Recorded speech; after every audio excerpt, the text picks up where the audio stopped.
Alrighty.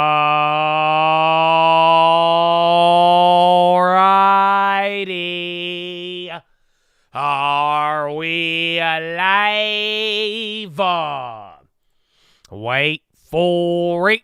Wait for it. Oh, there it is. Good morning, ladies and gentlemen. I hope you're having a wonderful day. If you're watching this and it does not say live at the bottom of the screen, unfortunately, you're watching the recap. The good news is we are live Monday through Friday, 30 minutes before open. Drop your thumbs up on the video. Make sure you're subscribed. You're on mobile. Press hot chat. X out the chat. Hit the thumbs up button. Second link for the nightly watch list and main channel. First link for the Scream Alerts boot campaign real estate course. But, ladies and gentlemen, it's that day, baby. It's CPI. In the next 10 minutes, we are going to get the data, and it's quite interesting because there's a lot of hype around it. So, again, my watch list, I wasn't the only one. A lot of people coming into this morning, they're saying if we get a hot surprise, it could be as large as 2% down. A lot of people aren't expecting much in terms of changes on some of the factors. We shouldn't get too much craziness, but if we do get a surprise, things could change. There is some downside potential, and also at the same time, if inflation comes down, continues that last trend, I mean, chef's kiss. Powell, you probably just bought yourself another month. So we're going to find out how it all plays out. There's definitely a lot of volatility riding on this. There should be about 1% leading into it. You already had earnings today. Delta earnings started off pretty good, so you don't have any bad signs there. It'll lead us into CPI. And then before you know it, man, Fed futures, Powell, bonds, data, and inflation, and June rate cuts. Oh, my. So, Chattadonia, I hope you're ready for it. I hope you're locked and loaded. Good morning. We're going to get to our good mornings here in a little bit, but I do have the breakdowns for you, so I'm going to start getting you that. Again, if you're not familiar, pretty much we are expecting about 0.3 to 0.4 month over month on both core and headline. Headline may be higher. Core is probably going to be a little bit lower. Hopefully, energy and all those other things stand out to you why, but let's see what we got. So out of the 56 economists polled, only 5 are forecasting a number of 0.2. So a number lower or higher than consensus of 0.3 would be a surprise. So Bloomberg is expecting both headline and core likely tick down to 0.3 as renewed disinflation in goods helped offset higher gasoline prices. Our forecast means that the headline will rise to 3.4 on a year-over-year basis, while core should fall modestly to 3.7. We expect core good prices at 0.3 month-on-month, resuming a declining trend that was interrupted in February. The primary driver of disinflation here should be used car prices. The picture for core services may be more mixed. Favorable factors for disinflation include a gradual moderation in primary rents and owner's equivalent. So now the risk is looking that a headline print could come in at 0.4. Core still pointing at 0.3. Bets on when the Fed will cut rates will continue to wilt. Latest market pricing suggests 2 moves of 25 basis points in each second half of the year. The Fed meets at the end of the month, and some analysts, including Krishna Guha at Evercore, argue that June is still possible. It is still essentially coming down to prices, core PCE for March and April, and wages, Q1 ECI. Blowout payrolls must weigh a bit on both of those, but they need to take a hit for a close call in favor of not cutting in June, but the significance is smaller than most would think. June is still the baseline. Some of the biggest sources of inflation remain variables such as shelter, motor vehicle insurance, and gasoline prices. Even as goods prices cool, motor vehicle insurance in February was up 20% from a year earlier. That's a lot. Keep an eye out today for air travel, used cars, and clothes. The more broad-based the inflation pressure, the longer it will take for it to come back to the Fed's target. It hardly gets more politically sensitive than inflation data in an election year. The White House has been pushing a line that it's been pushing all levers it can to get prices down, especially for everyday items like groceries. But if today's numbers come in on the high side, expect it to sting politically. Economists at Citi remind readers that CPI outranks jobs, at least when it comes to the Fed debate. Last week saw a hawkish reaction on a stronger than expected ISM manufacturing and jobs data, but Fed policy is likely to be more of a function of core inflation over the next couple months. We think a June rate cut remains on track, so as long core PCE comes in at or below 30 basis points in the next 2 months, but this would be somewhat uncomfortable with core CPI at 0.3 month over month and core PCE at exactly 0.3 in our projections for March. Following Enda's observation was strong job market gain. One piece that was continued was solid wage gains. While average hourly earnings did slide on a year-over-year basis, they were up 0.3 month-over-month, which is a pace economists see as too high to be consistent with 2% inflation. Wages are seen as having a specific impact on prices in the service sector, and indeed, services have been stubborn area with regards to inflation. Fed policymakers for some time have been emphasizing so-called supercore, which strips out housing. They do that in part because shelter costs are incorporated into the price gauge only with the lag. Unfortunately for the Fed, this supercore gauge has been trending higher recently.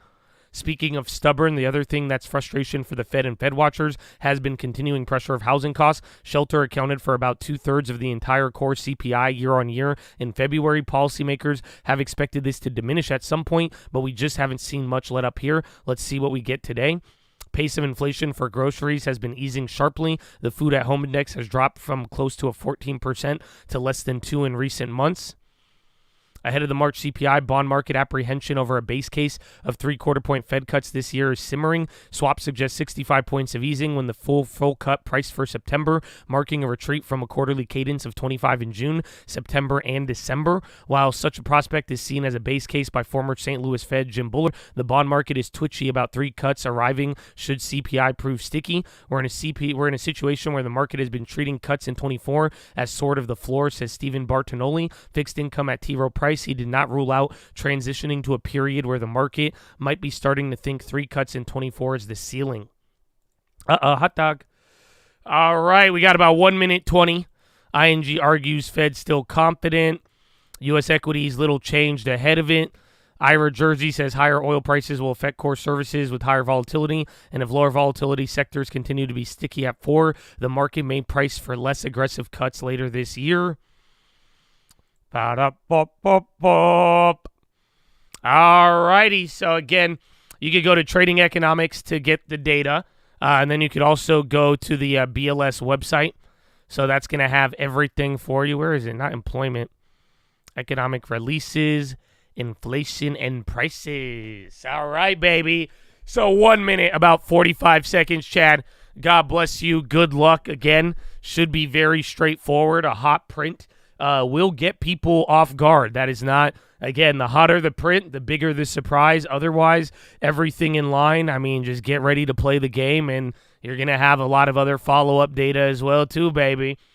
So I hope you're ready. Again, core will be the answer. Anything, I think core goes higher than 3.8, we vomit.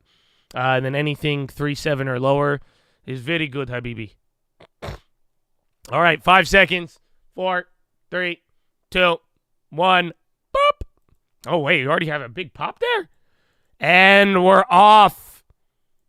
Where is it? It's not load. Inflation 3.8? Damn. It went up. It went up, my friend. Oh, wow. So month over month was 0.4 versus 0.3. You just got your negative surprise in there. Yeah, it's all of it came in hot. So average hourly earnings even came in at 0.3. That's crazy, actually. So, again, average hourly earnings, I think that's even a bright spot there, but they all went up. April 10th, okay. So, yeah, CPI increased by 0.4 in March. Seasonally adjusted basis in February over the last 12 months. All items increased 3.5 before seasonal adjustment. Index for shelter rose in March as it did for gasoline. Combined, these two indexes contributed over half of the monthly index. So, energy and housing, again, their food at home was unchanged. Yeah, I mean, bonds are getting murdered off it. Again, even gold took a little candle, but right now, stocks, I don't know if we're going to get our 2% down, but this does meet the hot print. Again, wages even went up. Where is average hourly? Let me see where to go. I think average hourly came in at 0.3, bro. Or I want to say 0.4. So equities sink. Oh, dear, another hot report. Yeah, 3.8 versus 3.7. So now the chart is still sticky, and then core went up by another 0.1. Yeah, it's too hot. I don't know. Rate cuts might go all over the place when all of this is said and done now. So that's the thing. Bonds getting murdered off that. Watch. 2-year all the way down to the 30-year. This might even fuck with the Fed futures. What are we down right now? 0.8? So you're going to the low of yesterday. Again, watch out. in the sense of we've had these mornings, you want to make sure we're down after 15 minutes. Do you guys understand that? So remember, just like the non-farms, you may get a bigger sell-off here, and then you just got to watch out for the bounce. But for now, it is negative. People are going to debate the rate cuts, but we have to stay down by the time the market opens up. I'm just telling you right now. No, because it is it's a bad data set. And like we said, anything that comes in around point 0.4 is actually pretty hot, and then even wages element was a lot higher there. I don't think people are going to take it well, but then again, hot non-farms and other ones, we've had some pretty wild reactions. So we'll see. A couple of names moving. ZQ, the lowest. So another hot one. Core month-on-month is hotter. Let me read you guys the rest of the report. New vehicles were amongst those that decrease. All items rose 3.5 for 12 months ending in March, larger than the 3.2 over the last 12 months. All items less food and energy rose 3.8. The energy index increased 12.1. The first 12-month increase in that index since February 23, and then food increased by 2.2. So food increased by 0.1 in March, while food at home was unchanged. Both indexes were changed in February. 3 of the 6 major grocery store indexes decreased. The index for food at home decreased by 0.5, led by a 5% decline in butter. Cereals and bakery declined by 0.9. Meats, poultry, and fish and eggs rose by 0.9. And the index for eggs rose 4.6 month over month. Non-alcoholic beverages also increased by 0.3. Food away from home rose by 0.3. Food at home rose by 1.2 over the last 12 months. Energy rose 1.1 in March after increasing 2.3 in February.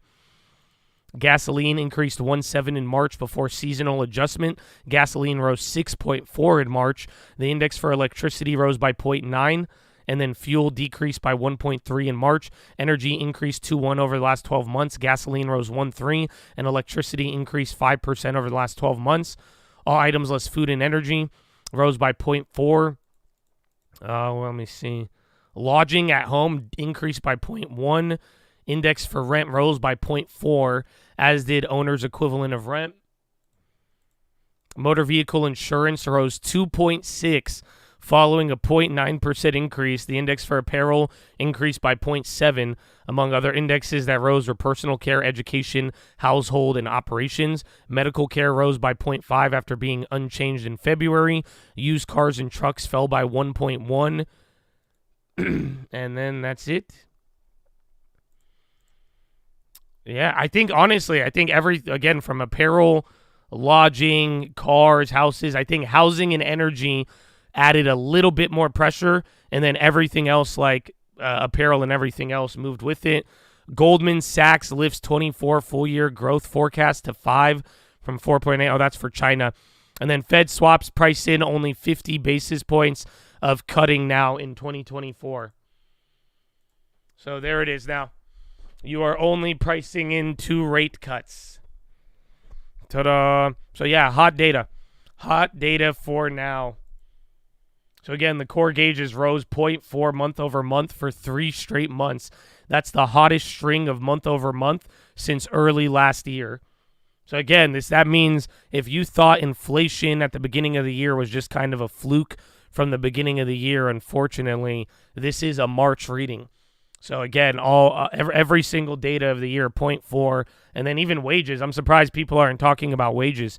Every other data set we had, wages were a problem, but now, again, 0.4 is it's not really consistent. Fed Bowman expected in 10 minutes. So, Ira Jersey says a retest of 4.51 is nearly assured with higher than expected CPI. If that doesn't hold, 4.7 is the next stopping point for the 10-year. Yeah, so that's it. So bonds, I think 10-year is already at 4.5 after that. But get ready. So bonds already at 4.5. We're at 4.4960. We're probably about to hit 4.7. Or that's going to be the new game. Food only rose by 0.1. 2-year and 10-year are soaring. Shelter and gas combined half of the overall monthly increase. No surprise, the idea that January and February were an aberration is now gone. This is the 3rd straight month of too high inflation, and it's going to surely question whether Fed is really heading for 3 rate cuts this year. Might have to hike. I mean, if you get like 2 more reports like this, we'll talk about that. But as of now, everybody is getting off of the idea of the cuts. So again, you are now, the question is though, how much pressure does that really add? Does that really shake up the market? Or by the end of the day, is the market going to be like, oh, 2 cuts isn't bad? But for now, it does seem pretty negative. Timmy tweet, core CPI printed above forecast for the 3rd straight month. Yeah, money markets priced in 80 basis points of ECB cuts now. So equity futures continue their decline. 10-year right around 4.5 right now. So literally, car insurance, clothing, personal care, education, housing, medical, all went up. It was literally everything kind of went up. I want to say the dispersion index all rocketed up. So SPY dumping here again. You're getting another one. UK bonds are blowing out right now too. So you're even getting an effect overseas. But yeah, very hot data just broadly, like again, core to headline, and then energy and housing, and then every other item that wasn't, as important still had a little bit of an increase. All right. Cheap SPY call flips at, if they're cheap enough, but then again, give it like 30 minutes because I think we're going to have to deal with a little bit more. I think this one is going to be a little bit more surprising than the last one. So, like, I mean, again, hopefully it's a little bit more in line with the data. But then again, I mean, a lot of people were worried about a hot print today, and then it came in, and then that's it. The yen's following bond yields, man. That's it. So any sort of asset tied to cutting or anything, again, your 10-year is now at 4.5. I mean, give it about 2 weeks, our bonds might break right now. So remember, we've been talking 4.5. How we play out today will be very important. If the market starts vomiting and throwing up above 4.5, you may watch a violent convulsion. But essentially, anything now related to rates, long duration, or like thinking, interest rates. Again, yen, dollar, bonds, all of those are going to have it, but especially bonds and yen. Oh, dude, they're going to reprice a little bit.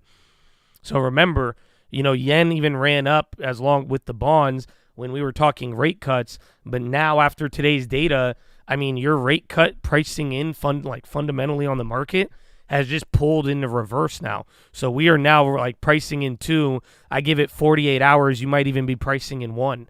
Do you get what I'm saying?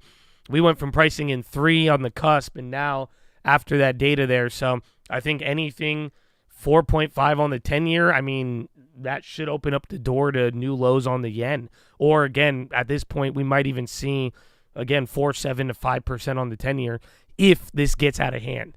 So like I was saying, we need to find out if the market's really going to vomit off of it. But right now, I mean, this is a checkpoint for the most part.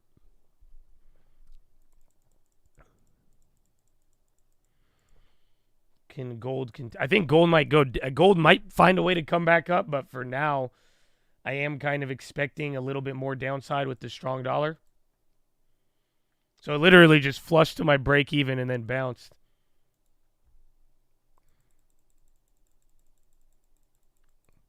But yeah, overall, it's a hot report. You just got to watch out for the random bounce. We'll see if we're up by open, but I definitely think this is hawkish now. And like I'm saying, before this opens up the door, before you know it, we're going to be talking about 1 rate cut.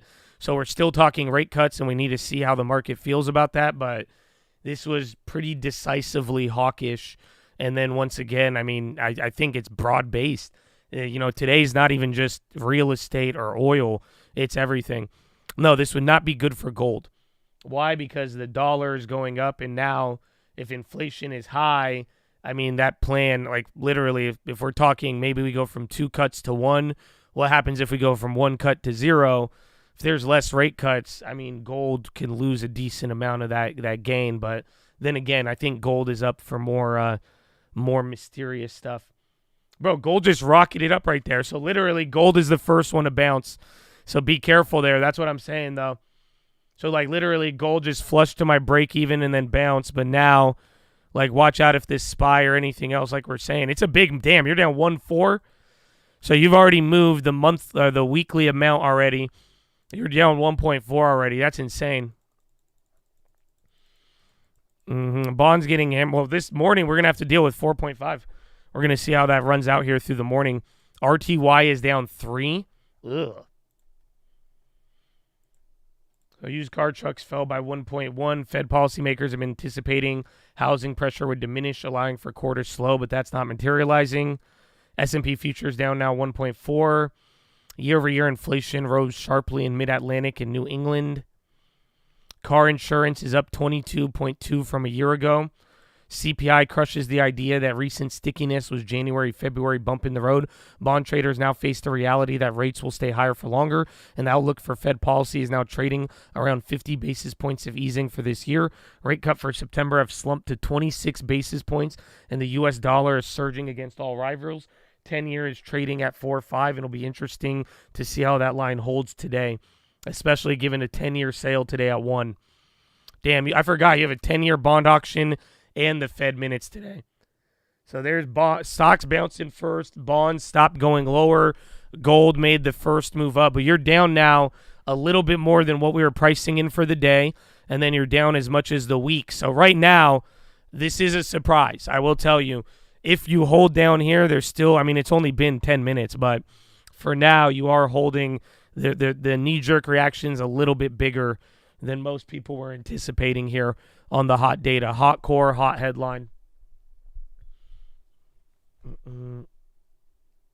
Yeah, David Kelly, chief strategist at JP Morgan, tells Bloomberg that the door is slammed for a June rate cut.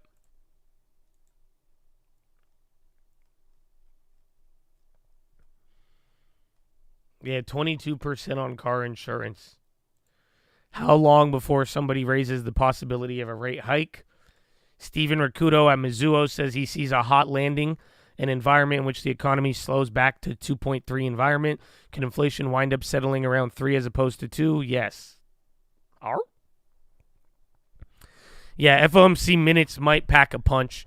They could be surprisingly hawkish. So now, this is what I'm trying to say about today. We're going to test 4.5 bonds. Today was bad.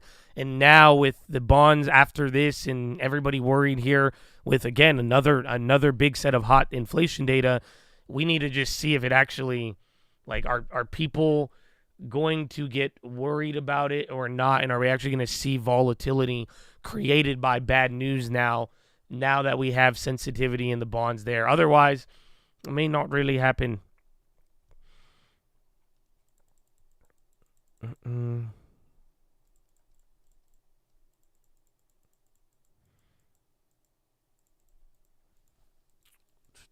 There's a 10-year bond auction today, yeah. Shelter and gas jacked up numbers, not expected. Don't be too negative. Not as negative as bonds. Rent was hot. Yeah, but you're running out of time. That's the way I'm like, do I think that inflation is running back towards 9? No, but today was bad in the sense that if you really thought, we were going to skate through this quarter and the data was going to support it, that didn't really happen, and it's not really, I think it's just more boiling down to the fact that it's already your June, you don't have time for June anymore. The Fed said something from December and the market, got set up for it, but all today shows, and that's why I'm saying there's a chance we could bounce. There's a chance that you don't even get sensitivity to the data with the bonds, but all that we're looking for is to just see if this actually is going to get people waked up, finally moving, but it's not. I don't think this was the worst inflation data that you've gotten. Oh, ladies and gentlemen, boys and girls. That's an early morning peach, baby. It's not even 6. It's 8:45. Are you kidding me? Oh, ladies and gentlemen, boys and girls, Peach Nation, get your ass up.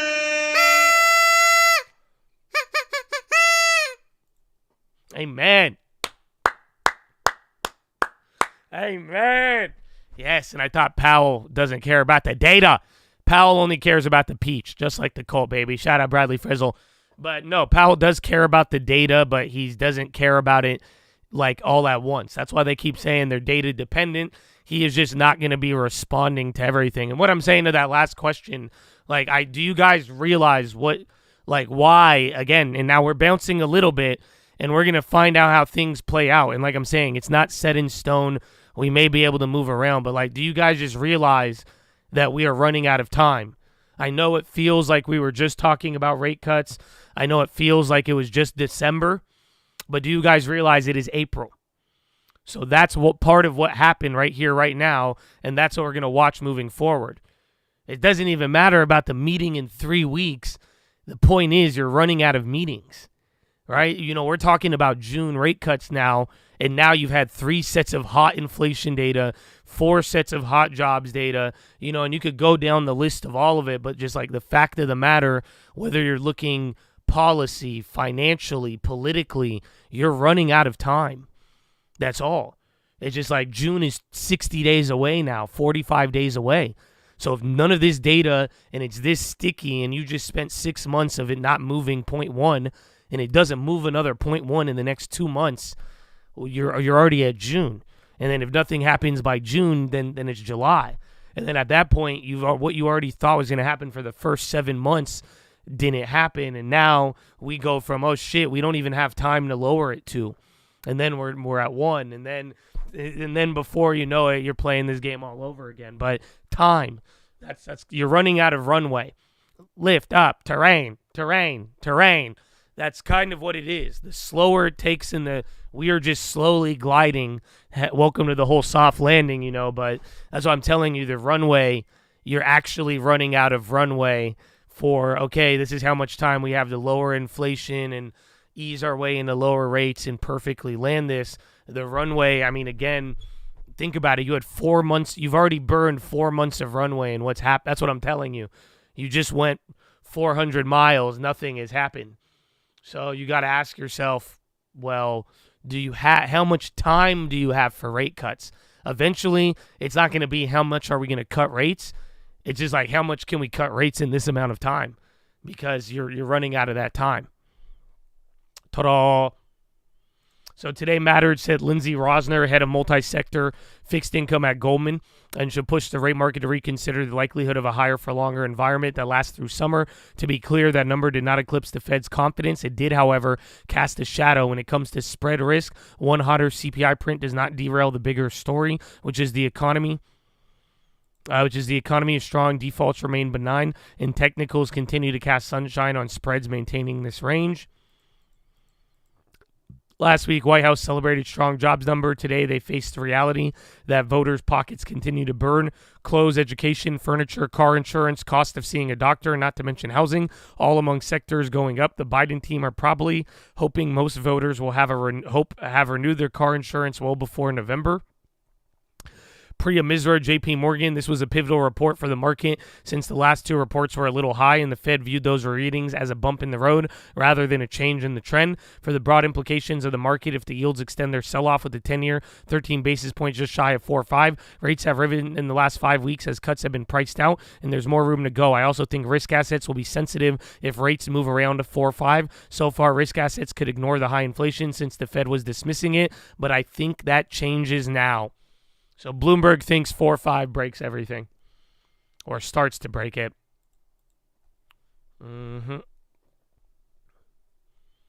then market, S&P dropped as much as 1.5. You're down 1.2. Bond still down 1 and change. Not too bad.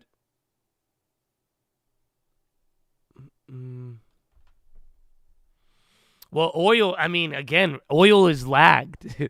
That's the funny part, because like if you go look at the price of gas and the price of like oil, and then go look at the CPI, it's not as up as much as you think.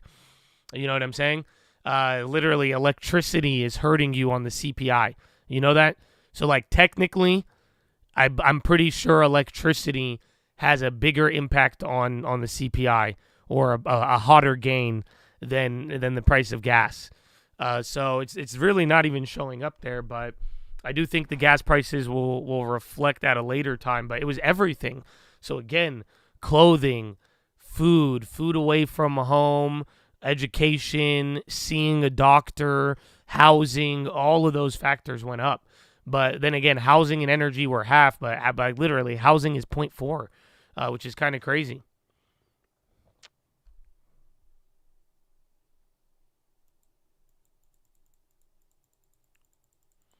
Seema Shah, principal asset manager, says today's print sealed the fate for June with a hike as very unlikely now.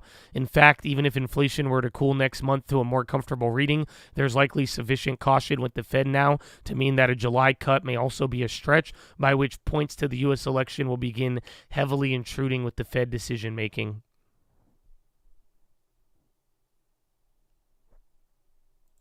Yeah, the yen just dropped past 152. May look dramatic on a 3-day chart, but that's not shocking considering the spike in U.S. yields is isolated, given the dollar surge has led to a sharp drop in all G10. In fact, even with the 0.5 drop on the session, the yen is outperforming G10 peers so far. This suggests that the yen may recover some lost ground in due time once the CPI dust settles.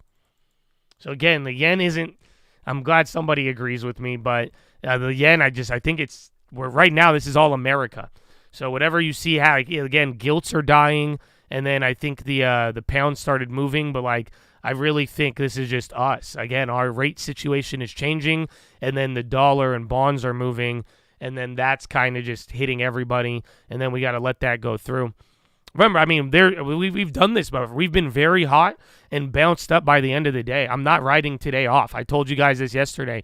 Don't underestimate. We could still go up with a hot print. I think today was bad. I'm not the only one talking about it, but we need to see how the market is going to work its way into this 4.5. That's the question now for today. Does 4.5 make risk assets and long duration sensitive?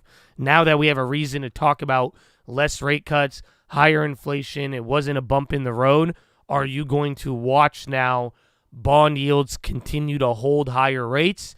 And now do these higher rates start implying something where you can't just hold up anymore? Because again, anything higher from 4.7, we're talking 5 and then 6s, and then before you know it, like this is the problem. This is what JP Morgan was saying. So some people were saying here coming into today is that if today's data was hot, people are thinking we could have a reaction like this. So the last time the market went from low rates to rocketing above 4 or 5 and then went to 5 and came down, this is what the market looked like. So that's kind of where it may not happen. I'm not saying this is guaranteed to happen, but that's what we're waiting on now because we're like, oh, shit. Well, now the fundamental data is getting worse, and now the market's responding. Rate cuts are moving back. Rates are now at this level. Do we finally get that sensitivity? So we will find out, baby. No, you're not blocked, baby. You're good to go. You're good to go. But Chattadonia, that is the data so far. Like I said, see if we still up or down after 15 minutes. It's almost been 30 minutes now. But I love all of you. But now I need to go prep you guys the news. Does that sound good? So we'll get our good mornings here in a little bit. I'll be right back, but I hope you're feeling good. And I'll see you in a little bit, baby. God bless Chattadonia. God bless Chattadonia. For you, thank you. If you are just joining us, the number 0.4%, and that 0.1 seems to make a lot of difference from the 0.3 that we were looking for in our survey. 0.4%, the number, and the price action, some major moves in the equity market. Equity futures and equity markets more broadly doing absolutely nothing all week and then breaking lower. Down by 1.26% on the S&P 500. On NASDAQ 100 futures, we're down by 1.4. Things were worse on the Russell, believe it or not. 10 minutes ago, we were down by more than 3%. We're now down by 2.7. The moves in the bond market, phenomenal, higher by almost 20 basis points on a 2-year. We have taken out 490. If you've been missing the last 25 minutes, some big changes to this board. 491.80 becomes 492 on a US 2-year this morning, up 13 basis points on a 10-year, close to 450, breaching that level a little bit earlier. If you transfer that move over to foreign exchange, the dollar is absolutely dominant against G10 right now. The euro breaking down to 107.86. We're negative there by 0.6%. Tomorrow, we'll react to all of this with George Concavas of MUFG, Kenny Kaminsky of Alpha Simplex, Ian Lingen of BMO, and Jason Thomas of Carlisle. Your opening bell, 34 minutes away with a lot to talk about. We'll see if these moves stick. Equities down and down hard. Down hard. Come on, I'm trying to get them the news. They usually keep going by now, but we'll see. I don't know. Does CNBC, I don't know, do they have inflation coverage? Anyone thinks the Fed yields jump. There the labor market data is screaming a cut isn't needed for one side of the mandate, and the price data is screaming that it could be dangerous for the other side of the mandate. Are you in agreement or disagreement with Mr. Furman? Well, I wouldn't use this screaming so strong in that regard. But that clearly the Fed has made a commitment to keep inflation low and get it back to its 2% level. And I think that's absolutely the right thing for them to do. And the path was looking pretty good for a while because inflation was coming down. There was actually some progress on tightness in the labor market. It's not seen in the unemployment rate, but when you look at vacancies relative to unemployment, which is a measure that seems to work a lot better in recent years, they made a lot of progress. But the problem is now that the economy has been very strong, and basically the decline in inflation is stalling. Now, also, most of the decline in inflation was from the removal of the supply shocks and supply chain problems. But so, Rick, though, bottom line is still the Fed's got a lot of work to do. Take us inside the Federal Reserve right now. I mean, I imagine they're having a party inside Mar-a-Lago right now. I want to know what's happening inside the Federal Reserve right now, beside a pity party, which is to say, what do they do when they see numbers like this? Well, I think the answer is that they stay the course, that they basically have a moderately tight policy, which was very effective in helping bring inflation down. And also, very importantly, very effective in containing inflation expectations from rising, which is one of the reasons why outcomes have been so good. But the inflation numbers are stalling now, and the economy's strong. So the Fed just has to keep staying the course. I don't think they need to raise rates because I think that they're sufficiently tight in terms of the current policy stance. But they have to stay the course and indicate to the markets that that's their job. But what does that mean? We've been on this idea that there's a three rates cuts going. We had somebody on, by the way, who said there was going to be a rate cut starting in June and it was going to happen every month for the rest of the year, which I now is completely disbelievable. If it wasn't disbelievable, what it was said. A little bit nutty in the sense that that would mean that we basically have a depression or another financial crisis. But I don't think that's in the cards. But we still do have a very strong economy. And so, therefore, you think now, in this calendar year, as we get into a presidential election come November, that the Fed is going to do what? We're also watching the markets, by the way, we should mention, fall off. What do we got? The Dow off over 400 points right now. You got Bitcoin, by the way, that's fallen to the extent that's a, sort of a indicator of speculations coming down to about $67,917. So, the bottom line here is that the economy's hit a point where, in fact, it's good news in some sense, but the Fed has to do its job. And in fact, the Fed has always said they would risk a recession in order to get inflation under control. And I think that's the right thing for them to do. They have to be tough. Unfortunately, the progress that was being made has seemed to stall. And sometimes you got to say tough noogies. That's just the way life sometimes is. I don't think this is unusual for the Fed to have to deal with these kind of issues. When I was there are always tough decisions to make. But I think the bottom line now is they're going to stay the course, and they're going to signal they're going to stay the course unless things start to get a lot better. Okay, Rick, I want to thank you for jumping in here with this breaking news and helping us through it. Thank you. My pleasure. I like what Rick had to say. Tough noogies. Yep, well, it is what it is. It is. That is true. Yeah. It is what it is. What you can do about it is, we'll see. Yeah. Let's take a final check on the markets before we hand it over to our friends on Squawk on the Street. Right now, you're looking at the Dow off about 430 points, as we just mentioned. The NASDAQ now down about 250 points. Thank God it's not down 450 points just yet, at least. S&P 500 off about 67 points. Show you Treasuries, because those are moving in a big way as well. The 10-year note now at 4.495. The 2-year at 4.937. So creeping up to almost 5 big right now. jumps. And as we mentioned, Bitcoin has fallen on the back of this news with the idea that maybe rate cuts may not be coming anytime soon. And, well, we'll talk about the value of the dollar maybe tomorrow. But right now, it's about $67,000. Make sure you join us tomorrow. Squawk on the Street begins right now.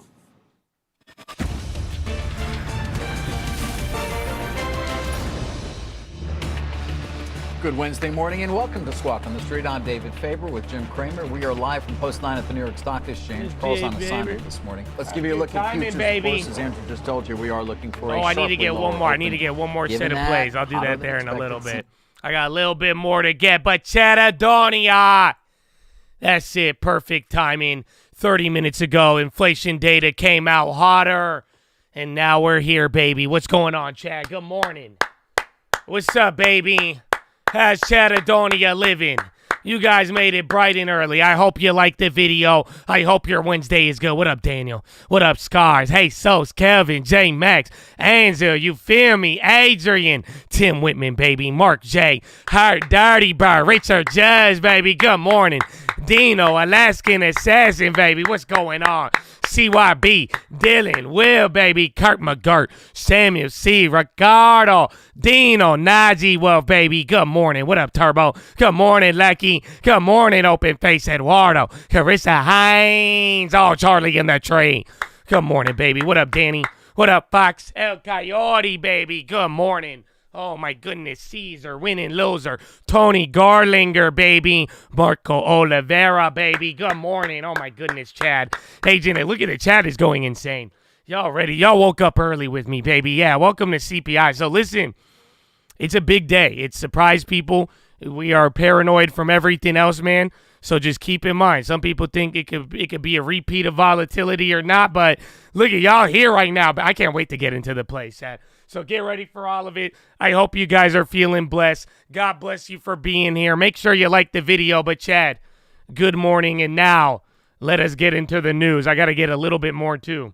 So I'm going to be working while Josh AI is also working. Stocks fall with bonds as CPI curbs Fed pivot bets.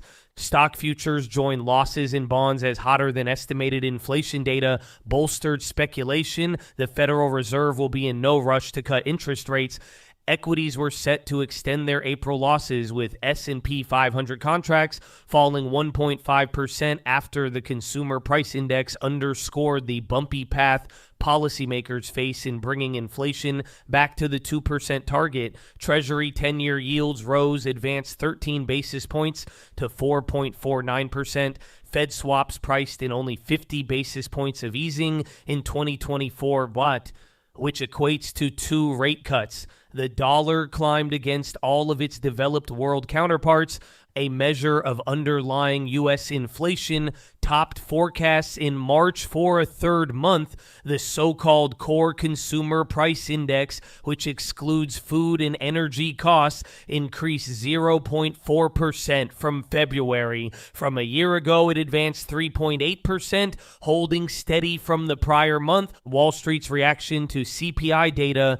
Richard Flynn at Charles Schwab. In recent months, it has become clear that the journey to the Fed's target of 2% inflation will be bumpy. It's often said that the Fed takes the escalator up and the elevator down when setting rates, but for the path downwards in this cycle, it looks like they will opt for the stairs. Lindsay Rosner at Goldman Sachs Asset Management. The rates market needs to seriously consider the likelihood of higher for longer at minimum lasting through the summer and potentially through the end of the year. This number did not eclipse the Fed's confidence. It did, however, cast a shadow on it. Seema Shah at Principal Asset Management. This marks the third consecutive strong reading and means that the stalled disinflationary narrative can no longer be called a blip. In fact, even if inflation were to cool next month to a more comfortable reading, there is likely sufficient caution within the Fed now to mean that a July cut may also be a stretch. Corporate highlights. Delta Airlines Inc. expects second quarter profit and revenue to exceed Wall Street's projections as more corporations step up travel and leisure demand, hold steady before the start of summer. Now, Apple Inc. assembled $14 billion of iPhones in India last fiscal year, doubling production in a sign it's accelerating a push to diversify beyond China. Taiwan Semiconductor Manufacturing Co.'s quarterly revenue grew at its fastest pace in more than a year, shoring up expectations that a global boom in AI development is fueling demand for high-end chips and servers. UBS Group AG faces a substantial increase in regulatory capital requirements under reforms that the Swiss government is advocating for in the wake of the collapse of Credit Suisse. KKR & Company laid out a plan to scale its core businesses as it aims to reach at least $1 trillion of assets under management in 5 years.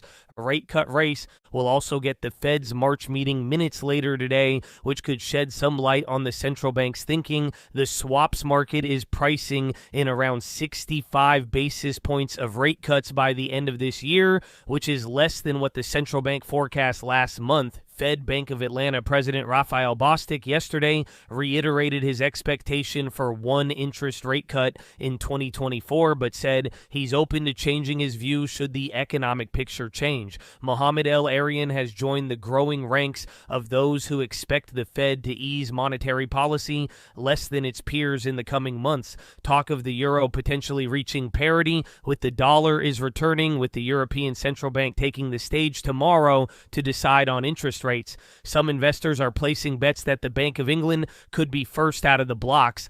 Oil bulls, the world's biggest commodity traders, are increasingly confident of a bullish oil market into the second half of the year. At an annual gathering in Lausanne in Switzerland, some of the most senior figures in commodities markets are painting an optimistic outlook for demand and prices. WTI oil is steady above $85 a barrel as I type, while Brent trades near $89. Official government figures on U.S. stockpiles are due later today, and the market is eyeing a third weekly expansion.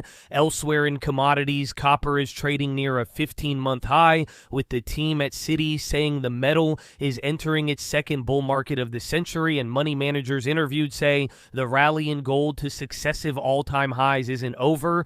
A negative China outlook. Fitch Ratings revised its outlook on China's debt to negative from stable, matching a similar action by Moody's Investor Service in December. The thinking is that the government will pile on debt in order to pull the economy out of a real estate-driven slowdown, Fitch said in its report. China's government rapidly pushed back against the outlook cut, saying the rating company's methods fail to reflect the role of fiscal policy in stabilizing growth. Officials in Beijing have become more sensitive about negative commentary on the economy as they seek to bolster confidence and stem capital outflows. Earnings season, yes, it's that time of the year again when corporate earnings are set to dominate your calendars. Wall Street strategists are optimistic that corporate America will deliver another bumper reporting season, helping support the S&P 500's gains this year.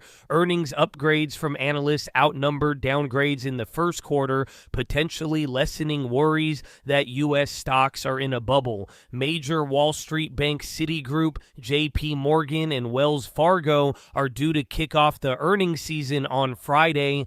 Top overnight news: Apple assembled $14 billion of iPhones in India last fiscal year, doubling production in a sign it's accelerating a push to diversify beyond China. The U.S. tech giant now makes as much as 14%, or about 1 in 7 of its marquee devices from India, BBG. China's outlook was cut by Fitch from stable to negative due to uncertain growth, property risks, and rising fiscal deficits. TSMC's quarterly sales grew at the fastest pace since 2022 as a boom in AI development fuels chip demand. The outperformance lends weight to expectations that the company will return to solid growth this year. TSMC's full earnings report is due next week. BBG, the BOJ would consider a policy response if the yen's weakness causes inflation to rise sharply higher, Governor Kazuo Ueda said Wednesday. If there is a risk that a virtuous cycle of wages and prices strengthens more than expected and underlying inflation rises above 2%, we need to consider changing monetary policy, Ueda said in a parliamentary committee meeting when asked by an opposition lawmaker whether the bank would act against the yen's fall. Big investors are selling U.S. treasuries and buying European government bonds, betting that cooler inflation in Europe will allow its central bank to start cutting interest rates sooner than the Federal Reserve. Money managers at PIMCO, J.P. Morgan Asset Management, and T. Rowe Price have all increased their exposure to European government debt in recent weeks. FT Biden is up 4 points over Trump in the latest national Reuters poll. This is an improvement from Biden's 1-point advantage in March. RTRS, persistent inflation, and hot U.S. growth have left the Federal Reserve's rate-cutting hopes off track, Bridgewater's Bob Prince said on Tuesday, adding an influential voice to the growing chorus, asking whether U.S. rates will start to fall this year. So far this year is not transpiring the way that the Fed or interest rate markets have described. I think it is clear the Fed is off track now. The question is how far off track. Prince, the $112.5 billion hedge fund's co-chief investment officer, told the Financial Times global VC funding slid 30% last quarter as investors remained cautious amid sputtering economies and a sluggish IPO market. China's 40% decrease helped pull the market down, while the U.S. saw a 29% drop, according to Prekein. The one bright spot, AI, BBG. Boeing delivered only 83 commercial airplanes in Q1, down from 157 in Q4, 23 and 130 in Q1 23, the lowest figure in nearly 3 years, and a byproduct of the significant safety and quality control changes being put in place at the company. Market Watch. All righty. There it is, baby. SPY still near the lows. There's still more, baby. S&P futures are down by 1.5 Wednesday morning trading. Treasuries under meaningful pressure across the curve with the 10-year around 4.5. Dollar seeing big gains on the major crosses. Gold is off by 0.5.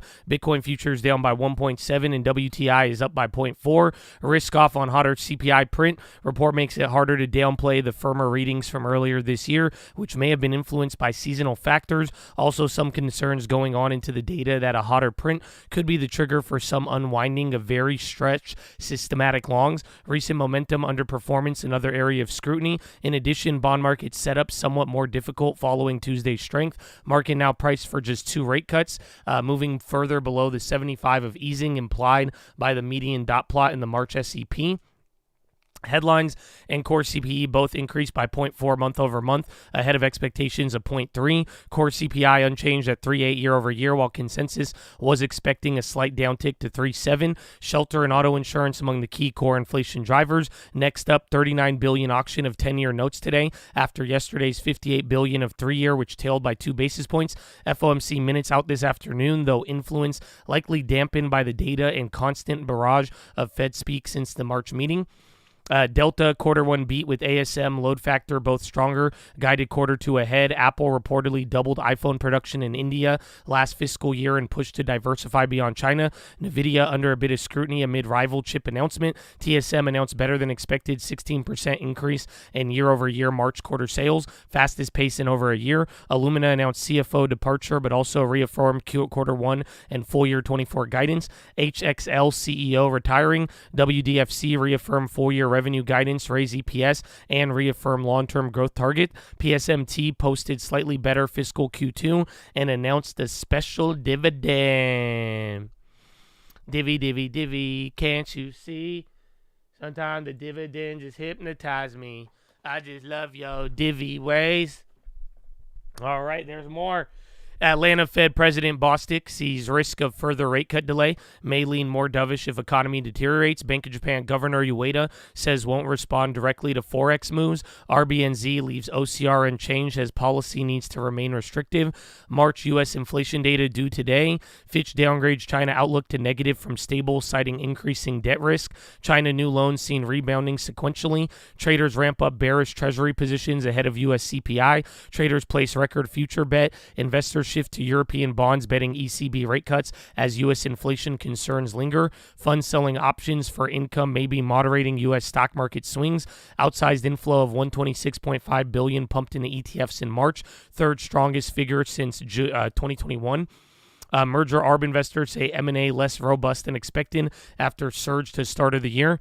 TSMC quarter one sales beat and marked company's own expectations. Apple said to have assembled 14 billion of iPhones in India. Microsoft to invest 2.9 billion in Japan data centers for AI foothold. FAA investigating whistleblower concerns about Boeing 787 Dreamliner. Boeing books lowest deliveries in Q1 since mid-21. U.S. big banks profits likely fell in Q1, but investors more focused on NII guidance. Biden in an interview called Israel's conduct of the war a mistake and urged quick adoption of a 6 to 8 week ceasefire. Hamas says Israel's newest truce proposal does not meet demands but is under review. After Yellen's China tour, U.S. to decide on raising tariffs on China EV, solar panels, and other clean energy goods. And then Yellen's China tour, little progress on disagreements over how Beijing should counter slowdown. Wow.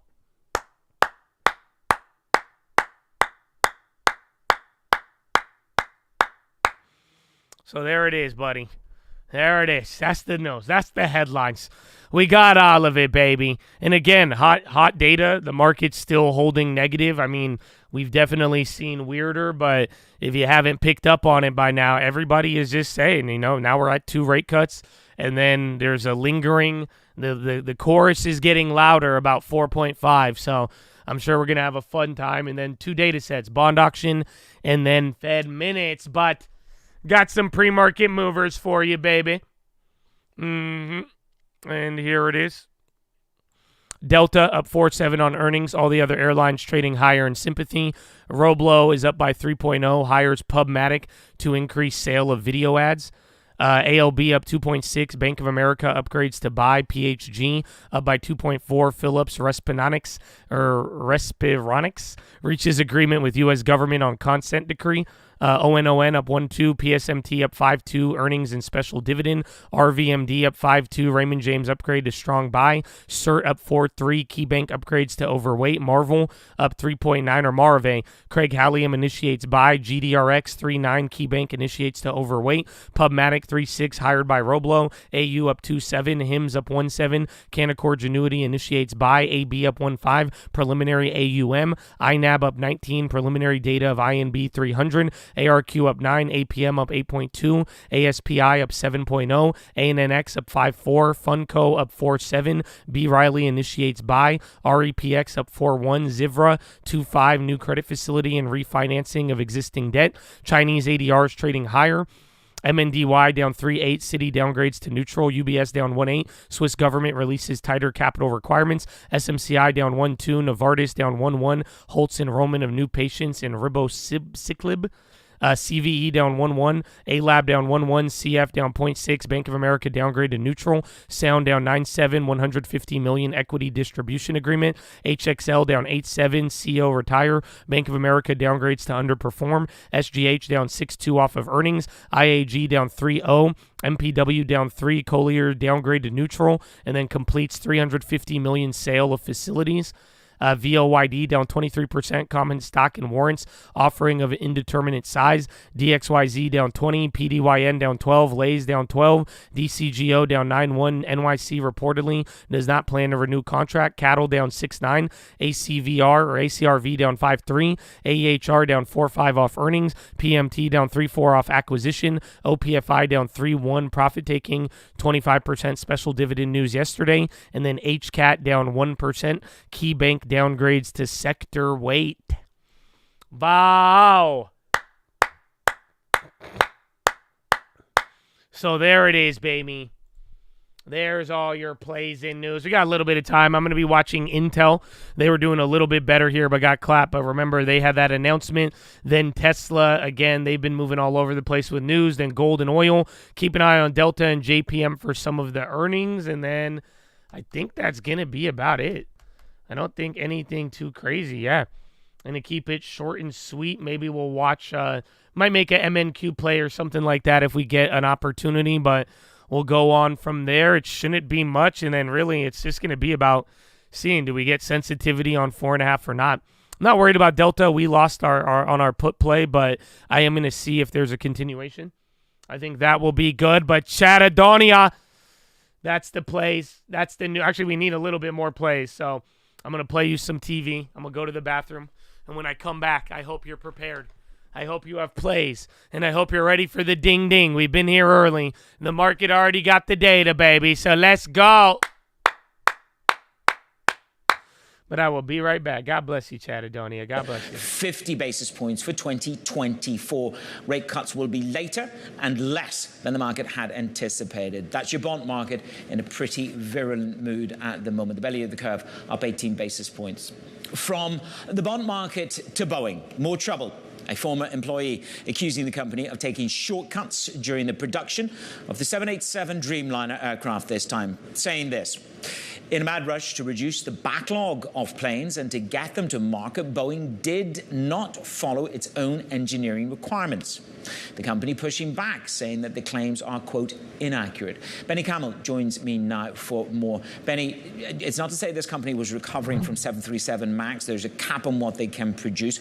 But I want to know exactly what this whistleblower is claiming now that I'm about to step on a Dreamliner, or the next time I step on a Dreamliner. What should I be worried about? Well, that's exactly the problem, isn't it? That now in the public narrative, there is a sense that these planes are no longer safe, and this is a huge issue for Boeing. You know, for decades, this company was the standard bearer of flying safe and producing great planes, and that narrative has really slipped since January 5th, where we had that blowout on the 737. And now, you just quoted him last night, this whistleblower came out, a Boeing engineer who's worked on the 787 program, and it's worth reminding people these are very different aircraft. The 737 is a plane that stems from the 60s, essentially, the original design. The 787 is a sophisticated carbon fiber plane that was hatched at the start of the millennium. It's the most advanced aircraft, and it also means it's more complicated to put together, and that's where the allegations come in. This whistleblower is saying that the way that Boeing was putting these aircraft together, they were fitting these single sections together, was done in a clumsy, in a sort of too rushed kind of way. They should have been slower. They should have pointed out the gaps that might exist in these barrel sections and so on. And that's something it didn't do. They put speed over precision. They put profit over the process, and that really goes to the heart of the problem that's facing the company right now. Is this still a reliable manufacturer? And that's a huge lot of work for the next CEO coming in. Indeed, and the questions now arise as to whether Calhoun can really... Indeed, too rushed, too furious. It's called Mutual Respect. That'd be a good movie, man. Like a Fast and Furious remake, but with like Boeing. And they're like, how do we get these planes in a race without falling out the sky? I don't know, Paul. Anyways, Chatadonia, I hope you're ready. It's going to be a wild day today. It's already, people were worried about 2. You kind of got the setup to get it. You're moving around now. I went over the plays with you already, but Chad, you got about 2 minutes here now until we get into the pledge. You heard the TV. You heard the data. I gave you so much news already. Tell me, what is the first play of the day? What do you got? Post it in the chat, baby. Let's go. Like the video while you're at it.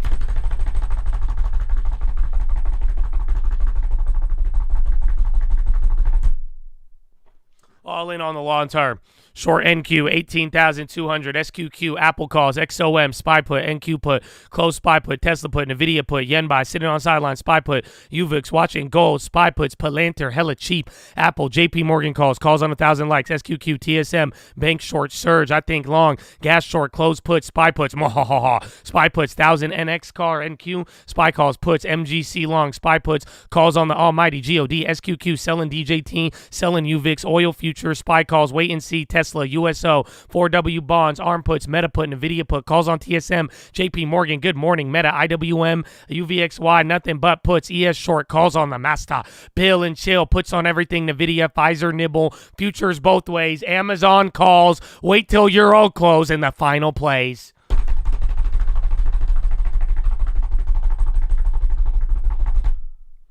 Short the VIX, Boeing long, puts, Pfizer shares, Baidu, and calls on God with Google. With Google. I don't know. Some people think Google is God. I don't know. We'll take it. So, Chatadonia, not bad at all. We made it. Honestly, you know what I'm impressed about? Usually a day like today, all I would have read was put. Honestly, I saw some calls out there. It wasn't, so I think today's going to be a good one. I think we're in store for a wild one because not even the chat is one way. So one way or another, I'm on a long time. I'm on a long time. But ladies and gentlemen, boys and girls, it's game time.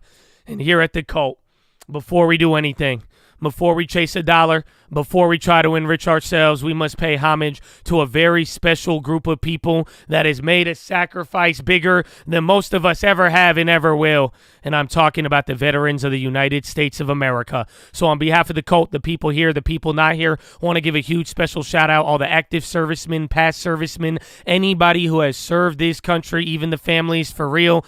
Thank you for your dedication. Thank you for your service, whether you have agreed or not. I don't know if we could ever repay you, so the least we could do is say thank you, and I encourage all of you to show that love and appreciation day in and day out. So veterans, thank you, thank you, thank you. Big shout out to y'all, and big shout out to anybody else out there giving back to their local communities. All the doctors, nurses, teachers, firefighters, police officers, the janitors, the garbage men, the coaches, anybody giving back, making their community run, baby. That's where all the magic happens. So good work, baby. Keep it up. But ladies and gentlemen, please rise. Place your right hand over your heart. Say it with me. I pledge allegiance to the flag of the United States of America and to the republic for which it stands, one nation, under God, indivisible, with liberty and justice for all, baby. Senator Jets!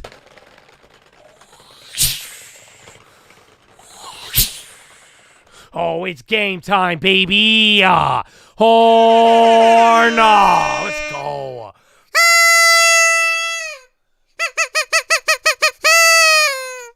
Happy CPI day. Hey, it came in hot. Market's lower. It finally moved down 1-4. So, Chad, I hope you're ready for all of it. That's the pledge. That's the plays. That's it, man. It's game time. It's game time, baby. So, good luck. Again, we have what? Oh, wow. We got good time, bro. We got good time. We are not lagging behind. Oh, we already have 1,000 likes. God bless you, baby. God bless you. That's what I'm talking about. So, thank you for liking the video. Oh, it's still on the black screen. I'm just too hyped, bro. I just get way too hyped, man. I get way too hyped. So that's all I got. Y'all hit the likes. We ready to go. We do have earnings. So we are going to do some earnings previews, right? Today's only Wednesday. So you might have to wait till Thursday. Never mind.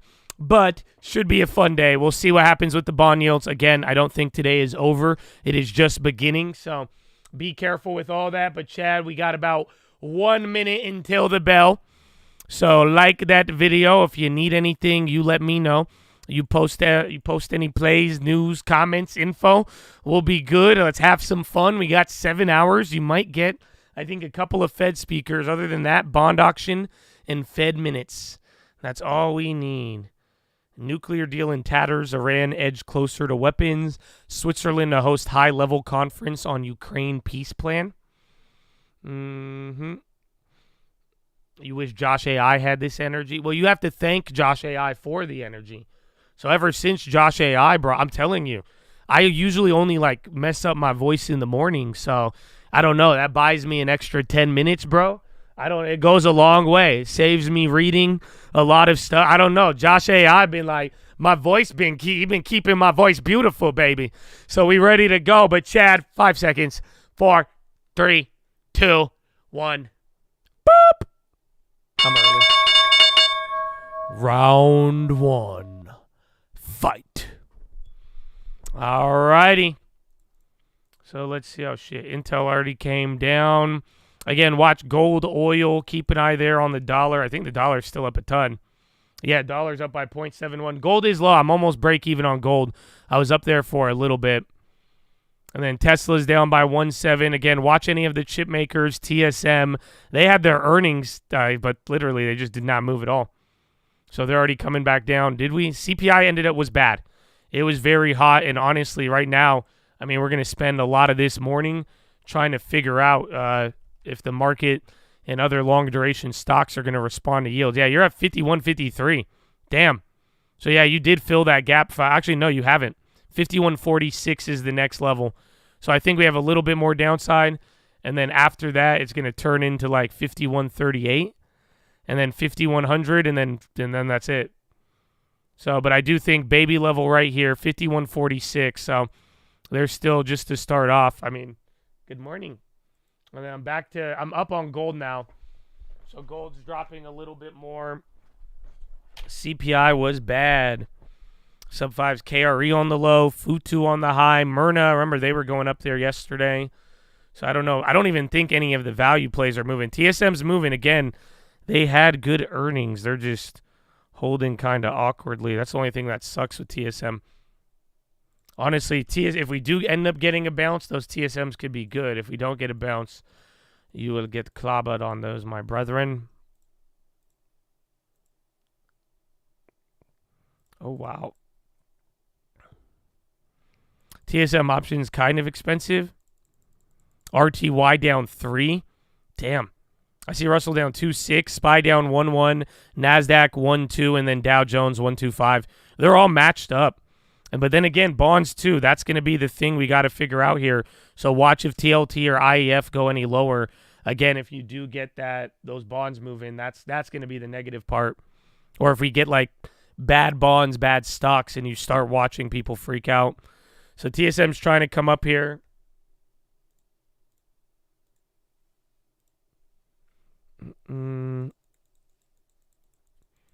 Bad CPI does mean more rate cuts, yes. Or it just means less rate cuts. Or excuse me, more rate hikes. Less rate cuts. And then TSM's going up, Intel's starting to move.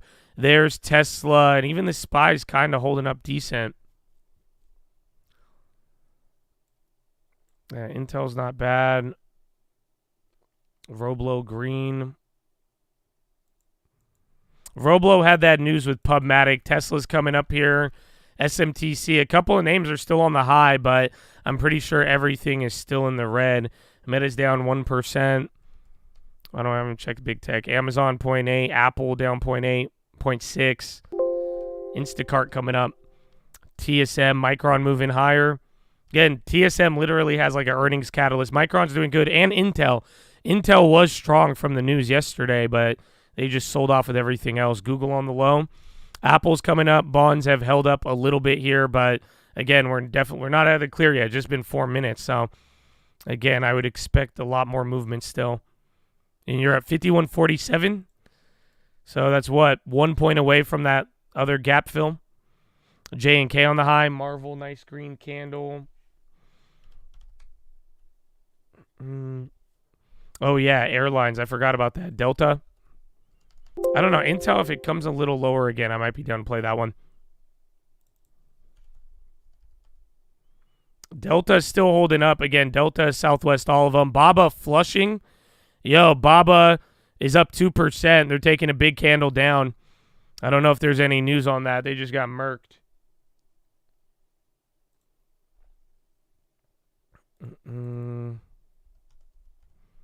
The 10-year, well, I don't know if it could unwind it all. It'll have an effect, but again, just today's pretty big.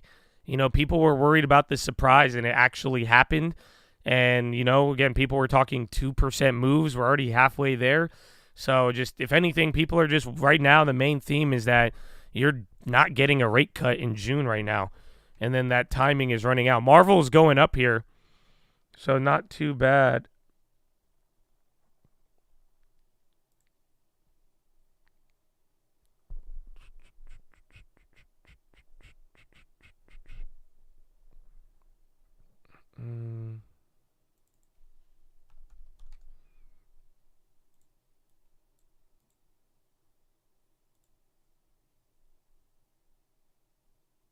Is that GLD?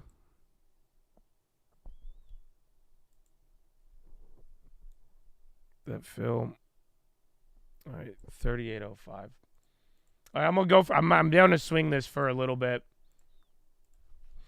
I did 1,000 shares of Intel at 38.04.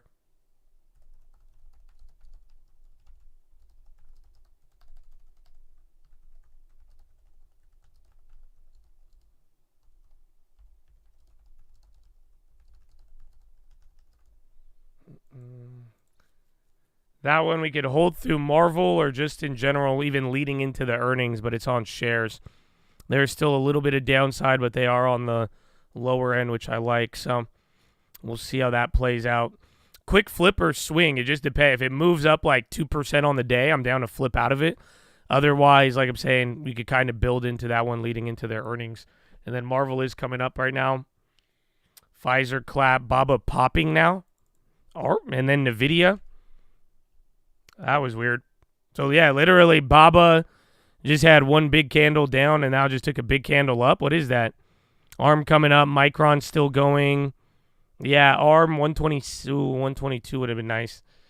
And then Micron, I see that, and Qualcomm. Then there's JD, another China play, and SMCI. But again, Baba just moved in NVIDIA and Netflix. And now the SPY is hitting a high. Where is your view up? President Biden calls on companies to use record profits to cut prices. Biden says inflation down more than 60% from peak, but more is needed. 5153. So this is kind of where we opened up at. Still just holding HQY on the high. Roblo flipping. Again, Biden comments. Said hi. Netflix Baozun.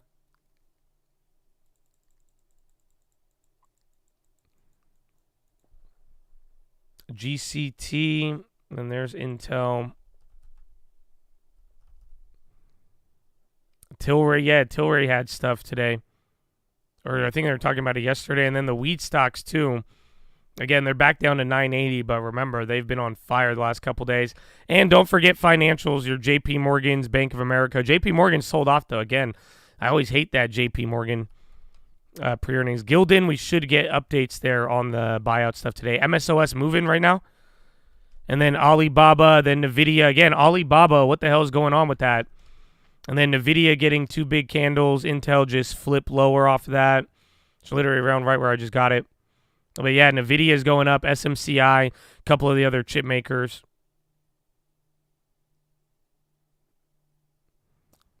MP Dub below 4. I'm surprised they sold off another $300 million of property. And I don't think that deal was expected to close. But then they got downgraded at the same time. So it's hard to tell if it's news reaction or downgrade reaction. Micron's killing it. Remember, they did was it Micron yesterday that sold off? I think they went nuts. No, that was ARM. SMCI is going up there now, too. JP Morgan.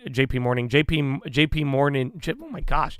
JP Morgan is Friday morning. I kept wanting to say Friday morning. JP Morgan is Friday morning. NASDAQ, Williams-Sonoma. NASDAQ's under 1%. Again, Russell is the one that's getting absolutely wrecked right now.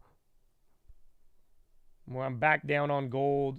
Gold's dancing around where I was. 6J, new lows. JP, good morning. Yeah, PPI tomorrow. Again, Fed minutes today and 10-year bond auction today. And then Pfizer sold. Damn, Pfizer. High school, you was a man, Pfizer. Dell, oh wow, Dell is actually killing it. Again, Marvel is doing good. They got the AI event tomorrow. But again, sometimes like Marvel, I feel like it runs up every morning and then middle of the day it just sells off every single time. Oil is just everything going on in the world. What's going on with the world today? They said oil worth 20, now it's at 100. You know, and every time okay, it's dumping though. $85. It's still high though. $85, extremely high compared to where people thought it would be by now, prior, leading into all this.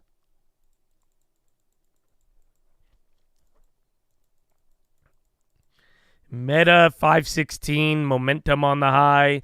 IBKR going up there too. 30M.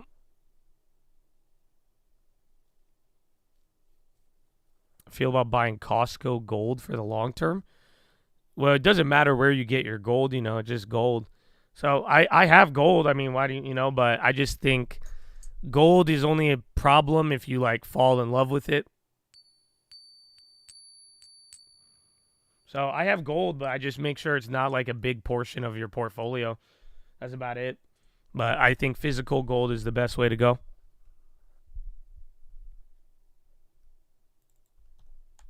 All right. Well, we're coming right back down, Chad. So it's only been like, what, 10 minutes or so? A huge gap down off the data. Come back up, maybe 8 points. Come back down. We're hovering. You still got 1 point to fill the next gap. And then there's still even like another 50 to 100 points of levels that we haven't been at in a while.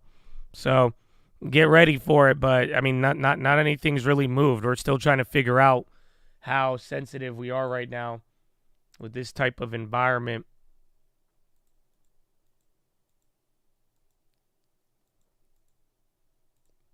Honestly, the 10-year hasn't hit. It hit 4.5, but it won't go above it. We hit 4.51 and then came down. So right now, I think you'll get the move when it finally actually does the break. The data was pretty bad.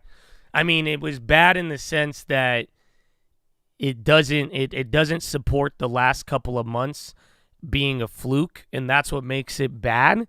But generally, it was only off by 0.1, and inflation is still much lower, and I don't think it's going to, it wasn't bad to the sense of, oh my gosh, we have 9% inflation coming back, but it was bad in the sense that, maybe what we just saw in the last couple months really wasn't that good, and our optimism may have been a little misplaced.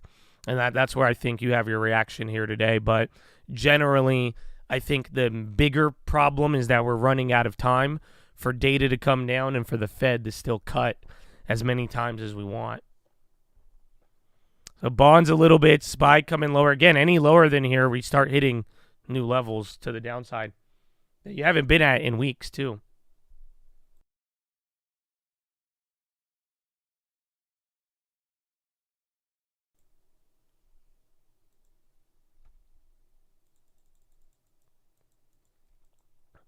I'm concerned people don't care about inflation until it's here. Yeah, and remember, 1/2 of inflation is what people think about inflation. So, I honestly think a lot of the progress we've seen has just been people believing it's coming down.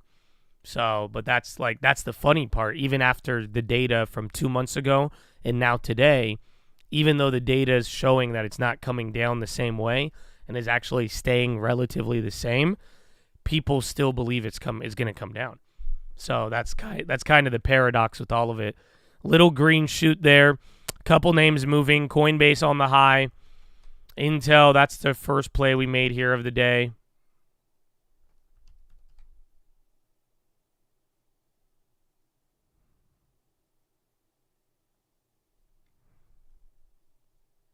Uber's running up. Remember, they were down the last couple days. And then DoorDash still down. I think a lot of names. I don't even know if there's anything in the green. We've only been here 15 minutes. You have to give it 15 more minutes. I'll get you the breakdown.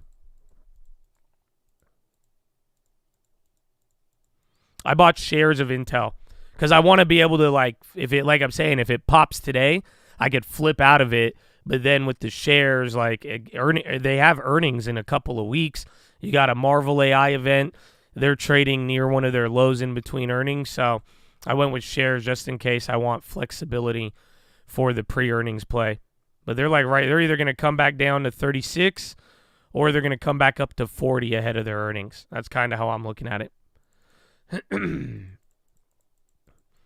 TSM in the green now. They were green in the morning. They just didn't move a lot off of earnings. But yeah, now they're hitting another high. SPY is breaking out a little bit. Still much in the gulag. Is silver going up now? Yeah, silver's still down. And gold, bro. I'm down on gold again. Bank of Canada, Macklem hold press conference at 10. Suggests wage growth has softened to 3.5 to 4.5. From 4.5. Growth upgrade due to population. Bank of Canada upgrades growth. GDP forecast to 1.5 from 0.8.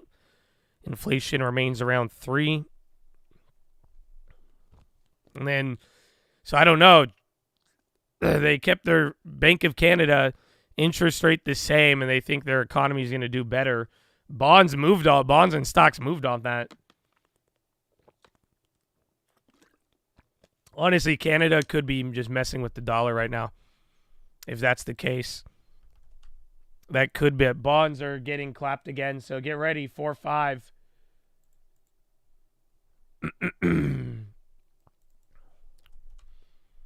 IEF. Yeah, longer-term bonds are getting killed. So, honestly, 10 years, like, holding. All right, that was a pretty big candle considering you just had those two candles up. Now you're right back to VWAP. Dollars moving slowly. JRVR on the high. Intel went up and down. Again, chip makers kind of seem to be where a lot of the attention is. NVIDIA is still climbing. So, again, don't let that candle fool you. The high ticker is still going. A lot of names. Bonds are just dying. And honestly, man, even though we're knocking at the door of 4-5, I'm going to tell you right now, market's not doing that bad. I know that sounds weird considering we're down 1%.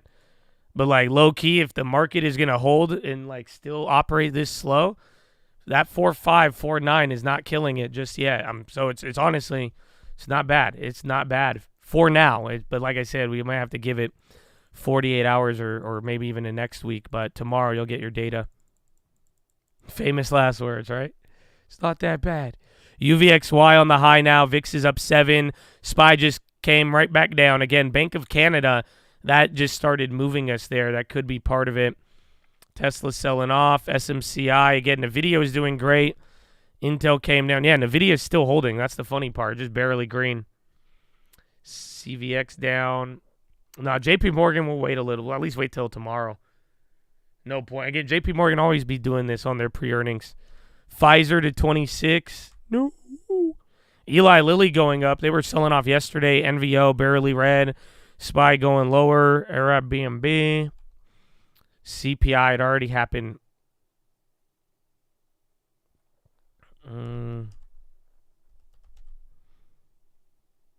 10-year bonds make or break. I think 10-year in the bonds, they may add to this whole 4-5 scenario, and maybe we get a reaction. But I mean, right now we're like that's all I'm waiting for. I want to see if the yields are going to keep dying like they are, and then does the market just kind of, does it drop its guard and lose its invincibility cloak because now we're hitting the higher trajectory of rates. But for now, like I just said, it's holding up decent, but it's only been 30 minutes. Or no, it's only been 18 minutes. New low on Apple. Again, Eli Lilly, I don't know if Baba's still moving. SPY near the low alongside bonds. Dollars climbing to a new high. It's bringing back gold, but gold is not at a new low. Bonds are the ones hitting a new low.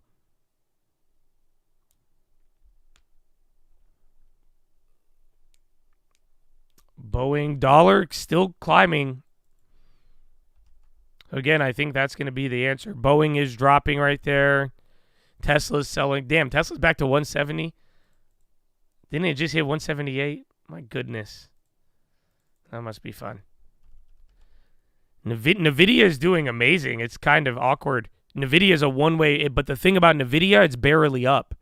So NVIDIA looks, actually, I guess that one candle just made it, but last time I just looked at it, it was only up by like 0.4 or something. I was like, man, it looks so much bigger than that.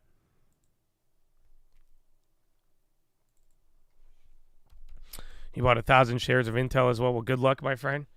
I'm with you, man. Okay, not a recommendation. Hopefully it works. 4.494 on the 10-year. So literally, we are about to hit 4.5 on the 10-year, like literally in a couple of seconds.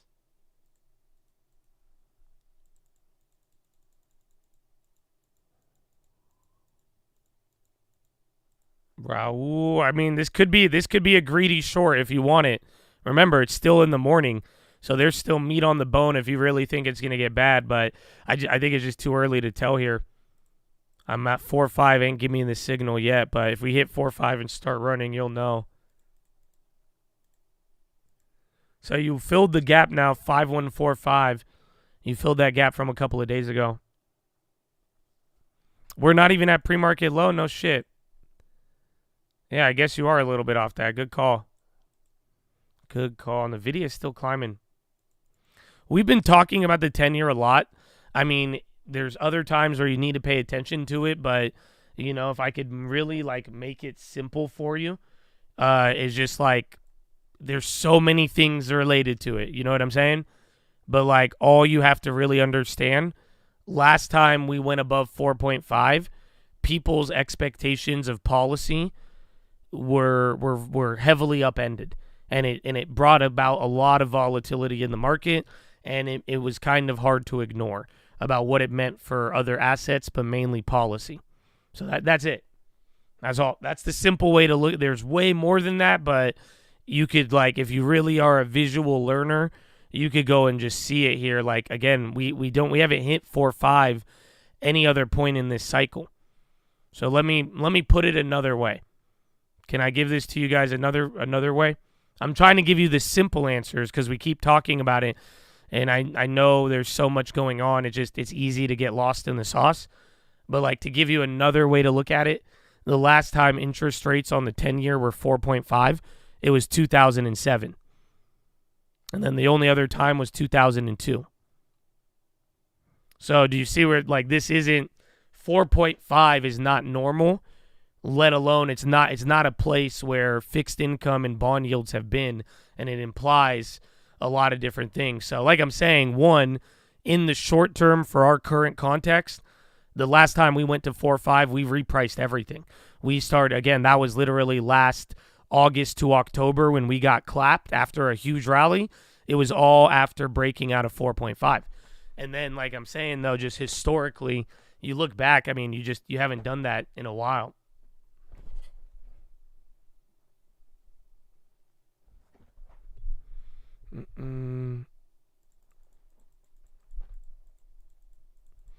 But as I've told you guys in the past, though, the next problem is that once you hit one of these levels, you start talking about the next range. So, like, again, even in this morning, 5 minutes after the Dana, people were saying, well, this is going to cement 4.5. And they're like, if it hits 4.5, I mean, we're looking at 4.7 now.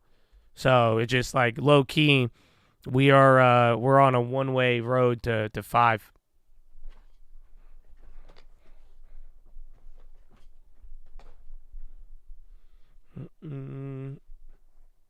ESI. NVIDIA is still going, man. That's insane. Apple broke. Boeing poop. Yeah, Boeing's down another 1.4. Oh, Bobo. NVIDIA. And then SPY's still holding, man. We haven't gotten out of this yet. We have no idea. Like, literally, your first 15 minutes, man, like, nothing's happening. So it's very, very hard to tell. Like, you could still have a lot of fireworks, or maybe we cuck until the data. But I can't make a read on that. ARM on the high again. Still more chip players on the high. Those are the ones making the moves, holding. AMD out the basement. Bonds going lower. We have to be knocking on the door of 4.5 by now, right? I think last time it was like 4.49. Pfizer, it's pretty muted. It's a pretty muted considering what just went down, but that's where I'm kind of like, maybe it's just waiting for the bigger move, or it definitely could just do nothing. You're like at 0.005 off of it. Yen's still selling off. So again, bonds and yen should do the same thing until acted upon by equal or opposite UETA. Coin green. JNUG on the high. R.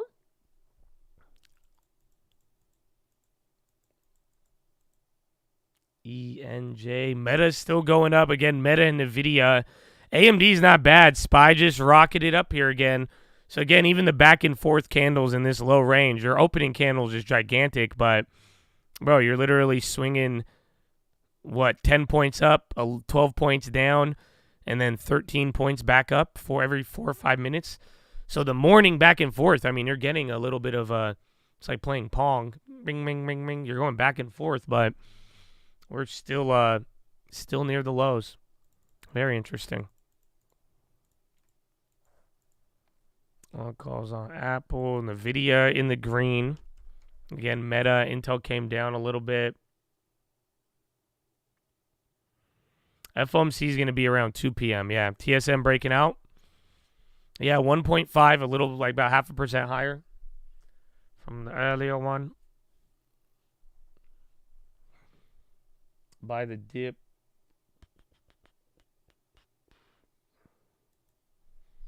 Isn't it buy the dip after tax day? VRT kind of vertical. Lays on the high. TSM still moving. There's Micron and Dell. Again, chip makers, if we're looking at anything that's really getting active here this morning, it is a lot of the chip makers.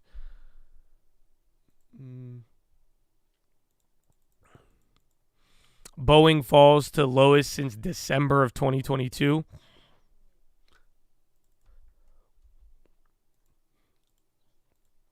So now I think those of you who are asking me if you should buy Boeing, remember I would tell you guys how I was like, they're still at a premium from the year? You guys remember that?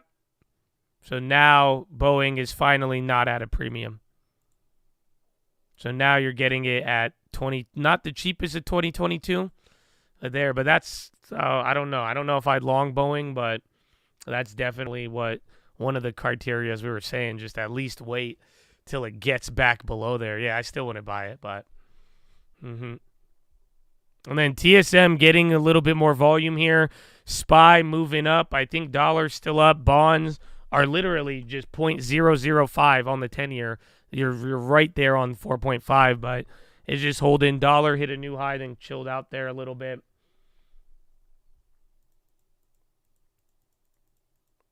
News on chips. I think it was some of the Intel stuff yesterday, and then a couple of upgrades and people talking about earnings leading into it. And then who else was it? And then TSM. And then TSM earnings were good. Did I missed thoughts on Intel? No, the i9 crash. I didn't hear about that, no. But I'm just playing Intel for both AI events coming up, and then they have earnings, and then the stock is trading at like almost a 3-month low. And then SPY going up a little higher here now. I don't know. You're saying if we close, I mean, we've seen crazier, so we'll see if it breaks out or not, but this is the highest you've been since your opening just gigantic candle. Isn't the Fed minutes from before, so it shouldn't matter. That's what people always believe. This time around, though, I would just keep a little caution. So generally, today's minutes shouldn't do anything, but considering there was like other discussions and then kind of, a SCP and, a little bit more of a hawkish element, it may surprise us. We've been surprised with the minutes before, so it shouldn't move us, but I do think there will be an element that may be able to shock us. Otherwise, minutes can very easily be a dud. I think, it was TSMC, not TSM.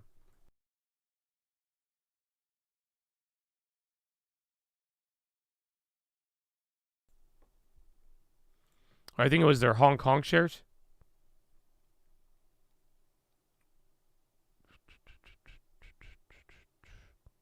It was the shares in Hong Kong.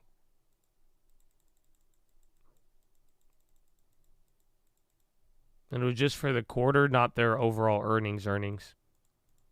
But generally, I mean, it's a good sign. Picked up 250 more at Pfizer for the long term, baby. Good work. Good work and good luck.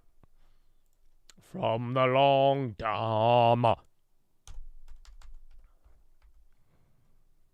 Fidelity. All right, VWAP curled up a little higher there. Bonds about to go, man. They're ready to die and hit 4 or 5. I'm still waiting for that. They hit it briefly pre-market and then came back down. But we still haven't like fully chilled there.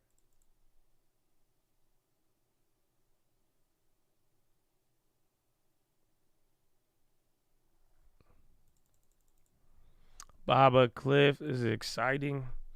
It is. Your game move. Yeah, Baba's move. Baba was just up 3. Telling you, some of these back and forth moves are quite wicked.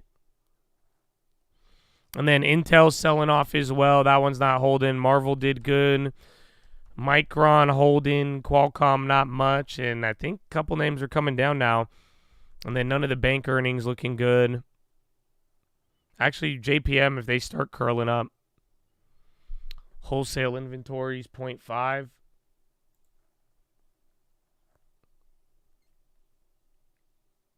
Yeah, that was expected. Those just came out. And you get oil numbers in 30. And then bond auction at 1.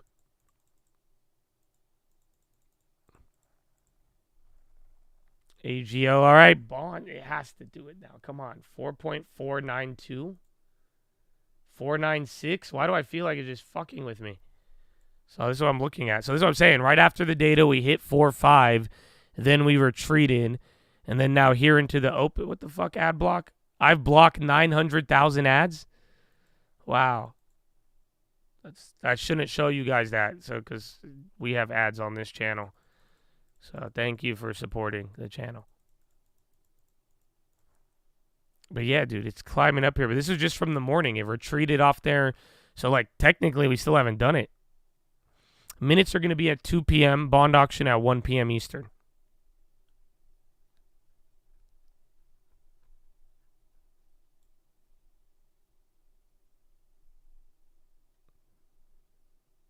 All right, well, I'll keep that up there till it moves.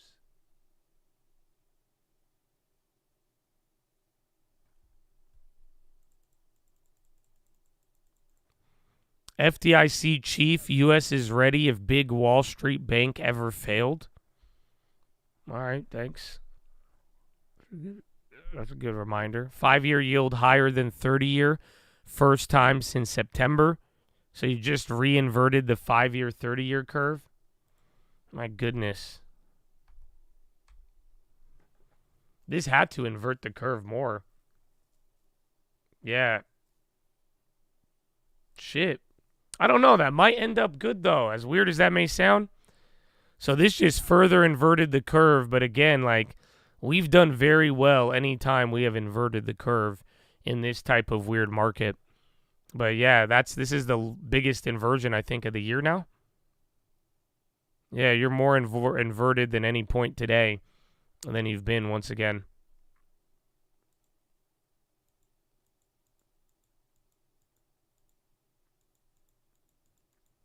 Was MPW asset sale bearish? I would say no, but it's also combating the news of a downgrade.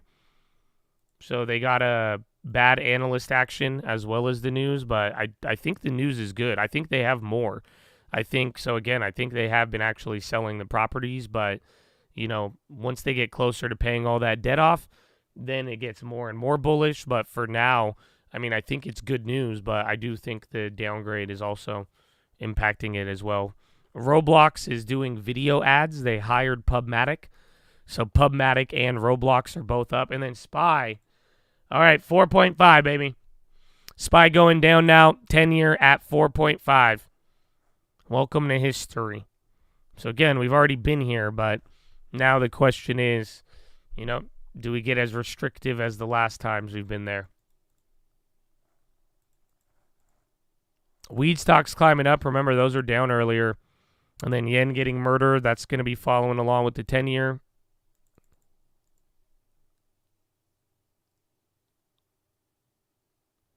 Walgreens is still in my long term, yes.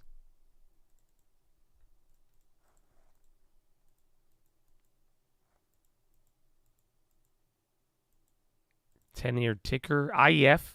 That's for the ETF, but I'm even looking at, I have one of these on my other screen. Just like go to Trading Economics, throw up the 10-year trading view, I believe, is the chart. But then, and then you could go back here if you want to see the background. So again, last time we were at 4.5, it was in September of last year.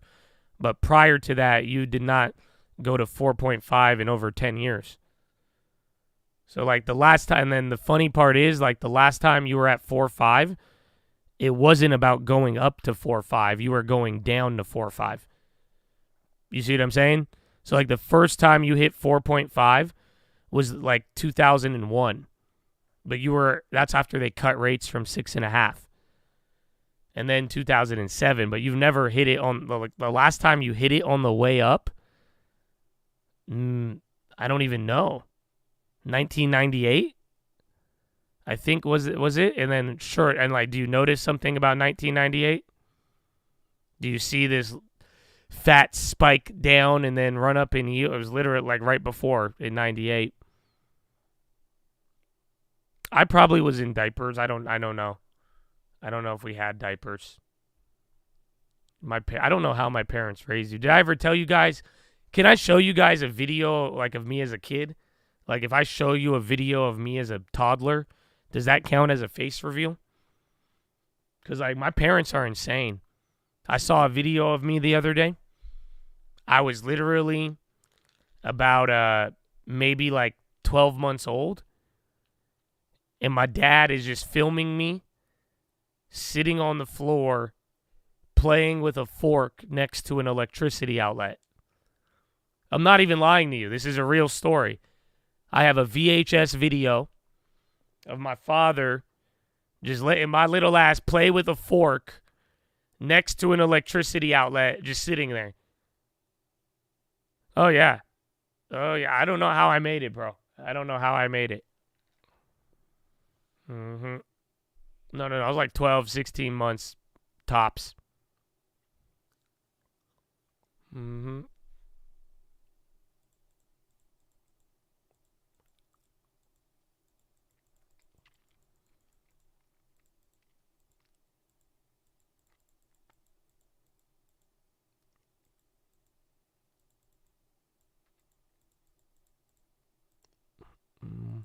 Try to get on America's Funniest Home Video. I think that's child abuse. Oh, no. We win America's Funniest Home. We used to love that, though. You know that? Like, that was, like, our family tradition. Like, we would all, like, get together and watch America's Funniest Home Videos. Like, my mom, my dad. Like, that was the show, bro. That was the show. All right, JP Morgan pop. SPY still holding. And then 10-year at 4.5. Jake from State Farm, baby. Let's go, baby. Horn, what's up, man? Good morning. My man. Did Marvel flip? Oh, man. Well, I guess Marvel just didn't go up that much. I thought that was in green all day. America's, yeah, y'all was with it. Yeah, bro, that was an era. Like Bob Saget, yeah, it's crazy. It's crazy that I didn't realize like Bob Saget was so nuts until I was older. I always thought he was like a nice like family guy because he didn't. Come to find out, I'm like, damn, he loves hoes and drugs. Like, I would have never saw that coming. You know what I'm saying? Like, I was like, damn. That's crazy. Yeah, he is not wholesome at all. Like, he is like really like ratchet.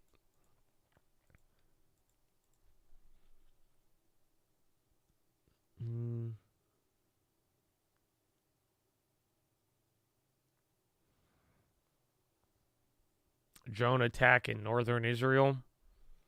Euro USD down 1, biggest daily loss since July. And then why is gold rocketing? I went from up on gold to now I'm back down again. They hate me.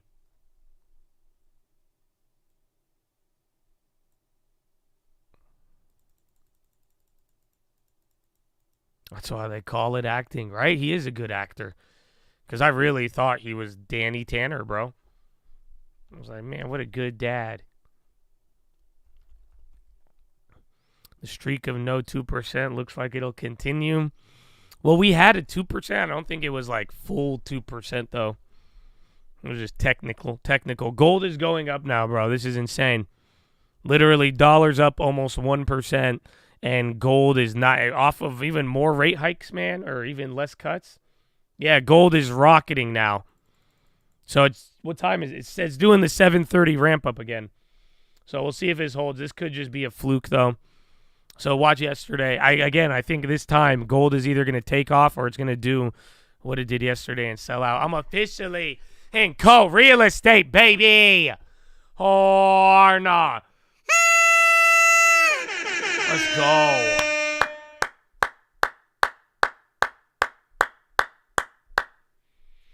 Amen. Are you kidding me? Good work, bro. I'm very proud of you. I'm very, very glad, man. And thank you. You know that? Honestly, Ray, I've had a lot of people, to try to get in it. And, the way we got you set up with it, you executed, baby. So thank you.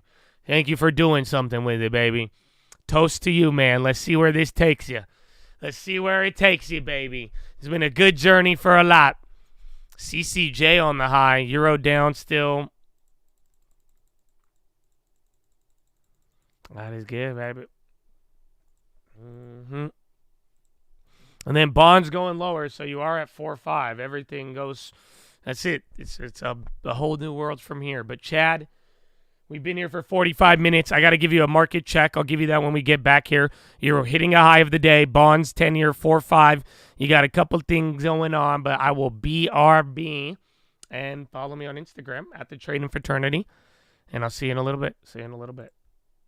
Advent controls above 70% of that business. It knows how to do acquisitions. I think it's going to be forced to do it to survive in the public market. Really interesting perspective there, and it really comes back down to the product and whether or not it works. Harder to do, of course, in something like hair care. And so enjoyed this conversation. Hope to see you again soon. That, of course, was Ann Berry. She is Threadneedle Ventures founder and managing partner. And let's take a look at what's moving now underneath the markets. We're going to do that with Bloomberg's Denitsa Sekova, and Delta Airlines really popping right now. Yeah, this is really one of the only stocks in the green, and we're seeing very strong expectations for second quarter earnings. That's not only lifting Delta, but it's also helping United and American Airlines. This is based on boost on corporate travel and steady leisure demand.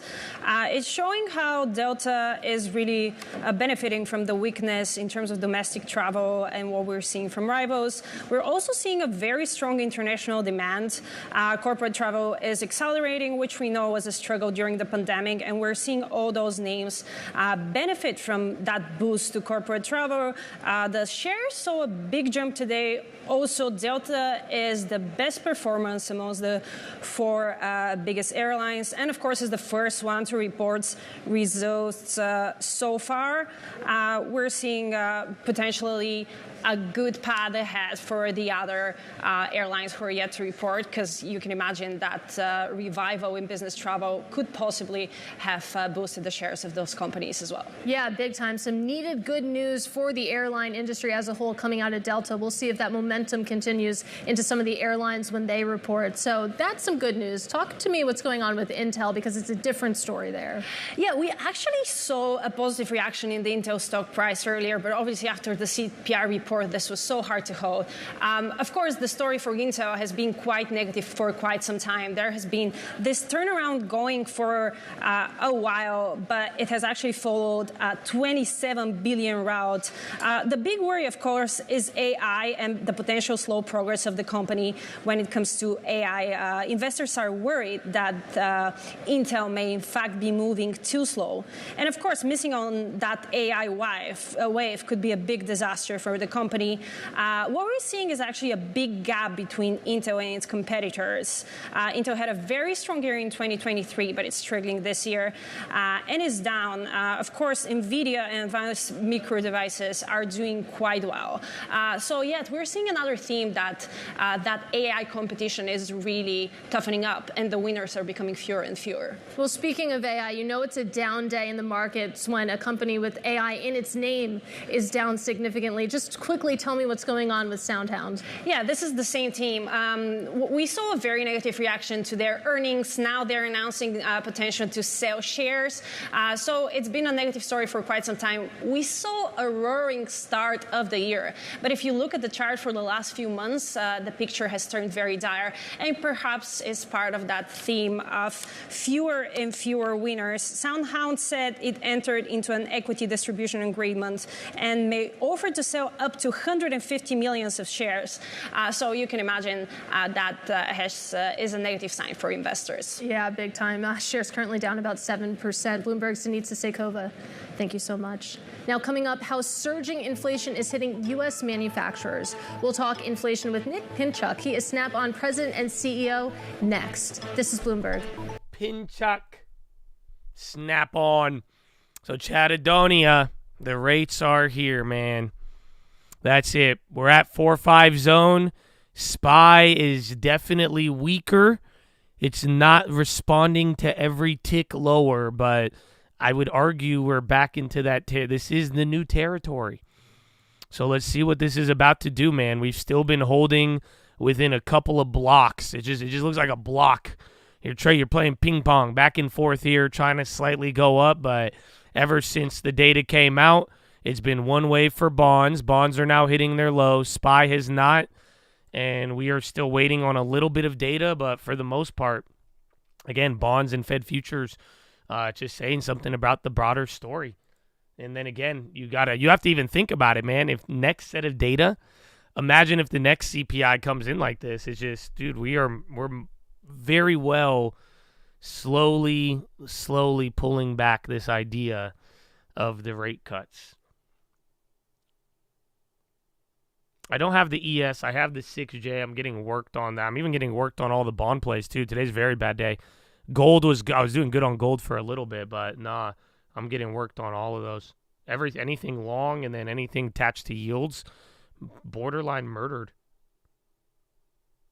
But I still think we're gonna get a little bit more follow through from the next couple of days. But after that, I mean, we're gonna we either fall back to the path or we start responding to this inflation data, and that's why I'm like, all right, it's gonna be kind of bittersweet because maybe, you get these moves now and you had to deal with X amount of moves and disconnect between like the bonds and stocks and all of that. But I mean, if we start getting movement now and responses, then there you go. But then again, I mean, I feel like the market wants to be patient.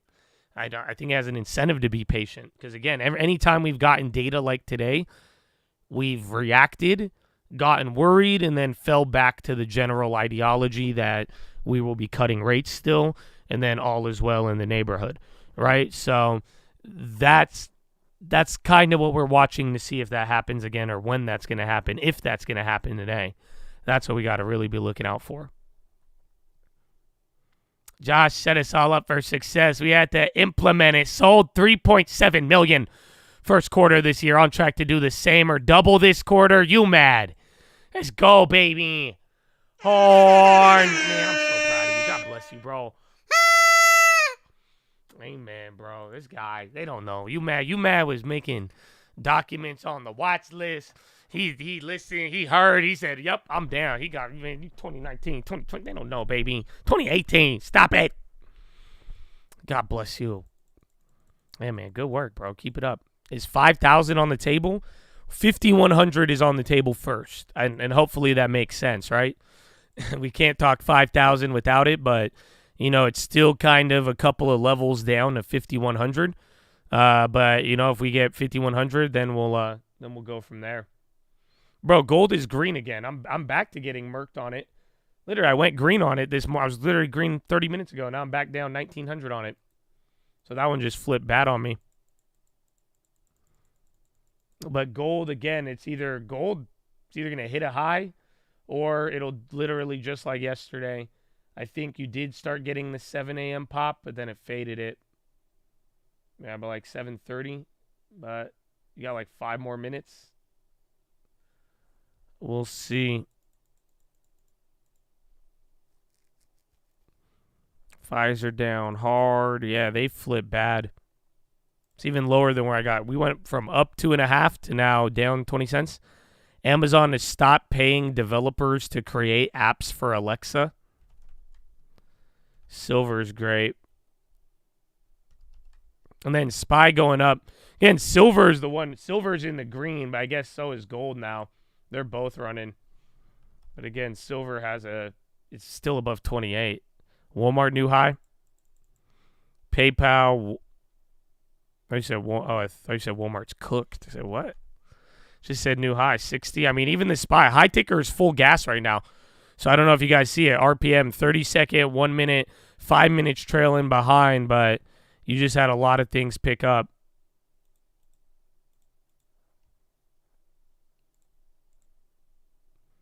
$5,165.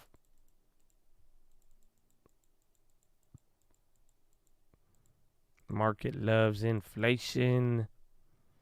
Well, I mean, the weird part is that this is still a high point. So again, I mean, last time we were getting inflation reports, I mean, you're still trading very, very well above those levels. But the market definitely took a step back to that. I don't think the market likes the data. But like we've been talking about since yesterday, even in this morning, the market has this ability to still hold up and still kind of ignore the hot data following the path. That's it. The story's changing, but they're not following the new story as much as they're following the path right now. And that's why, again, this 4-5 and seeing it, we're trying to see if it's going to break out of that. Bro, gold is at 23.67? You are kidding me.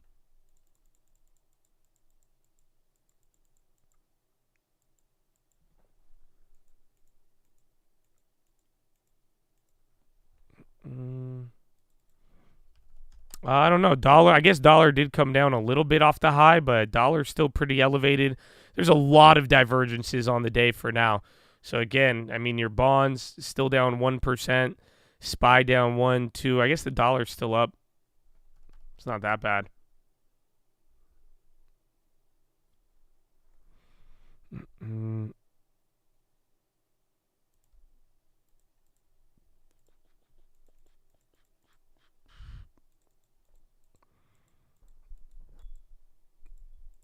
Intel dying. Oh, yeah, I forgot I made that play. That was the one for the day. Yeah, down 50 cents off that. They're down 2. NVIDIA held up. 10-year backing off for now, but, I mean, we're fully in the danger zone. But then, granted, I mean, we're still above it right now. But last time we were there, do I have another one of these? Last time we were close to it, though, we did do, literally 2 days ago, we hit it and then came back down. But for now, you're still above it. The level has been initiated.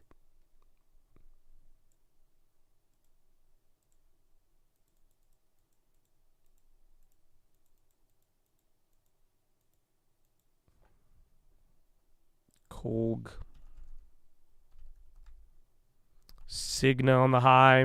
Healthcare is actually in green. Oh, yeah, that's what I want to see. Let's see the breakdown, baby. So, S&P 500, 435 names in the red, 68 names in the red. Dow Jones, 26 in the red, 4 names in the green. NASDAQ 100, 94 in the red, 6 names in the green. So, yeah, like 90% of everything's down. I mean, that's just from the gap up and the data in the morning.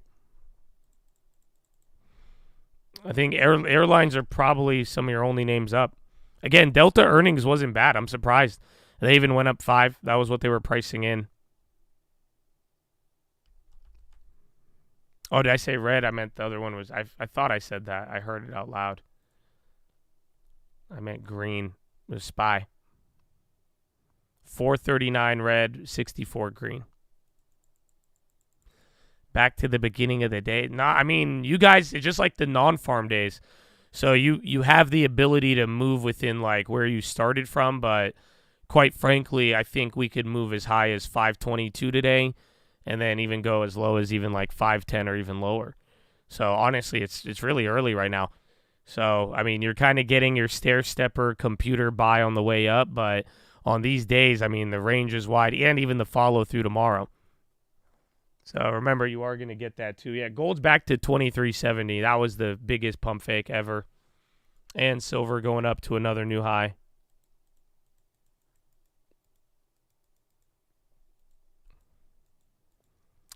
$10-year. It could be, I mean, I don't know if it'll, maybe it shoots up higher, goes lower, and then by the time we get to the next CPI, it's at 4.5, but at this point, I think it could hold. It can move slow the next couple days, but, you know, it's just like we're going to wake up. I think we're going to wake up to a Monday, and rates are either going to pull back heavy or just die.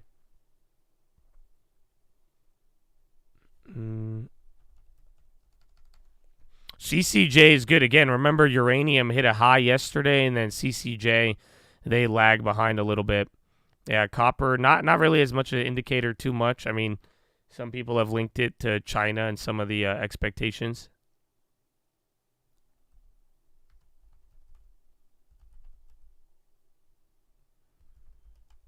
Ukraine will run out of artillery and air defense in fairly short order without U.S. support. Top U.S. general in Europe. SPY, another green shoot. So, dude, the high ticker now, 5 minutes fully gassed too. So that's it. You're hitting a new high like I was just showing you. You are well below where you started off in the morning, but the opening now, it went from that little ping pong block to now you are stair-stepping your way up here. You've recovered about 26 points in about 30 minutes, 35 minutes or so. So this is now near the low of yesterday. So I don't know if that's any consolation. Coin on the high. I think crypto's going up. So again, I think it's because the other currencies. So that could be part of it too there. Because all those, maybe that's why even gold's going up too. Because again, dollar's up. You would think it would kill it. But all those other currencies, again, euro dropped the most and the pound and the yen. We have minutes at 2 and then bond auction at 1.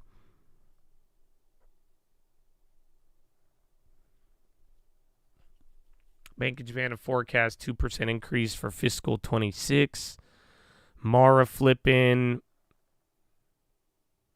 3 sons of Hamas leader Hanai killed in Israel airstrike on Gaza, says Hamas-affiliated agency. 5 on the high. Bonds flipping back down again, and then little green shoot on the dollar.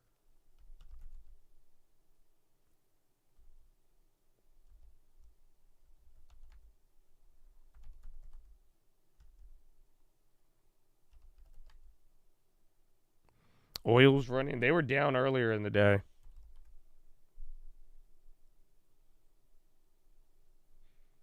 Oil's break even, 0.05. Not bad. Not bad at all.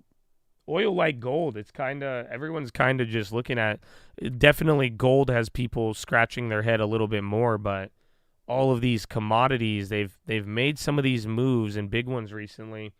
And like, even if they don't move big on like the day, it's the fact that they're like staying elevated. Like usually you would get like bigger pullbacks, but like even then, you know, we're talking about oil, green, red, the last couple of days it's doing this and that, you know, but fact of the matter is, you know, a lot of people didn't even think oil was going to get above 80. And then it got above 80, kind of held up, pulled back a little bit, and then now you hit 87, and then you're holding 85, but like these 80s and 82s, again, that was a pretty high level, relatively speaking. Because then again, anytime we've gone above 80, that's just where it started to go nuts. That's like that with gold, oil, most commodities, even silver now. And like we said, if silver starts ramping up, and then bonds hitting a low, or about to.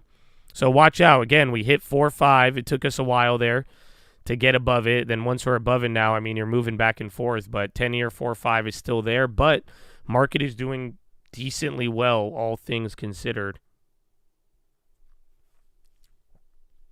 It'll nuke demand. Well, remember, I mean, I want to agree with you on that statement, but remember in 2021, 2022, we had a time period where oil, even though it was high or low, it got so disconnected from like what was happening in the economy. So we'll see. But in general, the only thing I could go back to is that oil, it falls in line with what we were talking about with just, you know, any soft landing and rates. You know, anytime if they cut rates and energy prices are high, I mean, that's usually not been a good outcome. And unfortunately, that's kind of what we're getting here now. Look at the 10-year. I just use trading economics, or I'll just look at the futures, but trading economics is trading view, I believe. EVTR. Is NVIDIA still killing it? Yeah. And Intel got clapped. China, U.S., and EU reached consensus on consumer goods safety. Xinhua.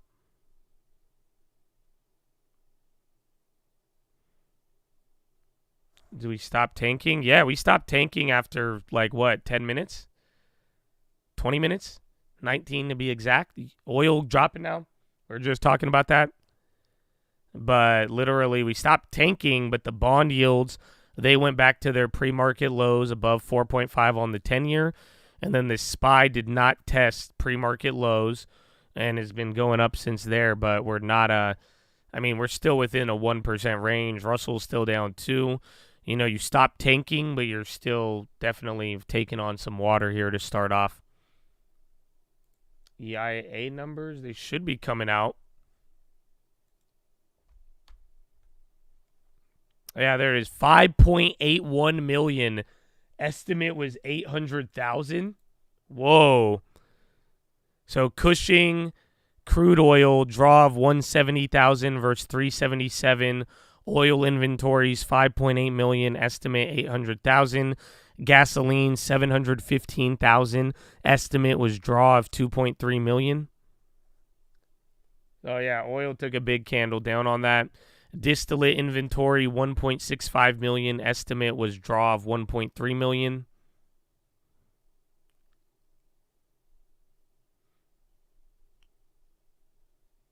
Yeah, it's like Energy Institute of America, I think.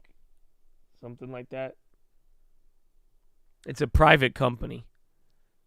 So, like, it's, or maybe public, but it's a company, though. So it's not like a government agency that reports it. So, like, the data that we got today was from the BLS, Energy Information Administration. So, like, the stuff we got today was from the BLS. So that's like the government versus, like, you know how you get like S&P PMIs? S&P is a company. It's a company that produces the data. Oh, Crowd? I thought that was, I don't know, CRMD? Core Medics. Bonds going lower here. Watch out. I mean, there's nothing to really watch out for. Just pay attention. Because if they go lower, I'm trying to see if the market's going to react. But at this point, the market is slowly just like, it's going up. Bond yields are going higher. So it's still lower. This time the equities are lower. Last time bond yields, we were a lot higher when the yields were a lot higher, or not as high, but close to it. So this time around, I mean, there's still a little bit of pressure, but intraday in the short term, this effect, the 4.5, it's not adding as much pressure immediately. The BLS leaking info to Wall Street thugs. I don't know. I mean, I do know how I feel about it. I feel like they suck. And what I mean by that, it's a long story. I don't know if you guys are aware. There's like a big story that's going on right now. They're kind of giving the Bureau of Labor Statistics shit, because apparently there was like a weird little cult going on in there. So like if you email, like there was one guy who worked there, yeah. He worked at the BLS, and like if you were like nice to him, and like if you asked to be like and said, put me on a list of super users, this was just for the banks, like JP Morgan and the big banks, they would put him on, and he would give them like special updates and information. Like he was giving them extra information that nobody else was getting. He called them super users. So, like, you're asking me what my take is on that. I think it's shady, obviously, but, dude, the big question you should really be asking is, you mean to tell me all of these big banks and economists were quote-unquote super users and had a mother effer on the inside emailing them, and we've still watched these economists get everything wrong? Come on. Stop it. Oil's ripping now. Bro, kind of like, dude, that's crazy. So big inventories. But oil just sold off $1 and then popped up. But do y'all feel me? So you mean to tell me we're in this type of environment where it's like, even if it's so corrupt, the data is getting leaked, that even if it gets leaked and these guys have special treatment and get things in advance or non-public, and they are still missing every single estimate? What the fuck is happening? So, yeah, there you go. There you go.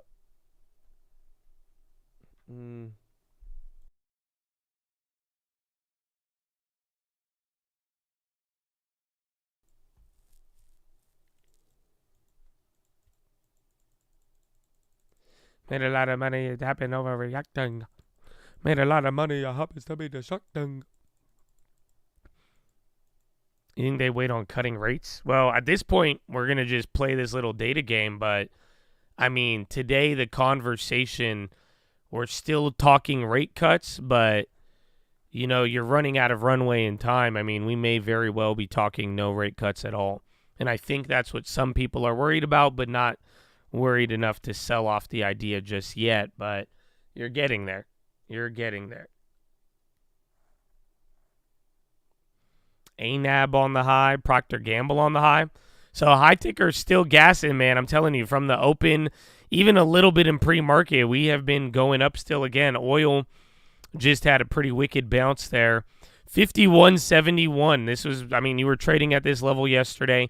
This is now 0.75%. Russell, I mean, is the real victim of the day. Other than, I mean, everything else is clap, but this isn't bad now. Now you're moving under what was priced in.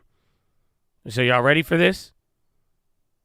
In the morning, the data was hot, and you were down 1.5. We were pricing in 1% for the day.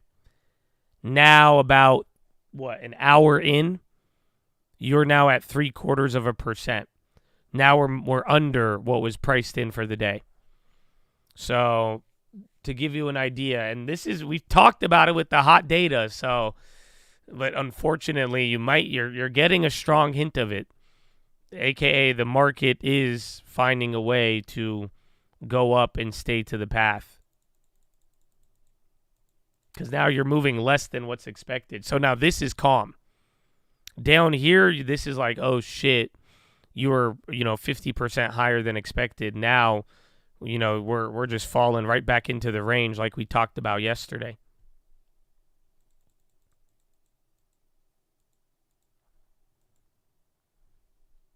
And then we'll see bonds, we'll see what happens with gold there. Oil's finding a way to bounce even off their headlines too.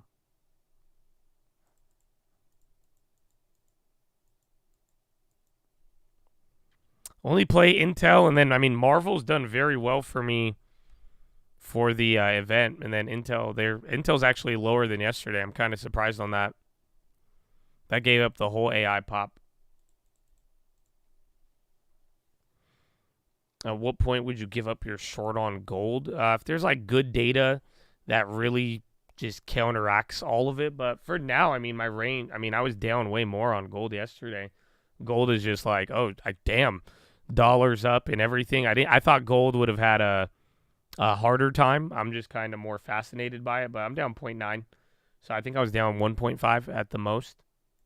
But if there's like real data that is like, oh shit, pricing in inflation or even jobs, and then it gives, all of the rate cut bulls, a new wind, that will be your time to get out of that gold.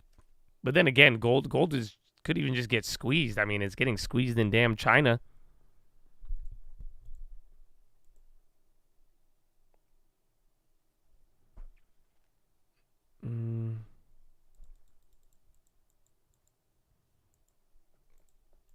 What if this was all priced in months ago?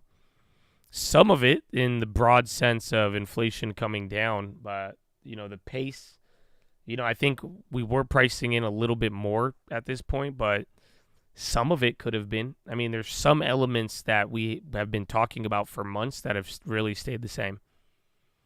You don't understand it, this move at all. You don't need to. And, I mean, remember I think it was around this time yesterday morning. Just remember what I told you guys. I just said, listen, let's just get this out the way. How many big data sets have we had that have came in hot and the market ignored it? And I said this verbatim yesterday. And I just said, let's get the elephant out the room. There is a big possibility that you get the data tomorrow and it's hot and then we rock it up and ignore it. That has happened every single time this year. And that is the golden path. That has been the path of people not, somewhat responding to the data, but then following this bigger path. Like I've been saying, the analogy I gave was like trying to tell your friend that his girlfriend is cheating on him when they're about to get married in 6 months. And that's what I'm telling you. The rate cut is the wedding. The rate cut is 6 months away. You know what I'm saying? But that's kind of what we're at right now, and that's why I said just don't be shocked when that happens today. Above all else, that should be the last thing that shocks you when it's all said. It would be more shocking if we actually shifted the path and everybody went, ah! And everybody instantly just changed their mind. That would surprisingly be more shocking. But this, we've seen it on hot CPI 3 times in a row because every CPI has came in hotter. And when they just said it was a bump in the road, every jobs report has came in hotter, and they didn't mind. And it was same exact reactions here. So that's why I'm just saying, we're looking for 4-5 and story to change. Until then, it's just going to follow the path. PPI could affect us, yeah, 100%.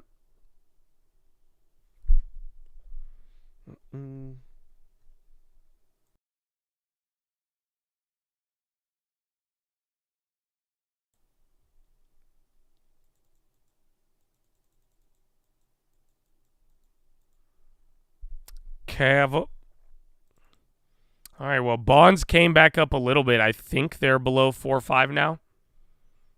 At least they're not staying sticky. So you know what I'm saying? Like, it's going above 4.5 and then coming back down. It's not like hugging it. So it's like, I don't want to go home. Oh, I'm staying. No. Oh, I don't want to stay at 4.5. No. So it's good. At least it's not making a home at 4.5 for now. But that's what we're kind of looking for. Because that's kind of, again, just as you're surprised the market's going up. I mean, again, if we could just run away from 4.5, that would be just as surprising.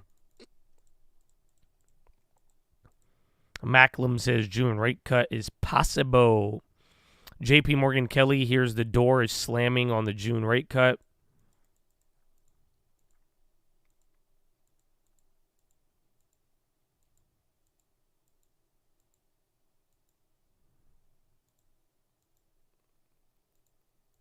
Bostic surprisingly initiated the pump yesterday. But then again, the market, it moved huge ahead of this, and I think the range is big. And then, I mean, we're getting into events. But at this point, I mean, if PPI does not cause an event tomorrow, and then we'll find out what happens with the minutes today, you might want to really punt until earnings. But then again, we still need to see what happens at 4.5, how pervasive interest rates are at 4.5 and above.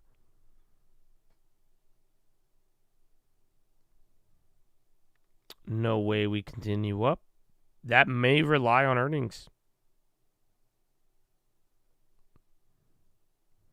Tired of punting until next data. That's literally all we have been doing. Sadly. So you're going to do that, I think, for another 6 months of punting.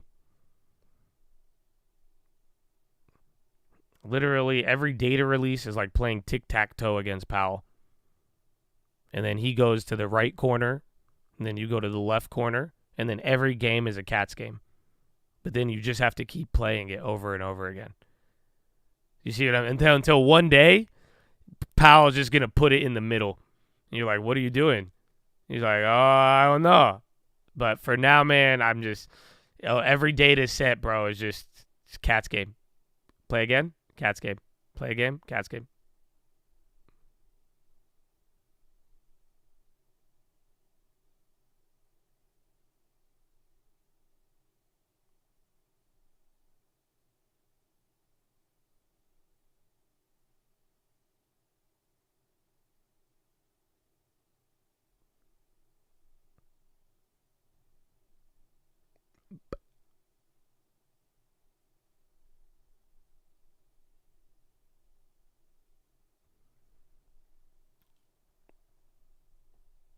Bostic gets to put 3 circles from the start. Bostic is just betting on the tic-tac-toe game. Call that TSM before the breakout. Good work, baby. I'm glad you got it. Amen. Amen. NVIDIA gets through 909, 950s, 30 cents to 5. NVIDIA is holding up very good today. So can't believe it's just hugging close to 900. Yesterday it was about to go hit 7. And then Marvel did good, but then gave up. Intel did shit. Averaging down on Pfizer? No, I added Pfizer to the long term. So I won't be able to buy anything for a month. which earnings? Anything tech related. All of the big ones from last time. Anything that moved a ton. It's kind of crazy though. I mean, you already got a hint. Delta went up. So actually, Delta was up a lot more pre-market. So I guess the CPI knocked it out. But at the end of the day, I mean, Delta, they moved a lot from last earnings. They had a good earnings, and it supported it. So not too bad. I think that's something where, just in broadly speaking, I'm kind of excited because that means some of these plays that already moved a lot, there's still going to be some fuel in the gas tank, I think. Yeah, well, NVIDIA's daily, I mean, it's given up a lot, but everything looks like that. The daily chart, you know, you could kind of see how it slipped from here, but lately, I mean, we have had, you know, a couple days. Remember, up until the last couple of weeks, and that's what I'm saying, like, even yesterday, you know, the range was really wide, and I think we're just playing that, but remember, up until, like, here, maybe you had a little bit in February, it was up every week. You didn't have days going down, and like the chart didn't stop. Like, look at this chart, was beautiful. So this is where it's kind of finally starting to not go up. But then again, I mean, if that rips up from here, that'll just look like a little bit of a reload. Marvel slipping up a little bit more here.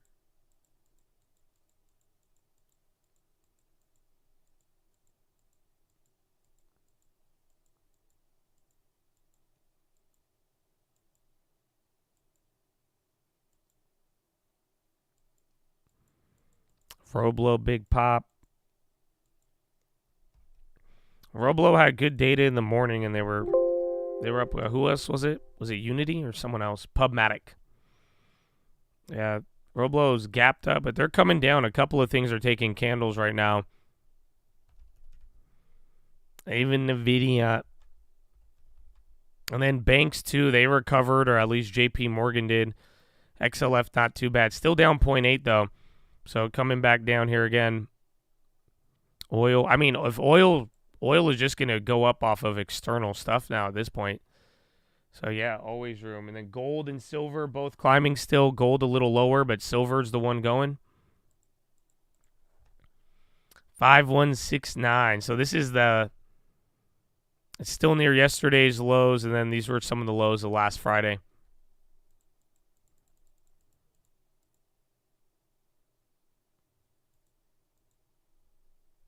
C gone. CG Oncology. Small pop. And then SPY coming back down. Dollar right back up to highs, but again, other things playing out a little different there. Again, literally you have dollar on the high as well as other commodities. I think oil too. No, oil dropped, popped, and then fell back down again on the data. And a little bit more reds. MDIA, that was a runner from the other day. That one's still going. Vic told you guys. Yeah, Vic. I told you. I think the FOMC minutes should be a dud. They shouldn't really give us anything. Like, they should be watered down because of the delay. But there is a chance of a surprise, given there's quantitative tightening comments that may be included that were kind of, hinted at by Powell last time. And then it was hawkish. Last time you had movements in the dot plot. Remember that. There were slight adjustments, and that's where we started talking about less rate cuts a little bit more. So if it might surprise people if it comes in. It may read a little more hawkish. But other than that, it shouldn't really do too much.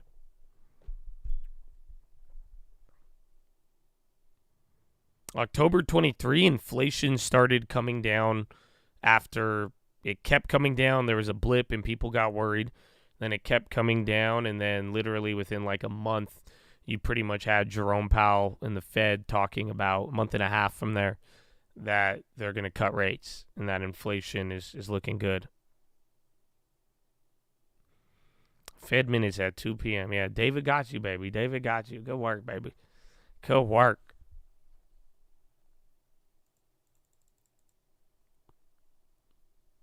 If Trump was to get rid of Powell, what would reaction be? Depends on who the replacement is, but, you know, Powell is naturally going to get replaced. So, you know, I don't even know. Like, I think he's going to run again, but some people, you know, even doubt that he will for this time around.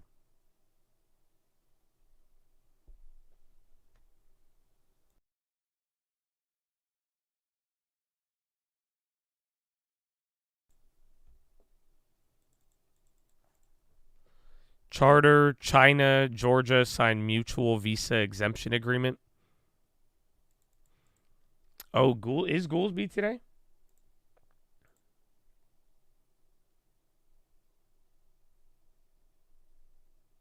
No, I don't think we have any Fed speakers today.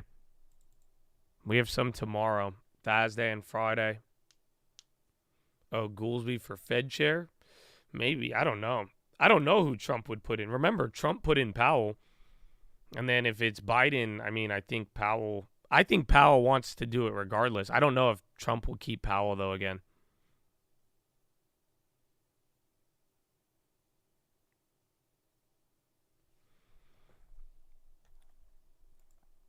All right. You're coming back down to VWAP. So, unfortunately, I mean, I don't want to get stuck in another block here. But this is, I mean, as long as you haven't set a newer low in a while, at least 30 minutes. But you're back to 651.64. This is all kind of within where we gap down to. I mean, still below. You got above like some of the first initial candles, but now you're just like right back to the second or third candle from the data. Boeing is Intel. Intel's getting murked. Boeing dropping. Again, watch if banks come down. Yeah, Intel flushed. That's what, 50, 60 cents?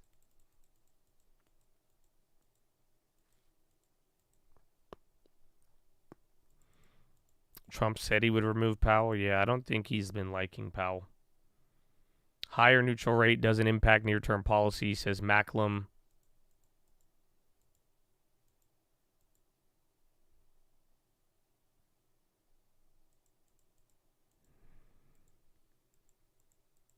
Very convinced we'll go lower because we've been running up on false expectations of rate cuts. Hey, man, although I want to agree with you, the only problem is just that, you know, months ago we were just jacked on rate cut hopes. And then we totally priced out all of them, and the market remained well above 5,100. So, like, even recently, you know, that's the weird part about all of it is that, yeah, like rate cut odds pricing back, it should get the market a little jumpy. But as long as any sort of cut is expected, these guys are sticking with it.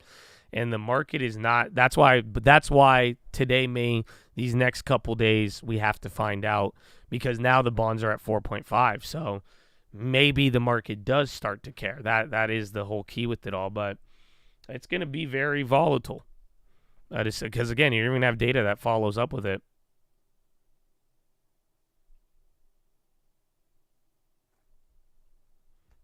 And then SPY back at VWAP. Again, we're getting more into the levels of pre-market once again.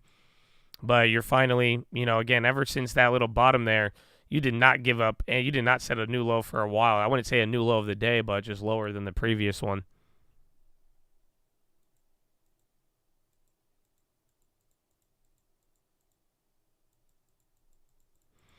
We not getting a rate cut, no landing inbound, do you think?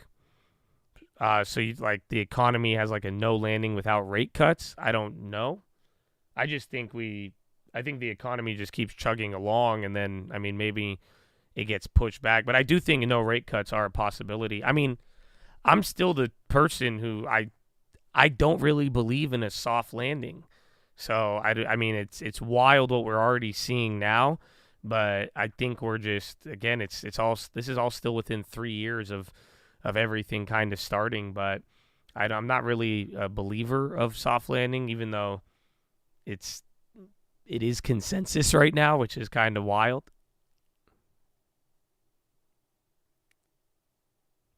Bond auction at 1, minutes at 2.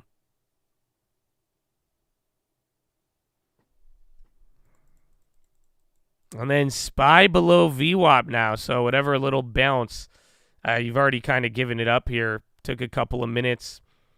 Still not bad, but it just right back now into, we're getting right back into that first little block I said. Remember, we just danced around here for the first like 20 minutes.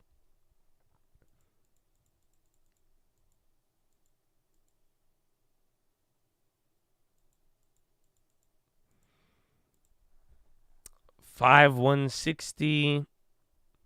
Mind met on the high.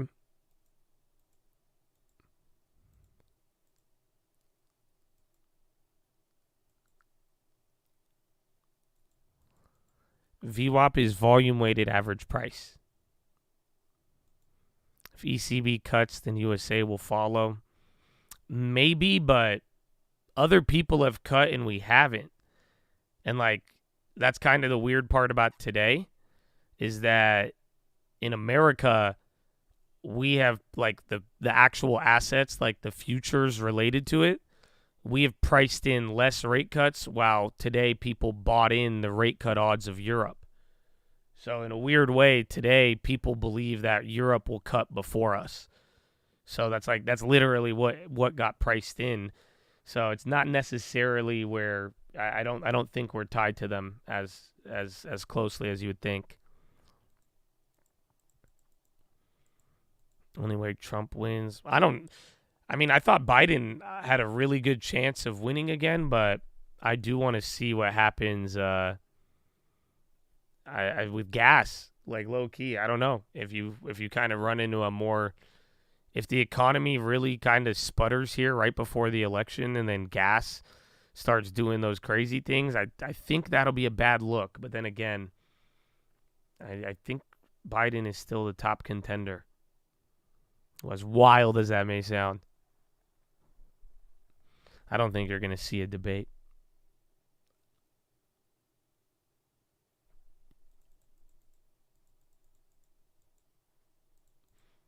And then still going lower. Bonds doing it again. I'm sure it's probably going right back above 4.5. Yeah. Where you're just going back and forth. Below 4.5, above it.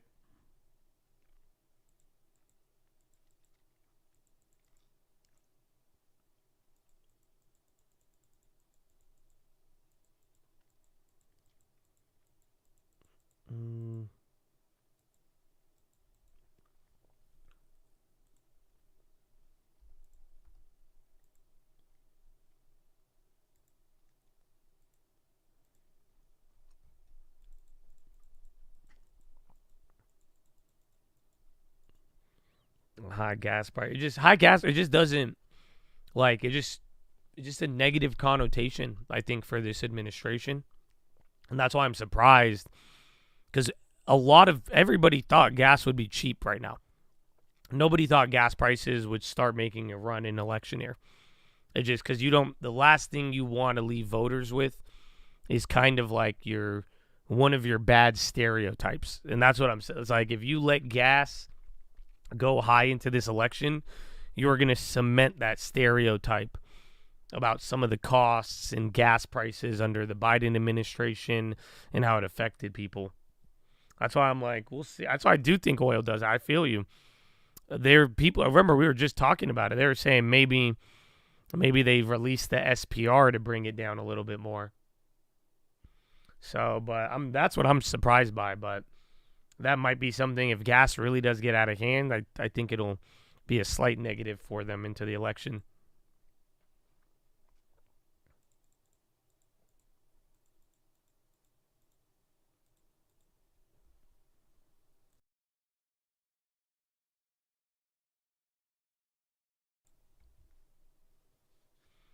SPR is almost tapped out, but I mean, we got enough to dump, you know what I'm saying? We could, coordinated SPR. We got enough, baby.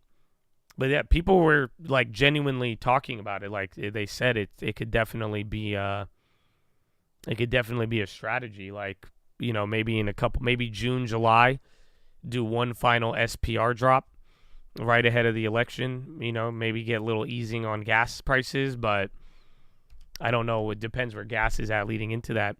Meta debuts new AI chip aiming to decrease reliance on NVIDIA Meta chip is next version of Meta product unveiled last year. Yeah, Meta new chip. Meta AI chip news.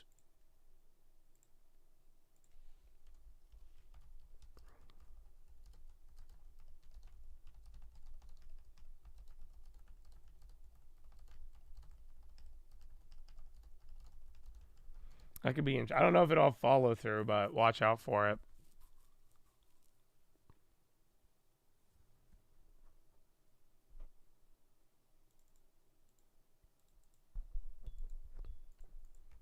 Delta's selling off and United, so airline Delta's about to go red.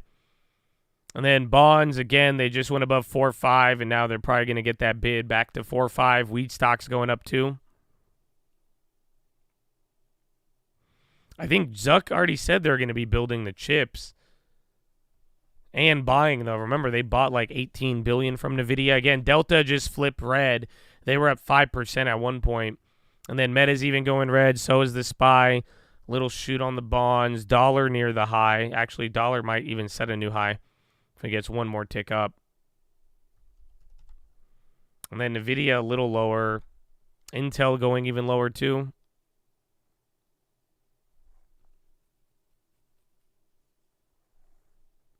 AI event for Marvel is tomorrow. PPI's tomorrow morning as well too.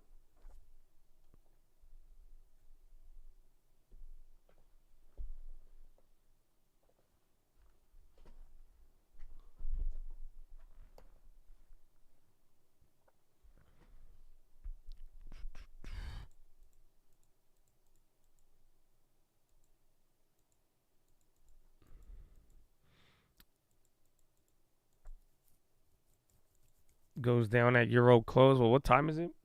We got 30 minutes, maybe. Because we are holding good in, honestly, and there was, like I was just telling you, there was a stark difference in UK markets and United States markets today in terms of more cuts priced in for Europe, less for us. So maybe Euro close, it's hard to say. And then, again, bonds are still at 4 or 5. Today's kind of bittersweet because it was a big reaction. It's surprise. Now we're right at expectations, but then there's still like an element of things are not like moving that much, and we're still, again, trying to figure out how the market is going to handle this. I still hold Redfin for the long term, but I've not bought more, no. I bought at like $3 and change, and I've not bought since. PPI is producer price index. Meta next generation AI chip will make its ranking models faster. I don't know what that means. Again, Meta update here. New AI chip. USO, gold, a little Chicle. Yeah, gold coming. Gold back to negative on the day. I'm still down on it now, but my goodness. And then oil. Yeah, they already said they're developing their own chip, but I don't know if we have like full details on like cost and how much it's going to benefit them and save them.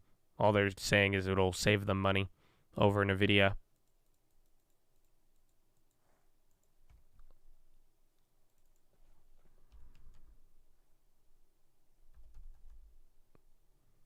Pfizer Rumble on the high. Rumble? Oh, I thought it said 7.7. Sell in May and go away. Well, remember, last year was the exact opposite. Marvel's selling off a little harder now. And then SPY still working its way a little lower. Again, these are back to pre-market levels. Again, actually from here, pre-market, you flushed a little harder. So it could pick up if it does dump below here. And then now you're like right kind of like top end of that little block that we spent the first like 5-10 minutes.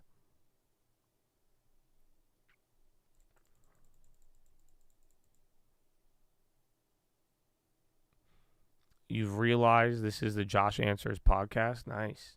Is it? I guess a 7-hour podcast.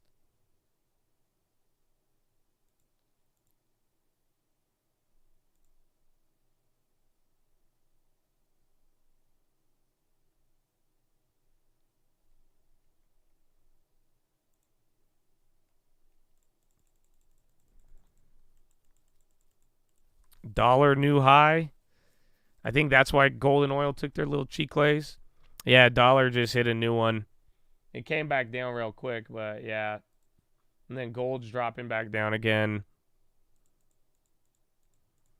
Preliminary 5.7 earthquake in China 8 minutes ago. So now you remember we were pricing in 1% for today, 1.4 for the week. Initial reaction was 1.5. We opened up a little bit like 1.25.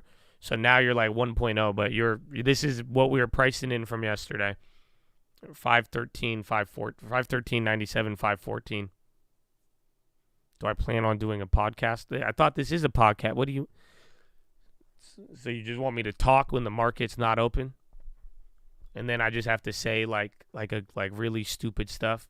That's it. I just need one person with me who like it just says that they haven't done certain things. I'm like, oh, and then I just react. And then I need a drink. I need a drink in the background. That's it. I'll put like protein shakes in the background. And then I'll just say hot takes. You want me? I can make you guys. You want me to make a podcast? I can make one.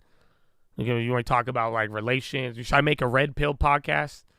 It's going to be a different type of red pill because I'll be like, as kind of purple pill. It's like if you mix the red and the blue, you get purple. I don't know. I'm not good with my primary colors. You know what I'm saying? Mm-hmm.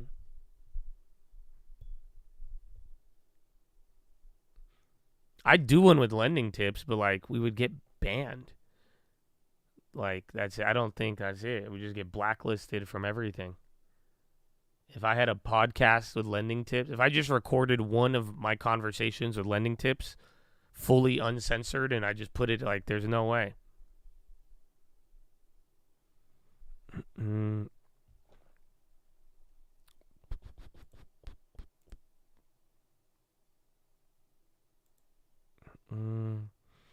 you're not black? Well, you're not unbanned. What? What does that mean? You'll figure it out.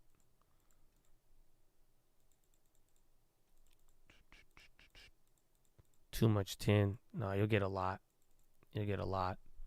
A lot from LT. It'd be fun though, but I don't know. I thought I'm confused. Y'all telling me this is a podcast, and then now I need to make a podcast. I don't know. I don't know, man. I don't know.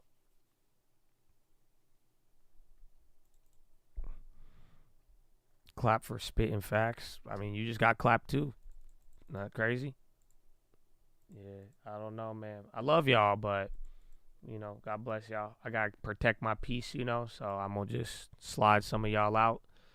It's quantitative tightening, chattitative tightening. It always has been, you know. It's all peace and love. Maybe one day we'll have an unbanning marathon, but nah, man. Oh, man.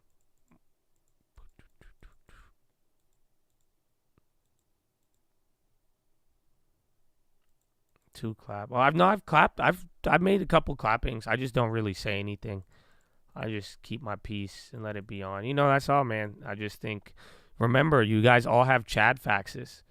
So even both, if I go through the chat facts and like, I don't know, if I see more like negativity and like less helpfulness, I mean, I've taken it upon myself to, you know, to make a little bit of a purge. You know, keep it simple, man. Keep it simple.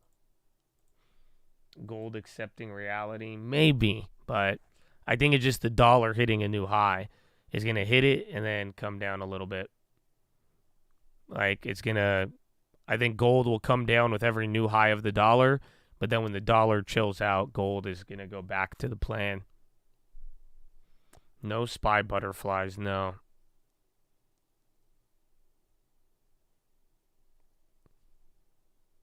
On the positive ones, yeah, man, there's been some good ones. There's been some great, and then I check it. I see the good call-outs, you know, especially if someone's like, oh, I told you so. I like to check the chat facts, and then if they did call it out, bro, I love it. Because I'm like, fuck yeah, they really were out here dropping that. You know what I'm saying? They weren't even just flexing you. Like, they actually were, like, dropping you. You know what I'm saying? Like, they were trying to help you out. Like, man, come on.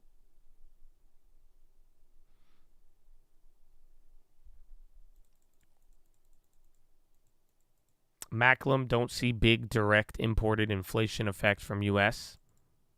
Or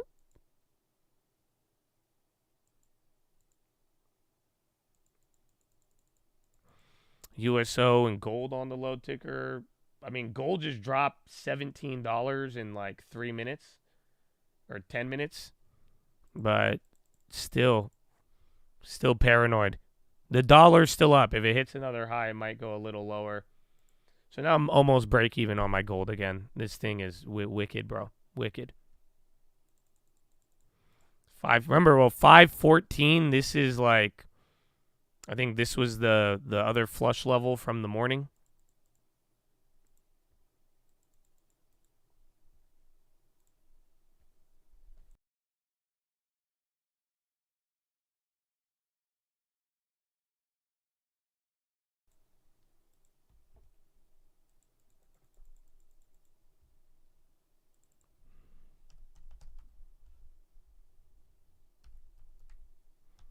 Macy's still going up. I forgot about those. Retailers, Nordstrom's barely red. Meta's still going. Again, chip updates. That was the latest news recently.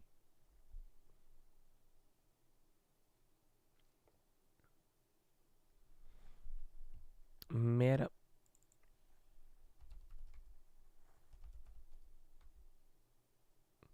Gold and Canadian dollar is not down the same with pound and euro. Yeah. And and the yen too. Gold and yen is insane. Gold dropped a little bit, and so did oil. I think it's just because of the dollar coming up here right now, but we'll see. And remember, euro closes in 18 minutes. This was our first move, and it looked like we were, cash open bid, but like now we're just in the middle. So this could either be a giant reload after euro close, or that was just going to be the little bit of relief, and then we go, and then bonds are literally holding 4-5, like right at the dot. I think the Bank of Japan is going to step in, but we have to get rid of, like, you have to don't step in on a day of CPI. So pretty much they're not going to step in when a central bank and there's other like big data somewhere else, because then it would defeat their purpose. So pretty much they're going to step in the moment it's low and calm at the same time. That's what I would suspect.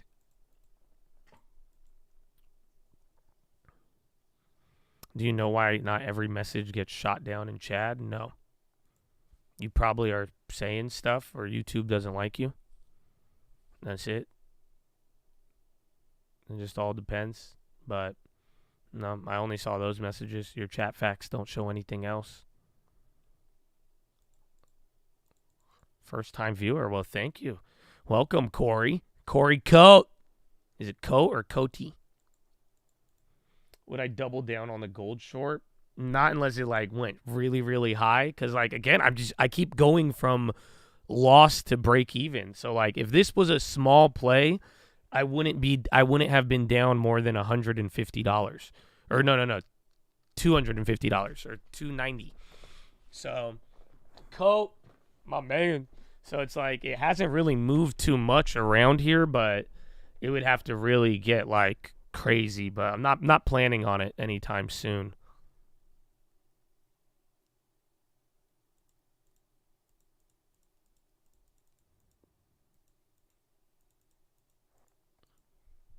And then Meta doing good. GE on the high. And SPY still holding. Again, bonds right above 4.5. It's like 4.502. The Dream for All loan in Cali. I'm not too familiar. I think I've heard about it. I don't know the exact terms. Is it for immigrants or what is it?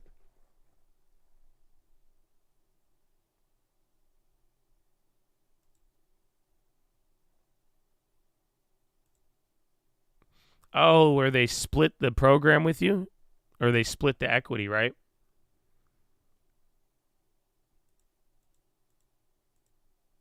Designed to have the state step in as the role of a parent in assisting their offspring who may not have the benefit of generational wealth in buying their first home. Is that how it works? I don't know. I think you get a down payment, but I don't know if they get a cut.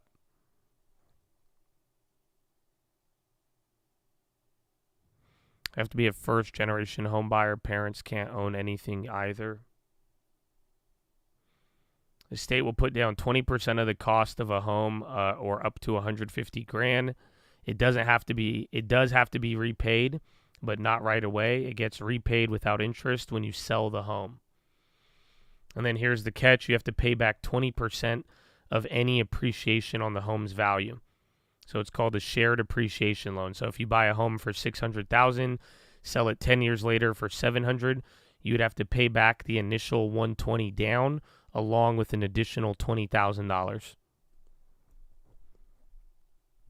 Yeah, I mean, not bad. I don't like, if you don't have to do a joint venture, don't do it. So I wouldn't. And I don't know, something about them saying if you didn't have parents, the state will be your parent. I don't like that, but that's a little too dystopian for me. Your father is the government, not the Lord or your biological parents. It is the government. Biden is your daddy and AI. Here is your down payment. Respect me, love me, obey. What? But it's not a bad deal. I mean, if you're asking me if it's a bad deal, I don't think it is. If somebody will give me $0 down, pay my down payment, and I pay them the equity on the back end, and I just cover the fucking payment, and I could live in the house, not a bad deal. Not a bad deal.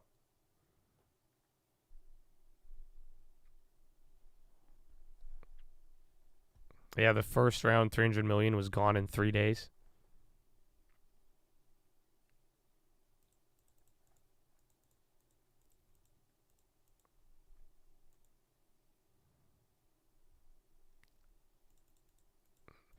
Yeah, and then what if you never sell the house?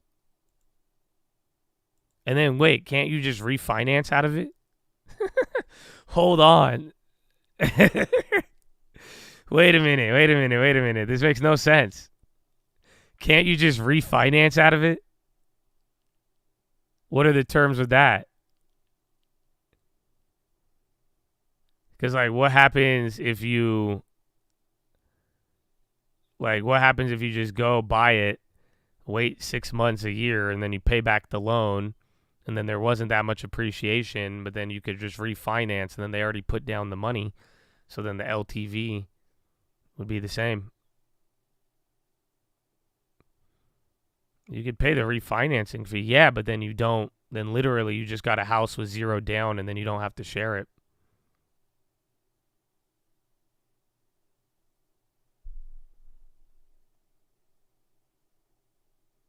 You found the loophole?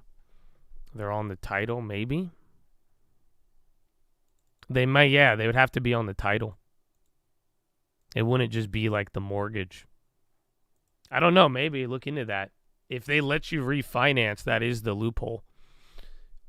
Because then you could just go apply for the loan, get the $0 down, have them pay for it, and then refinance 6 months later before the value goes crazy or anything, and then pay back the loan, and now you have the house, and you already have a history of the mortgage payments, but I doubt that'll work. I'm down to swing Intel for a couple days. I'm getting murked on that one, though.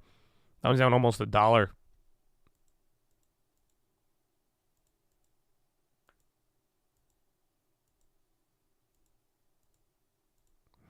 How would the government name appear on the documents? I'm pretty sure Daddy. LLC or something. So it'd have your name and then dad underneath it as the co-signer.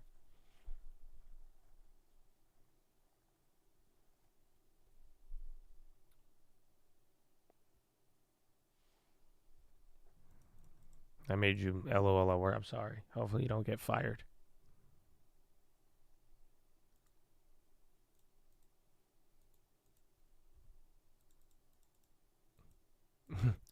Doing business ass. United States of America, DBA, dad.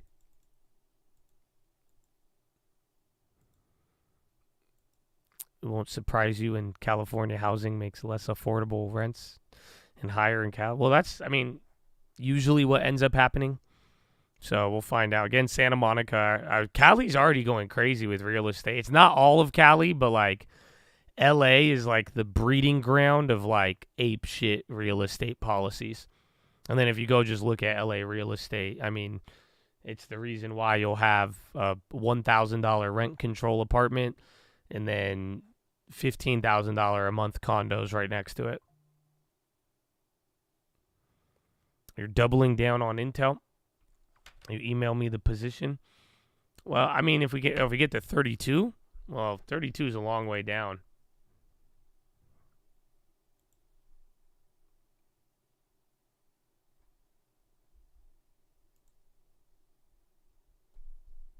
The AZ breakdown, yeah, I don't know if I believe it. That I don't know where you got that from, but that seemed a little like insane.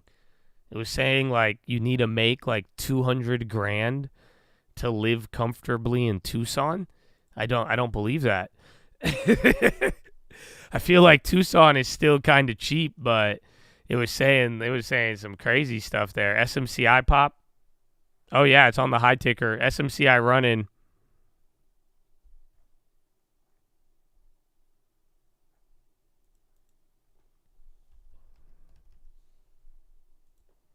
Like, where was it?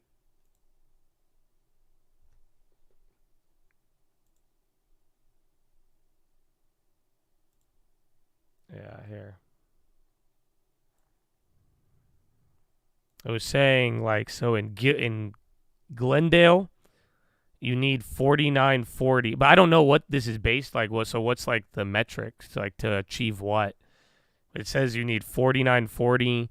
102 grand total salary for 2 kids, 239. But then again, I lived in Tucson, but it says like you need 83,000 a year to live comfortably in Tucson. You need $40 an hour. And then if you have 2 kids, you need 215 grand a year. I don't know. It's wicked. But like I feel like that's a little off for Tucson. I don't know about the other ones, but that's pretty high for Arizona. And then I guess, but then again, I lived there a decade ago, maybe longer.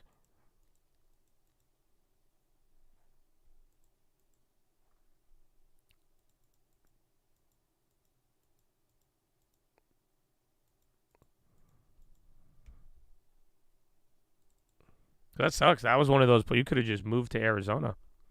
I don't know. Carissa sent me that the other day. 70K per year per kid. I mean, childcare is expensive. I think that's something that in the last 3 years, I don't think a lot of people realize it. But like childcare low key is a bag. Anywhere, I think even then, if you're spending 20 grand a year on childcare, that's a good price. I think you're lucky, is what people have told me. You know, it's actually like insane. You know, that's because, again, people, since the pandemic, the cost of, like, childcare and the amount of people doing it, it's changed dramatically.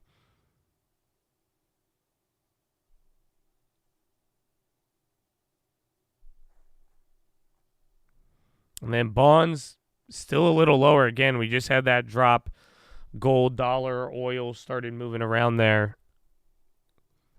Your wife is a stay-at-home. Well, that's the thing is, like, in a weird way, it's a high-paying job being a stay-at-home mom, because if you have both people working, you're gonna spend a lot of money on childcare nowadays, like a lot of money. So it's literally like stay-at-home mom it's like a minimum, I'd say, $50K a year job, but then it's like because you're gonna pay that much, not to mention everything else. You did the math, unless your partner's making about $50K to pay for daycare. Yeah, and you don't get the time with your kids, and you all have the stress and work, so it's wild.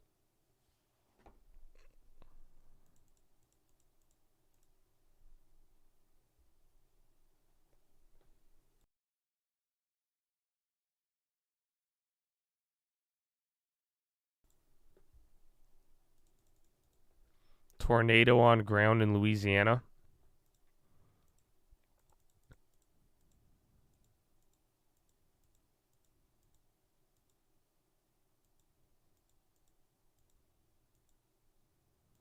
The minutes could talk about the balance sheet. Yeah. Quantitative tightening is what people are talking about. And then pound, biggest drop against the dollar since March 21. And then Meta chip is next version of last year's media product. Yeah, dollar's going up. Gold's still holding again. See what oil does. Pfizer at the low. T-Mobile selling off. Bonds coming back down. But yeah, dollar's still climbing. Did we take out last week's low? In the morning, I think we did. Yeah, right here. In the morning, we hit 51.44. So you went lower than, I mean, this morning, you went as low as what? 1, 2, 3, 4 Tuesdays ago? So last time SPY traded around here was like 4 weeks ago, Tuesday. Kind of crazy. So you did go a little lower, but then it just like stair-stepped up. And then now we sold off coming into Euro close. We'll see what it does. This is either going to be a reload or it sets the stage for all of it. But then the dollar kind of went crazy. I think minutes should be a dud, but if it can read way more hawkish than people are expecting, and then it could, if it talks quantitative tightening, we may get a surprise.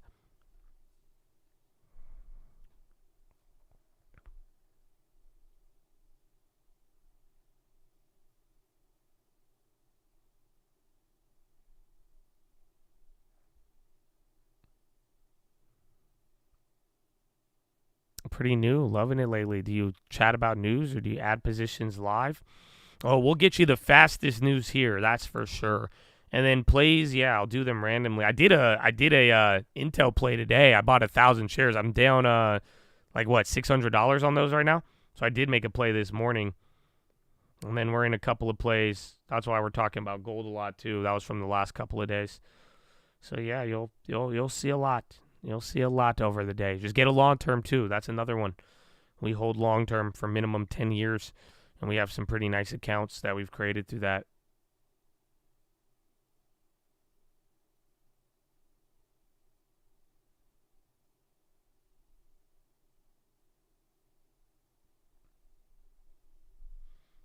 Marvel called. I haven't made, again, ever since I made those Marvel shares, I just bought them once.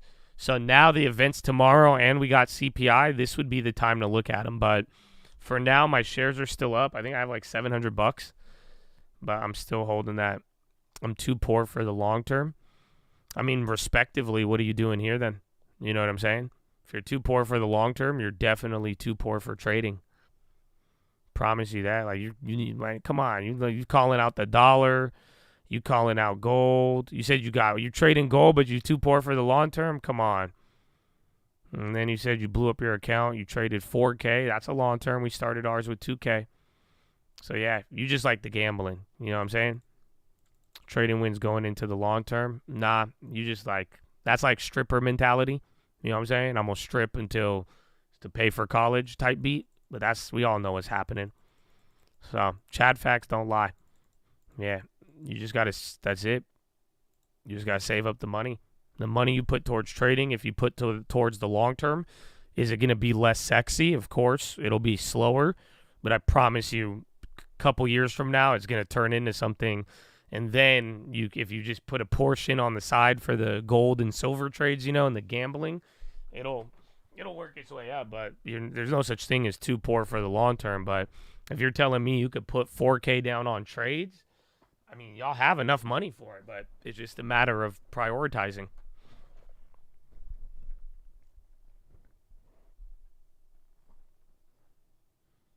Goldman sees first Fed cut in July rather than June now.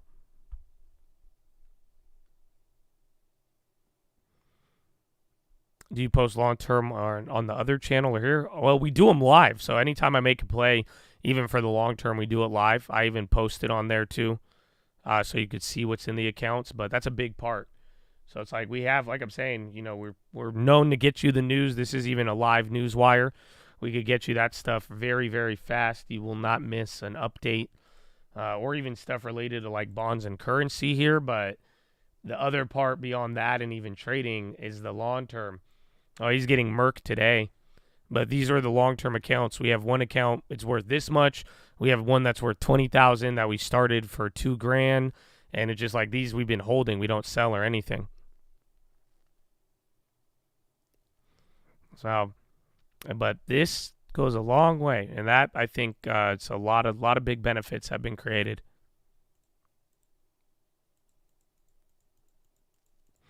If I had just started, I'd be looking dividend and growth. That's the same plan. But then, I'd be going for the names that are trading lower and going for the value.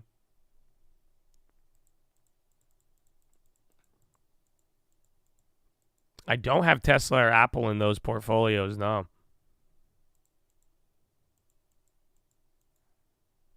NRG on the high, EYPT. Again, dollar hit a high, came down. Bond still dancing, gold too, and then oil. Took about, I think, 4 years to go from 2K to 20. And we added to it, but we never added more than 2K a year. So, like, this is the account. But it's a very accurate simulation. Like, this account, pretty much,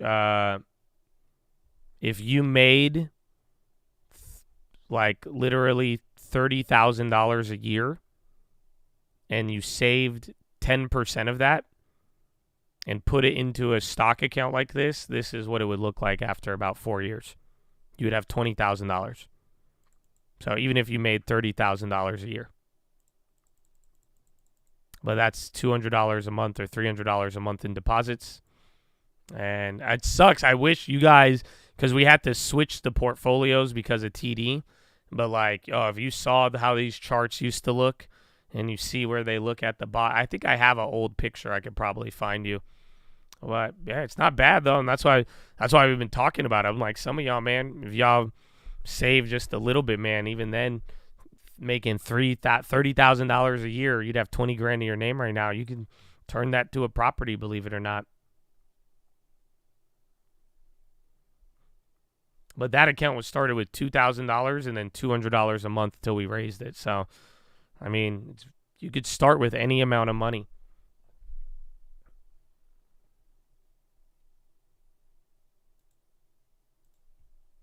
Four-month bills draw 5.2, a lot of that high.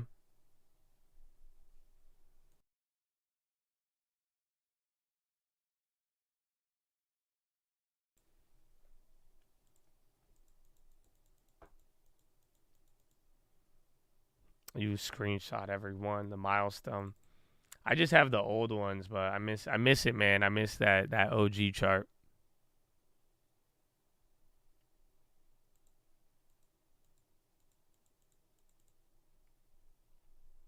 Let me see. Man, I have so many earnings preview screenshots.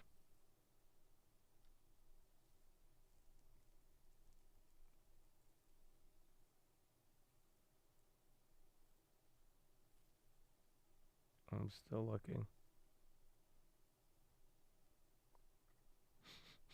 The law, I don't think I'll find it. It was in November, right?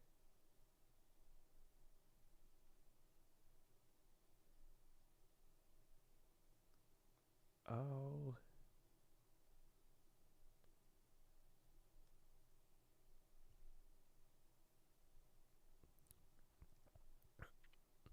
Looking at VVPR. Is that the REIT?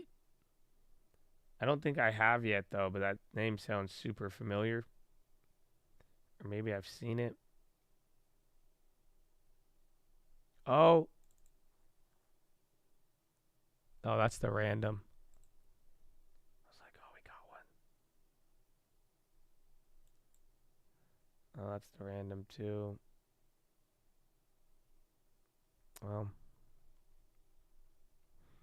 No videos about the long term since then. What do you mean?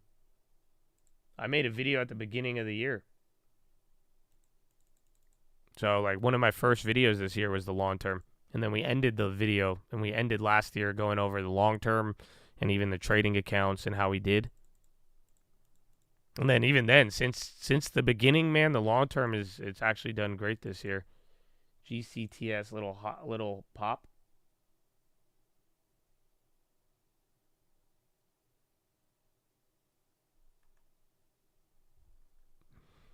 GCTS. That's on the high ticker. That sounds familiar. GCT Semi. Oh, we saw them move the other day. Yeah, they went crazy. I don't know if it was an IPO. They had something.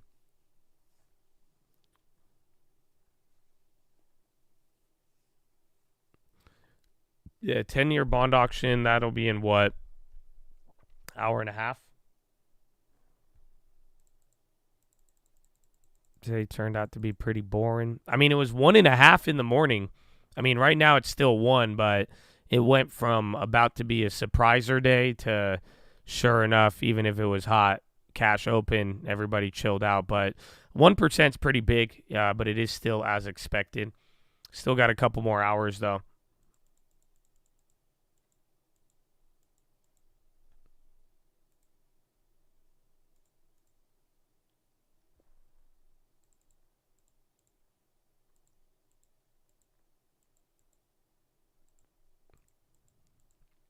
Names in the long term: VOY, DVN, DX, FFRO, Intel, NXT, KMI, PFE, PXD, TSN, VZ, ZIM, CLM.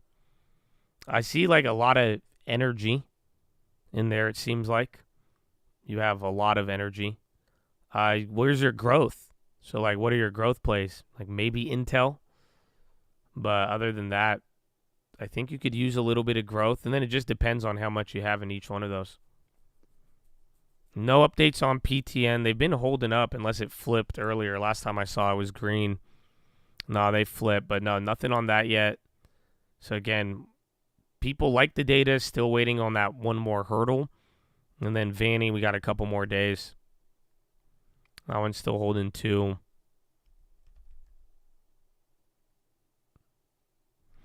Dividend. I like PayPal.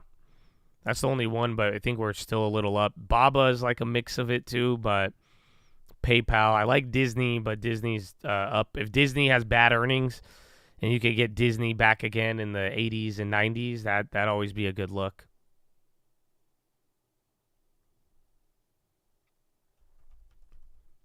AGL, and NVIDIA's been holding up great all day. What happened with SMCI? That had the pop. And then bonds still holding on here, but still around 4 or 5. And then SPY coming back lower again. Again, dollar recently just hit a high. It's still hugging up there. You're down 1.08 on the NASDAQ and the SPY. Dow's down 1 1/4, and then Russell down 2.3.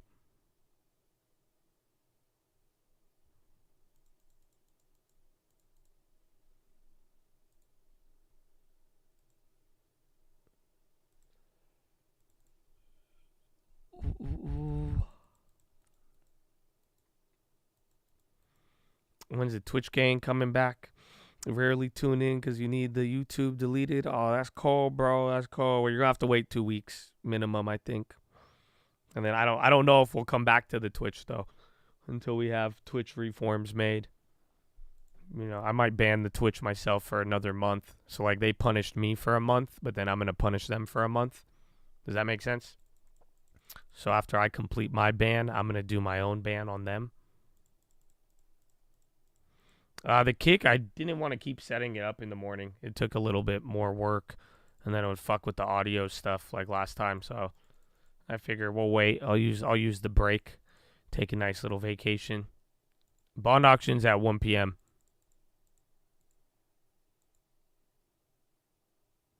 Numbers came in higher, market came down, but bounced back up.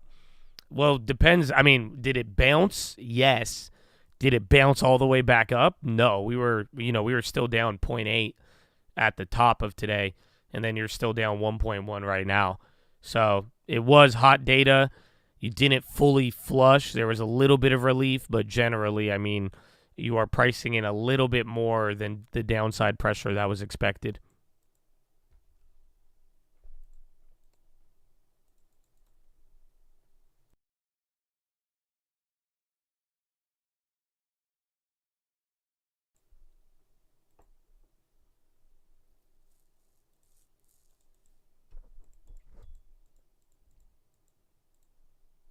CLH.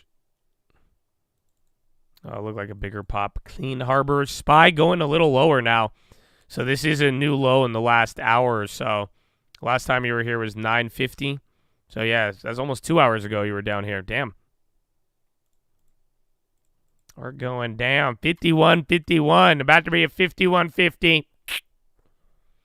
Again, the low is 51.44, and this is lower than the week and everything else.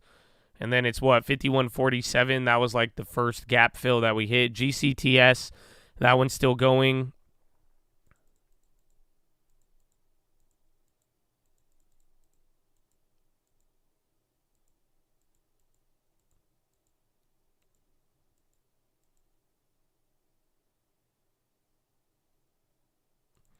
JM Smucker, price target cut. Again, GCTS, that thing's running. It just got halted earlier. And then 51.51. Gold is still red on the day, but barely. Still kind of high. Where's oil? Oil bounced back up. It kind of looks like gold too, but still red. And dollar. CVS, I don't know if you have long-term, but I think you could do better than that because CVS is doing good compared to some of its peers, but if it falls into the same trap as any of those, you're gonna regret it. So I think you have a good I mean, send me your portfolio if I'd have to see the numbers and balances, because I don't know. You named a lot of energy, and like they seem more value plays, but like I don't know how much you have in them. But if you think CVS will own them, you can. But I think you're lacking growth. That's about it. Trading fraternity, but not now. I'm not really looking to go over those right now. I was just answering your question, but like I'm saying, I'm missing information to say that. But if you like CVS, I do think you could do better than that though. And I think you could get like a solid growth play, maybe more of a big dog. But that's definitely what I would do. But then there's some stuff I don't know how the portfolio looks fully. You need an anchor. Thoughts on starting at Apple? You could. I mean, Apple could definitely go down more. It's at the 2022 highs, but at least it's lower, and it is a solid position. So, yeah, you can. Maybe NVO? No, but Apple, way more quality. But just the range, and who knows. But it's always going to be there.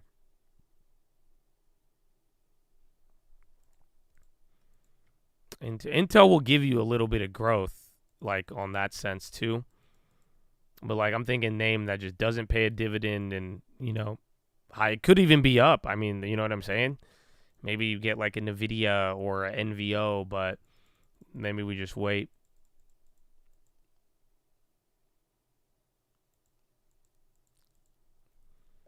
Oh, where is Nike? I forgot about that. They came down. They hit 90 yesterday. SPY coming lower, man. So get ready because now this is like right after the data came out. You're getting to that low end of that candle, but there's a little bit more to the flush zone here. And then now you are lower. So Euro close, we have only gone lower. You had that little baby pop, but you sold off prior to. Oil starting to go back up. What one was it? The dollar hitting a new high too. Global clappage. Pfizer near lows. Again, I think Germany ended up doing good today and the Euro stocks. So again, they were all green. Switzerland and France were barely red. So it wasn't that bad for them. Again, but this was just more surprising for us. We're going lower now. So again, whatever little cash opening that faded after an hour, and sure enough, back into the data zone, and now you're moving a little bit more than what was priced in, but we were down another almost 0.5% from here, a little less than that.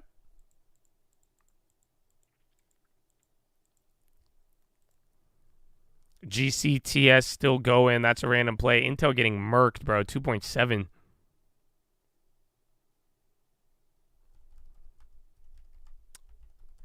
Honestly, the big tech names aren't even doing that bad. Most names are red again.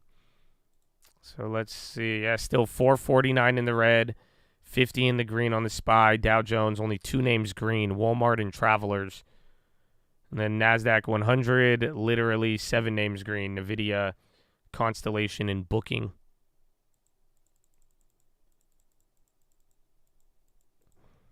And Q going up, dollars going up again, SPY going lower. If anything, Russell and Dow, I mean, SPY and NASDAQ are matched up. And again, your big tech, they're not selling off the same way. But now 5147, That's like the gap fill from the other day, and then 5144 is the low of the day. JP Morgan said 2% for the week. I think they said for the day. So we were down 1.5 at the low. We just didn't hit that at open. So again, we were actually a lot lower pre-market. So at the opening of the day, I mean, you opened up at like 513, 11-ish here, but you went as low as 511. So you were 2 points lower pre-market. You never hit that intraday. So if we go there, that'll be 1.5. And then anything from there, another 0.5%. That would be the JP Morgan expectation. And then again, sure enough, like what do you guys notice here throughout the day, though? So look, the bonds, they're at the 4.5. The market, it looked like it was ignoring it. But now if they still hold, we'll see what they do from here. But now they're matched up, ready to move. I think SMCI is big tech. I don't actually know. I don't think their market cap would make it's big tech, but not like mega cap tech. KMX earnings, little green off of the bottom there. Again, bonds still low and above 4.5 on the 10-year. They're praying. What did you miss? Just a hot CPI brought us down a surprising amount. And then it opened up and the market got a little bit of relief, but that just kind of was like a dead cat bounce. And now we're right back down. Bond yields are back up and the market is fully priced out June cuts. And now the next couple of days with other data, the market's going to debate how many rate cuts we actually get and, you know, whether we actually get 2 or maybe less. And then when it actually happens.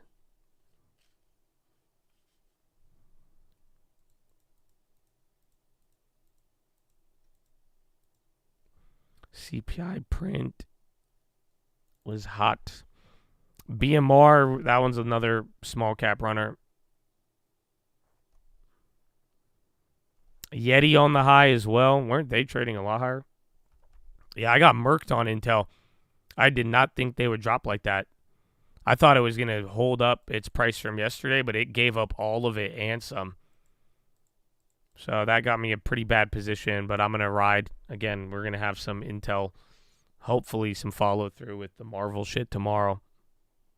And the TSM stuff today, but then again, I think there's just a little bit more of a drag from the CPI. I think that affected a lot of different assets.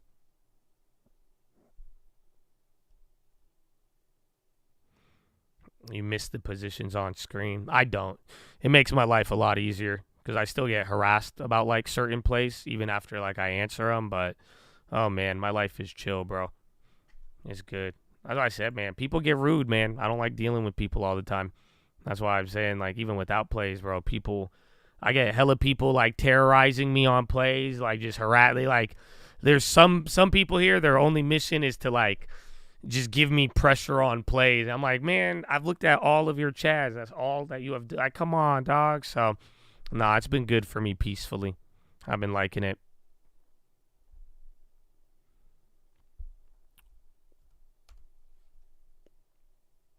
Block them. I have, but they're attached to me. They like me. So, but I don't. That's why I'm like, I don't get y'all. Just be homies. Y'all be good. But most of y'all been following along, and we give updates though on the place. And then even then though, I mean, I'll tell you when I'm up and down on them.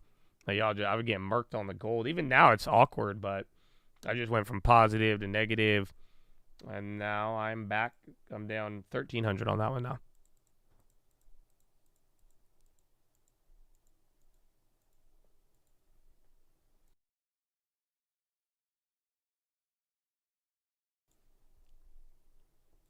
Happy birthdays.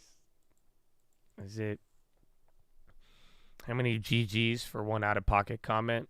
It doesn't matter. You could drop them. It helps. It goes a long way to know, like, where you're at. But, like, remember I read that one dude, like, dude, y'all read some of your comments back to back. It's just, it's not productive for you or me. So I clear it out. That's it. Don't worry. I'm not going to call you out for it either. It's just going to happen. You know, so it's not even. You just keep the system chugging along, baby.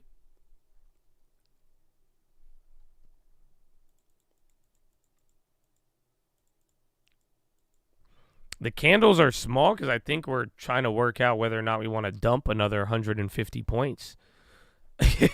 Anything lower from there, I mean, again, it's like 2 levels, and then you're testing 5,100.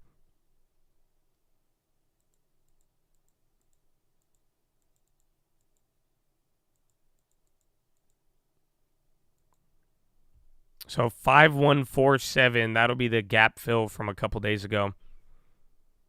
And 5144 is the low. Hype on the sell side. Well, I mean, you got everything now. You have less rate cuts, 4.5% bonds. The data has been consistently hot. I mean, why are you up this high? Everyone's blaming it on rate cuts, but now if you're really going to start doubting that, you could shift. But then again, I think you're gonna watch ultimate punting, and then don't forget everybody's gonna turn into to earnings crackheads very soon.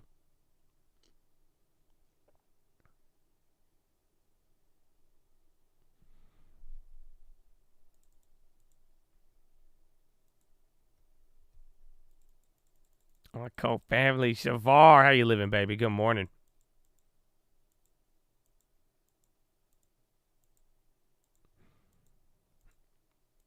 The point of rate cuts to stimulate and the economy's cooking. Why do we care about rate cuts? The future and debt. So that's the literal answer to that question. Because it may seem weird and you're like, wait, it doesn't make any sense, but it's the future. It's people thinking about a couple years from now down the line, and that's why once we start cutting rates or we get away from this high policy, that's going to mean down the line, servicing debt, having an idea and how things are going to operate.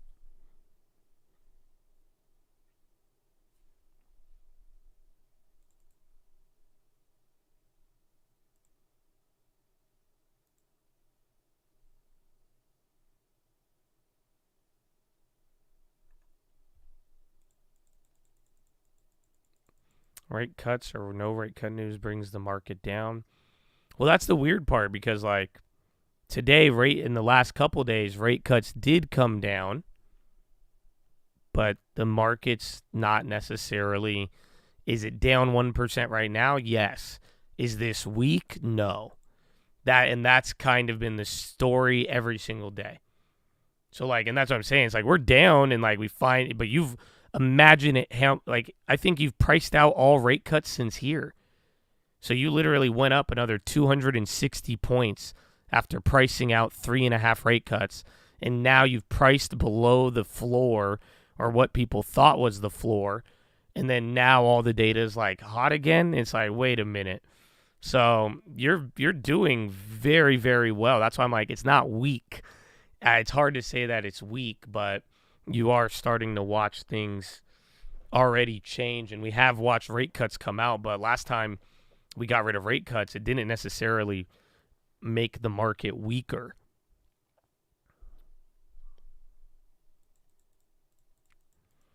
Yeah, dollar keeps going, but again, the market's doing fairly well, but dollar's hitting a new high of the year. But then again, that's what I'm saying. You're a couple points off of record highs on stocks and gold. So I do think, though, yen and the pound are causing a lot more ripples beneath the surface.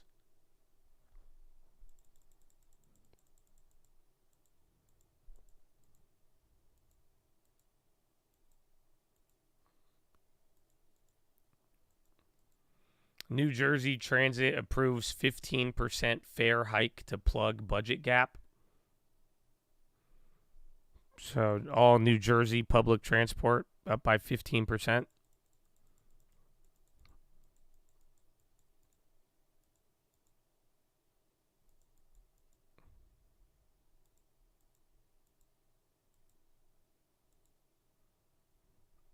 Earnings will be the factor. SPY, it's hugging near literally right where we opened up at, and then bonds near the low.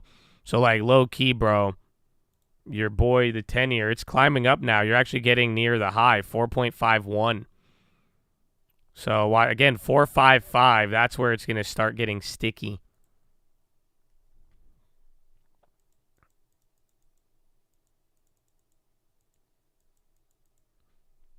Pfizer, new low. We got, 5 more minutes till 9. Not bad. We already had euro close. Again, we've dumped since euro close. We were dumping prior to it, too. And then bonds going a little lower.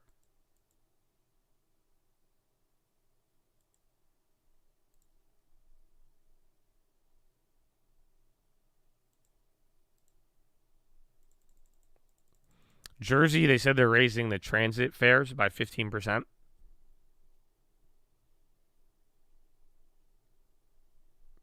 You're new. You've been seeing the market falling 6 weeks ago, swinging high and low, and now double bottom, head and shoulders. Well, we'll see if this is the moment. Again, I think bond rates and other things are there. It's just going to be a matter of getting people to move. So again, there's been a lot of reasons, but every reason over the year, everyone's like, yeah, well, we have this, but it's not a reason to sell.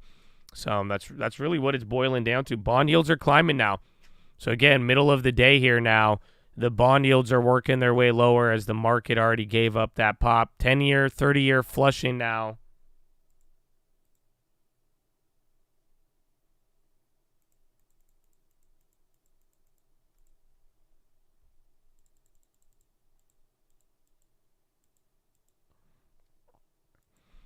Dollar over 100 week MA.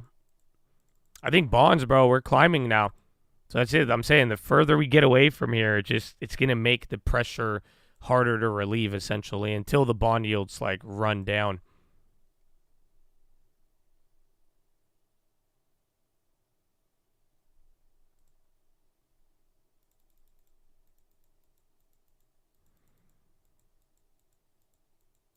So, DJT on the low, I don't know. The oil bounced a little bit there. Yeah, oil could have been a little bit worse. Gold kind of coming back down. SGML on the high. SPY still hugging the low, but then bonds still dropping. I had an MO or Pfizer. I think MO's still up. Remember, I bought MO a lot cheaper. Pfizer, you could get like, what, 20 cents lower than when I bought it? 30? So you get a little bit cheaper there.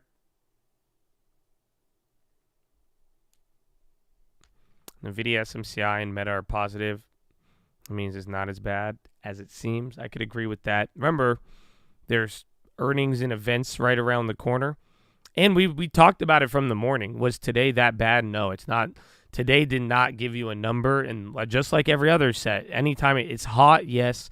Higher than expectation, yes. It's not what we want to see, yes. But these numbers are not showing a massive reigniting. And, like, you know what I'm saying?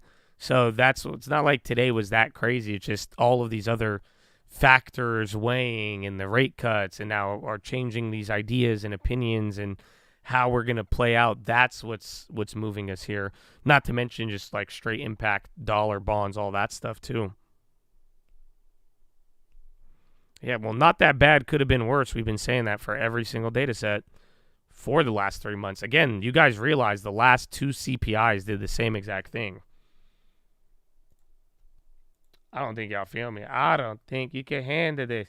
I don't think you're ready for this jelly. I don't think you're ready for this.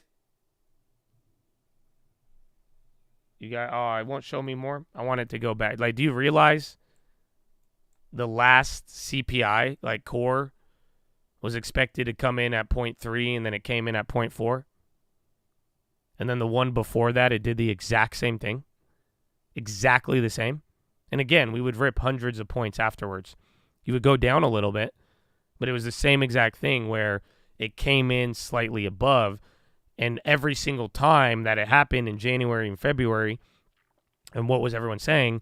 They're like, oh, it's just a bump in a road, right? That's that whole idea of, okay, it's just like a minor movement. It'll come back down. And like, you know, and that's where it happened again today. And that's just what's kind of eliminating that theory where some people are saying, okay, maybe it's not a bump in the road.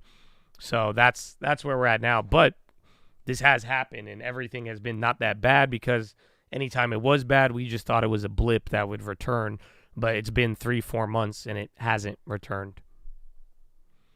Russia CPI 0.4. We have the same CPI as Russia month over month.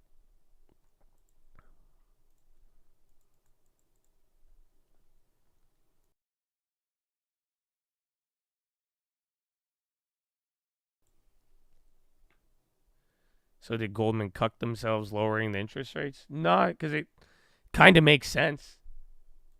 This is what I keep talking about yesterday and even today. You're running out of runway.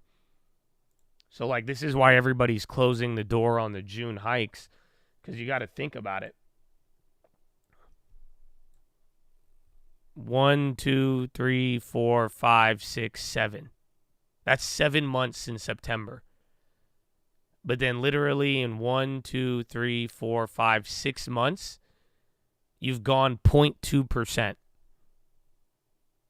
down. So the question is, between now and June, is this thing really going to move meaningfully higher or lower? The risk is that it goes higher, but like, is it going to go low enough to all of a sudden guarantee a rate cut in a month? It's probably only going to move down 0.1 if we're lucky. And then we'll be where we should have been at today. And then would that justify June? I don't know. You just might run out of time. The point is this moves slow. And then now leading into June, you just don't have that much time left. So there's really only a cut. And then it's like, what's going to happen in that time of data? Should inflation really rocket or move that much? Probably not.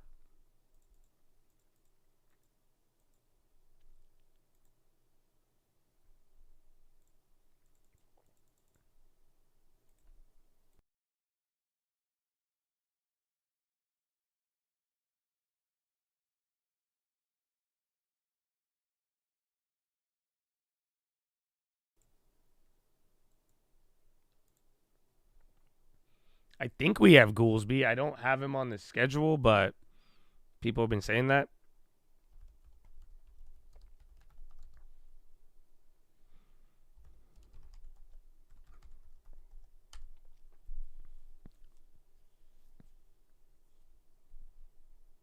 Oh, yeah.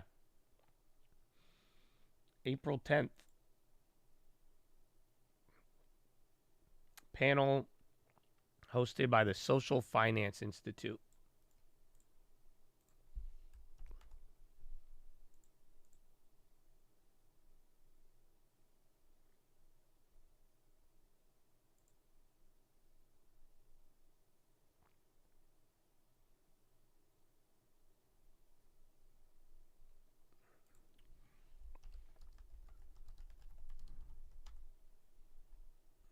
It's on Eventbrite.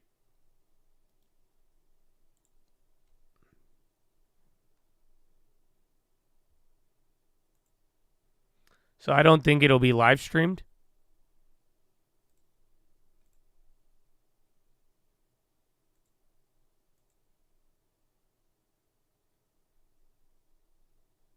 Yeah, it's sold out. Dang, Goolsby sold out, bro.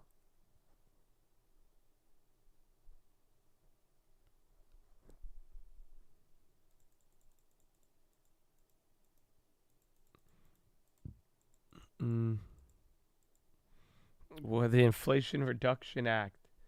Well, we have it, and I mean, again, inflation, the rate of inflation is down, so I don't know, man. I don't know. Because I'm already like, oh, man, the conversation again of inflation being down but not actually down. So remember, like, CPI is down, but prices have not came down. Prices are not going up as fast, so that's where you could argue your inflation has been reduced. So and remember, the price of things and inflation are kind of are different things. They used to not be, but nowadays there's a bit of a difference between inflation and prices. Because you could be lowering inflation, but prices may not necessarily come down. You could have a lower CPI, doesn't mean you're going to have a cheaper home or cheaper groceries, right? Like right today, the rate of groceries may have only went up 1% on the month on the rate, but you may be paying 30% more for your groceries. So inflation is different than prices. But the way that inflation is going up has came down compared to what we were dealing with.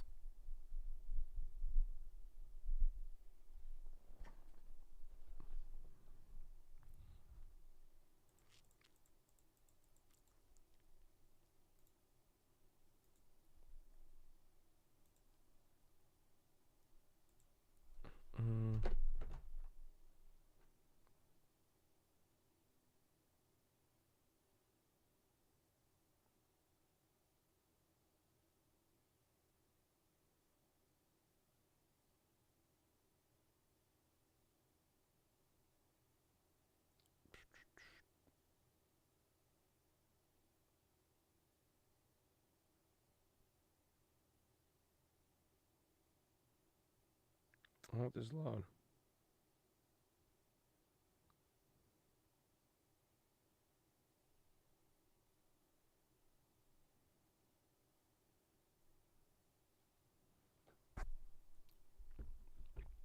On a 10-year, I mean, I think it's going to be bad because yesterday's was bad, and then now after all of this stuff. So, I mean, I don't think it's going to be good. But then again, bonds have already gotten murdered.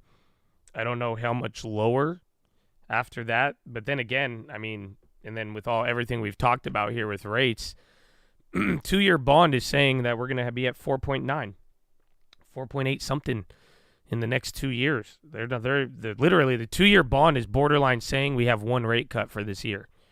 And I think that is also another elephant in the room.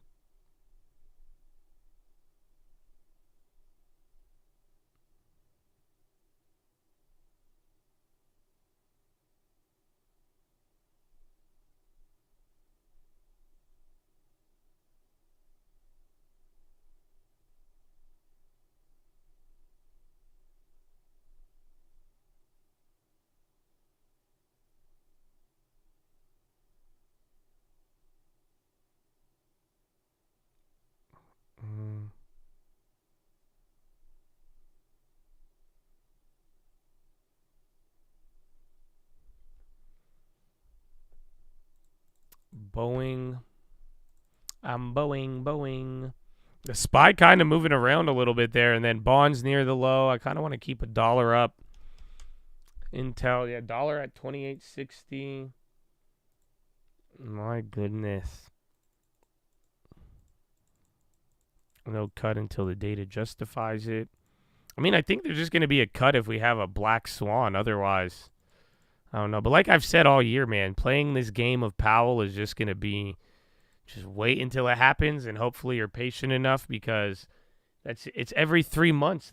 It's like we're still sticking to the same story this time around, and that's where I think the markets are kind of glued to it.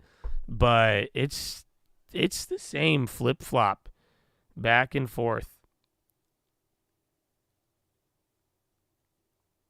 No rate cuts. Remember, we did the same thing in 2022, and everyone was like, oh, Powell's going to cut, and then Powell said higher for longer. But then the only difference this time is Powell keeps saying he's going to cut.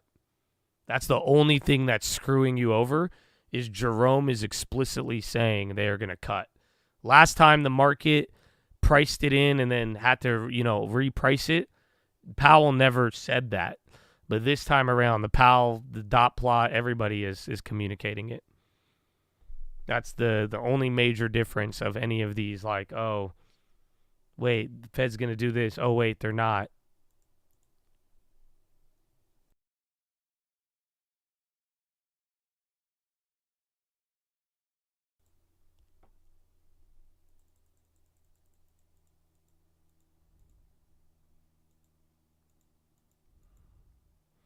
He knew hotter inflation data was coming. He said, I ain't worried. That is true. Every other, and again, that's kind of that's why people got scared today. Because the last two data sets, people got worried. Powell, the Fed, they said, nah, this is what we expected. So people are scared today because they're like, oh, well, today's data shows it wasn't just that. But then again, if Powell comes on and Powell's like, well, yeah, this is what we expected. Don't trip.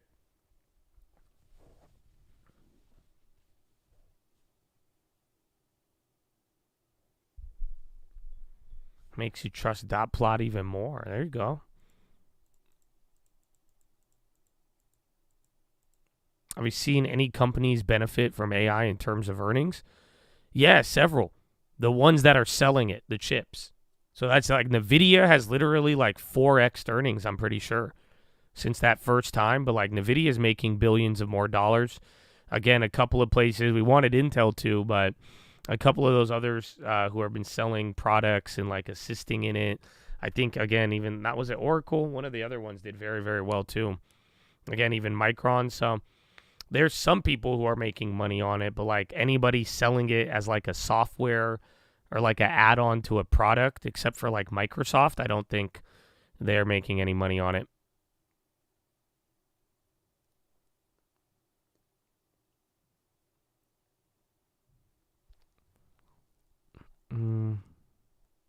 Dell earnings, yeah. But Dell also gave really good guidance. So Dell was one part what they're doing, another part about what they think is going to happen.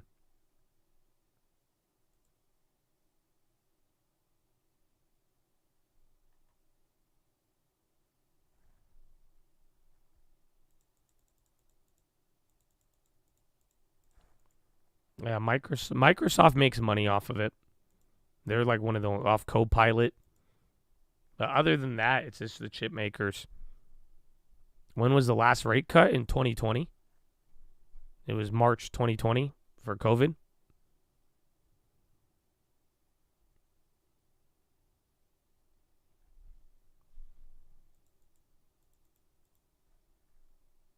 LMAT. Legend, I feel like I've seen that every day. Boeing's just hugging the low. I guess SPY it's right where we open, but technically you could see this as a low. Because if we flush from here, it gets crazy. But then, we have done nothing all day here, intraday. Because you had that little relief, but like, bro, we're just staying pinned near the low, and then bond yields are slowly creeping higher alongside the dollar.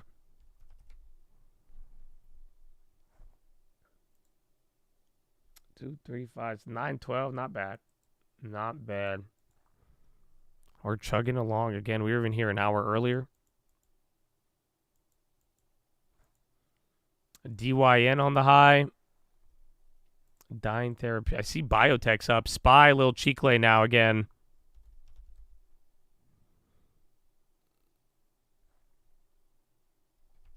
Marvel down 2. They were up. Micron. Yeah, dude, all the chips flipped, and they were doing really good in the morning.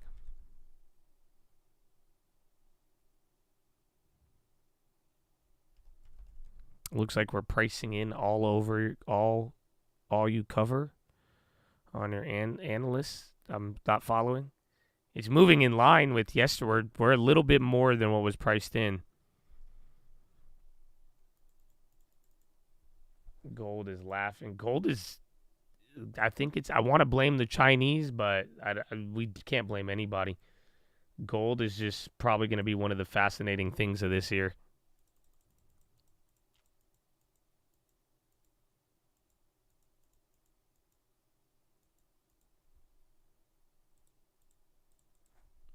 So 5147. We actually haven't hit that yet. That's the gap fill still. I was saying that here for the last 20 minutes. We have not gotten there. TSM flush. Oh yeah, corporate blackout's not helping either. It is. It is earnings. Yeah, TSM going down. TSM was up 2 something or 3, I think. But they're giving up a little bit more of that. Gold is bullish for a lot of reasons. We've been talking about it for several days now, but it's not necessarily pricing in World War III as much as it could be pricing in the Great Depression.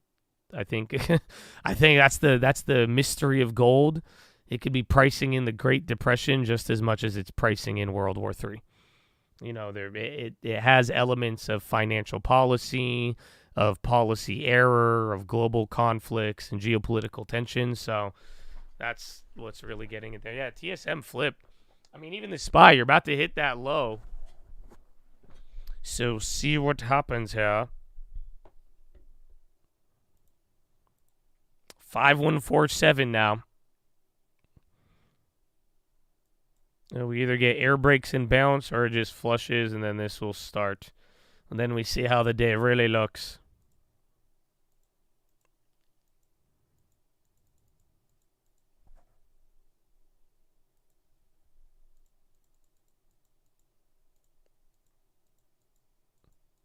Gold being bought by central banks. That's what someone said this morning. They're saying even if the Fed, they're if a central bank wanted to reduce dollar holdings, but then they didn't want to buy like the yen or anything else, gold is a nice sweet spot. I was like, good take, good take.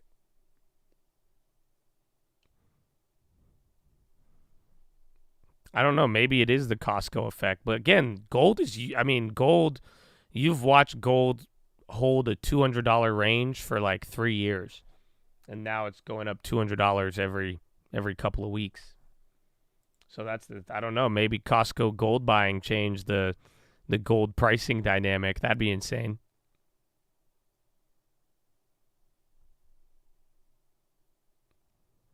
Japan Kishida tells Biden, U.S. and Japan indispensable to one another for economic growth.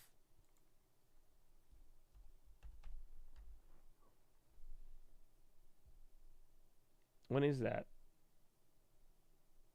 Oh, isn't that supposed to be now?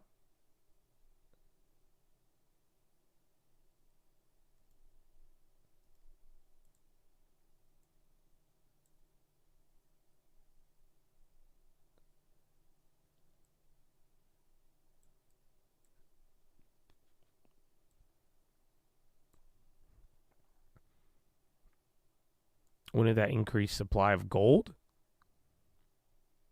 From Costco selling it or the Fed? But people are buying it. I mean, remember, gold supply is technically limited, right? Supposedly. But, I mean, that's just people buying it and buying it there at whatever the price. I think even they've been selling it above spot. At one point, you were able to get gold at a discount from Costco, but I think you're just paying the normal price now. So you guys could have Biden and Kishida, or you could get Donald Trump in Atlanta. Oh, I don't know.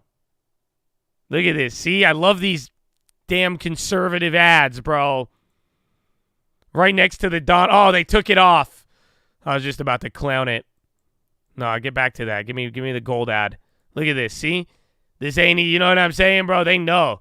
They know damn well. They like, the dollar is going, like, do you realize? Come on, bro. It's an ad. This is an ad. Text Trump to 989 to protect your savings with gold. They are just, come on, bro. This is day one. Where's Kishida? They're supposed to be up. I want to see Kishida and Biden. Perry, P-E-R-I on the high. Perry on the work. 0.9 gain on the high.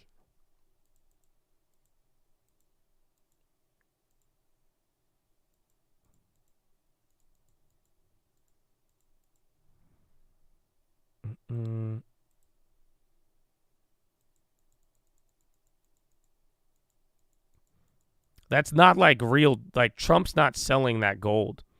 That's just a ad for a gold company.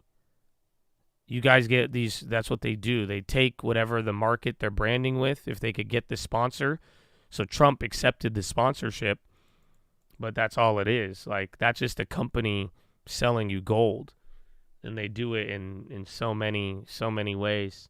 That's why most of the fear stuff is usually backed by selling gold. It's a tinfoil thing. Like you will all go through it. At one point in your life, you are all going to go through a gold bug phase, or you're going to get introduced to gold, and you're going to be like, "Wow, my money really is worthless. Oh, my money is paper." And you'll be like, "Wow, it is." And then you're probably going to buy a gun too. Not going to lie to you, it's not far off. I'm pretty sure gold is a gateway drug to your first firearm. Because then you're like, well, if my money is now real, how do I protect my real money if I can't trust the bank? So it's like, yeah, I don't know. I think that's the normal path.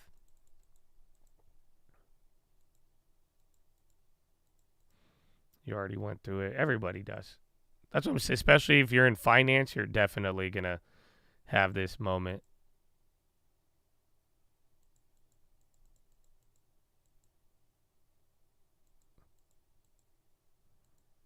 You just bought your first firearm, but it's for my job? Where do you work, sir?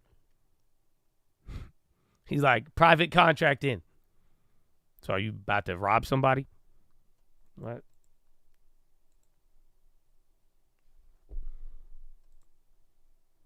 You've been in that stage for 10 years. When does it end? I don't know. I mean, usually, like, it never ends. I still have my gold, and I still believe. I just don't. I like, walked back from the edge. Like, I realized, like, it's okay to conduct transactions with cash. You know what I'm saying? I realized, I was like, you know what? I don't need that much. I don't need all of my money in gold, you know? And I was like, for now, if people still accept the worthless dollar, then, you know, so I kept my gold, you know, and I respect it. I understand the value and everything else. I just don't really, I don't fall for this stuff the same way.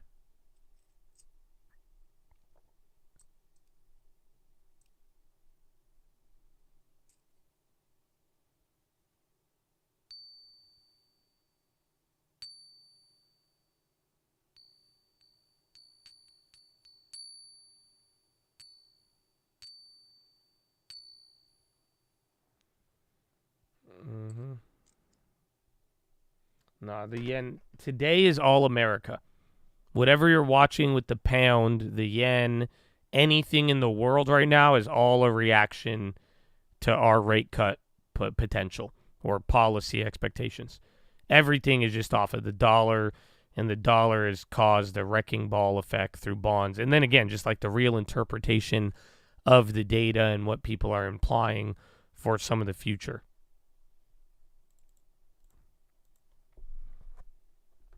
Mm-mm.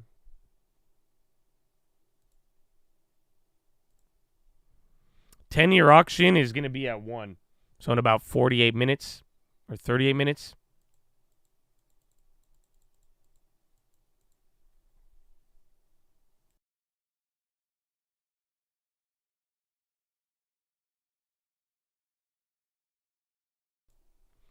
It was that. I think the CPI was bad. It was surprising, but it wasn't like, oh my gosh, I'm worried about inflation, or now I have new ideas about inflation, stagflation. You know what I'm saying?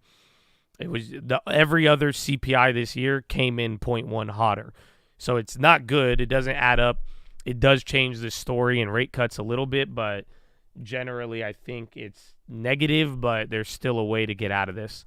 In the sense, I don't think the market has to die, but today is generally negative.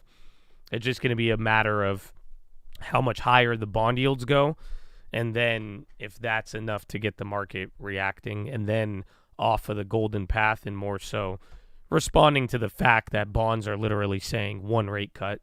So if you go look at a 2-year bond is saying you're going to cut maybe one time by the end of the year, if at all. 2-year bond could be even saying you don't even cut this year at all.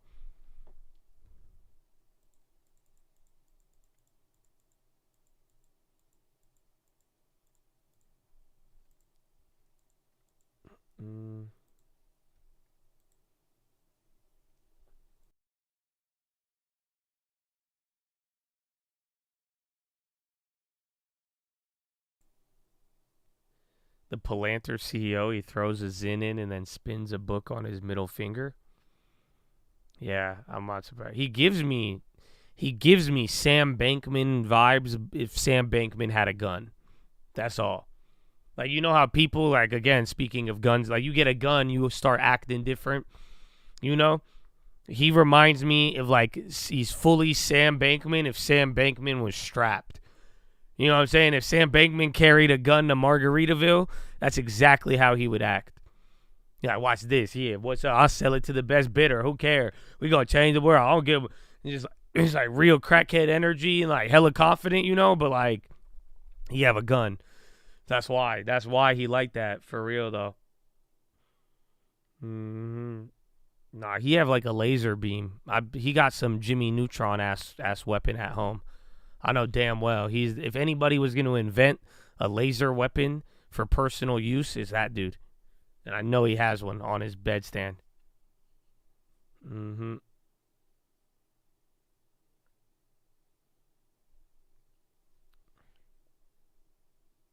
Sam is not strapped, okay? His relationship with strap-ons, that might be a little different. But I know Sam, he's like, that's violent. I don't believe in guns, but I believe in robbing everybody. And if I donate to people who kill, it don't matter, but I don't have a gun.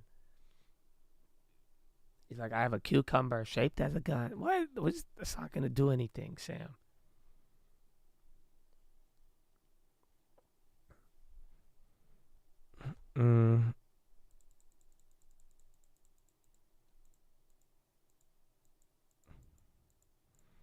You bought your first handgun when you turned 21 instead of boozing? Nice. Very American. America.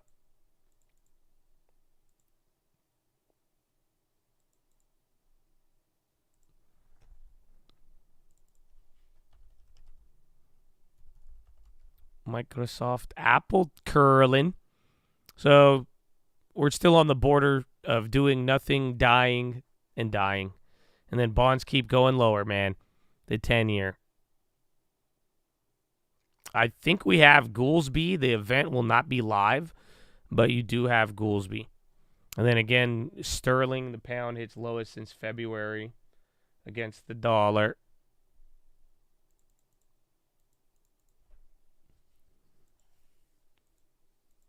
Bond auction is in about 30 minutes, 34. Paint dry. It's a little more, we at least moved big today. It was down way more pre-market, and like I'm saying, it's just, sadly, you're a couple minutes away from making a really big move or doing nothing.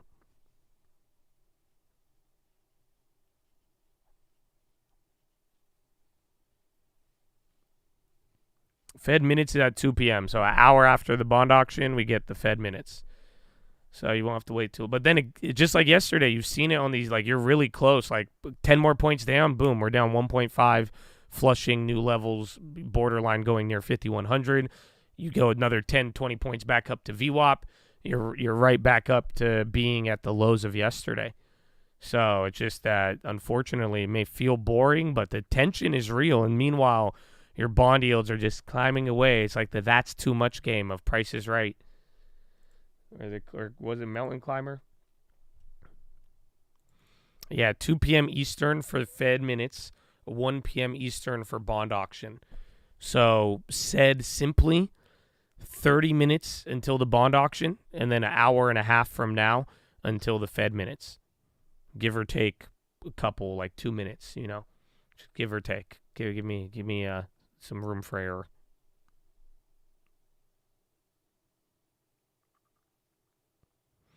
Any truth to the rumor CPI was leaked to JP Morgan and BlackRock? It wasn't leaked to them, but they had, those banks got special information non-accessible, and it's a fact. It's not a rumor. There was somebody at the Bureau of Labor Statistics who was interacting with these banking clients and analysts, and if they were nice to him, or they said they called like a super user, if he added them to special groups, and he would give them other information about the data. Like, he was explaining stuff about them. So like when you would hear JP Morgan report about certain things with used car sales, they got it from the BLS without nobody else getting that. And then there was another one too. You heard about it. It was, what was it? It was one of the things, and it was pretty much, was it real estate? Yeah, it was the real estate on the new weighting. It was like a month or two ago. JP Morgan warned about this change, and they said it won't have this effect, but the person who said that was this person at the BLS emailing them. That was not public, and then the BLS had to make a statement and said, no, that's not like this and that. So it's not a rumor, but he's not giving them the CPI info, but they were getting access to additional information that was not necessarily public. Is it illegal? I don't know. I don't think legality is a gray area. Does it hurt the integrity of the government agency providing the data? 1,000%. I don't know. Is it illegal? I don't know if it's illegal. I think it's borderline, honestly, because it's just a matter of he didn't release anything not public, but added, highly unethical at the least, for sure.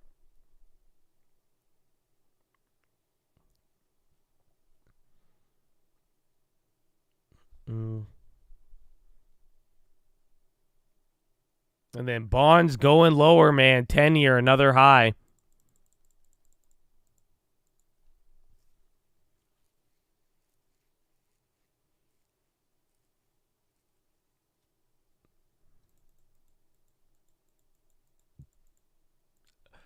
TBF, TFT, dollar just shot up.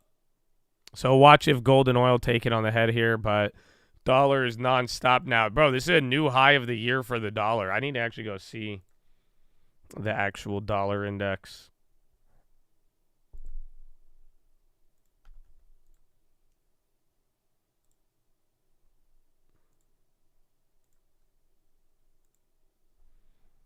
Yeah, 105.30. Yeah, it's just like bond yields. Last time was like September. Because, again, UUP has those weird gaps.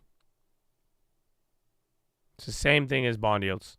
But that's crazy, though. Dollar is now, I mean, you're what? One more month of this? One more month of the same dollar strength, dollar will be hitting a new high.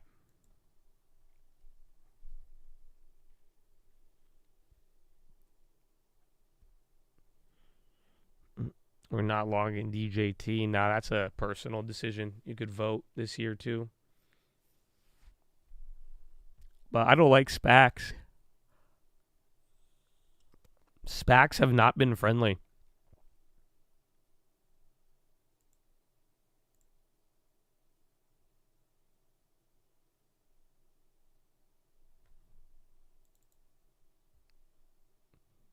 There's a Biden impeachment hearing.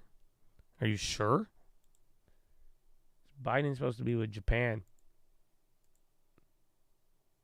By God.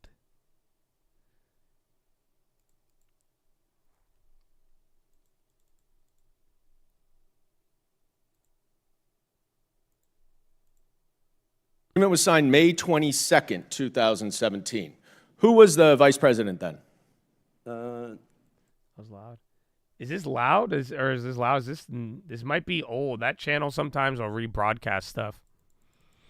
Fed Goolsby, if I could get a live feed, I'm down to listen to him, but I don't think there's going to be a live feed. Whoa, ALPN and Vera? Yo, Vera and ALPN, VERA, ALPN. Both of those just had a big pop. Alpine pop way bigger. Alpine said to weigh options after takeover. It's probably halted. Yeah, Alpine said to weigh options after takeover interest. It's at $41. It's not loading.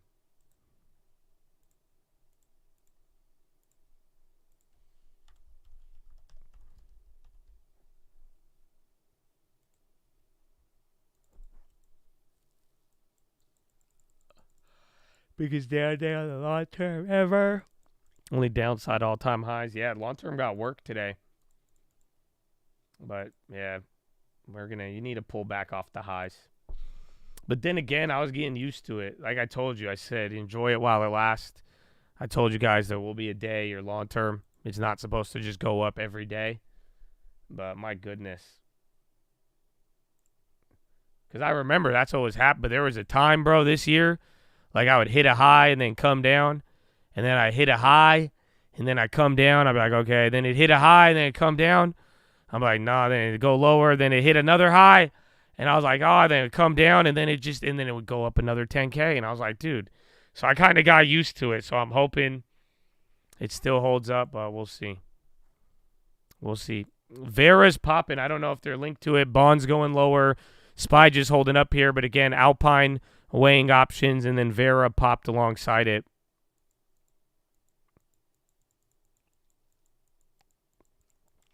Just started reading the Bible. Any recommendations how to make it easier to read? New Living Translation. I mean, you'll eventually move into other translations, but NLT is a very easy and digestible version to read. Again, Vera's still up.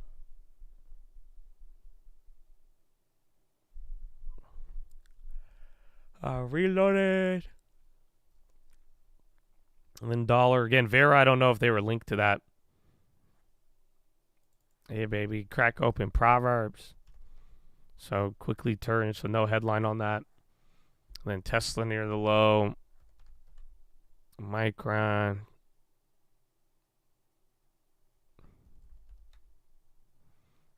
I was doubting it at first, but then I was like, oh, this is nice. Because every time it pulled back, it would go up. But like we said, just you gotta get used to the normal market, but enjoy the crazy times while they last.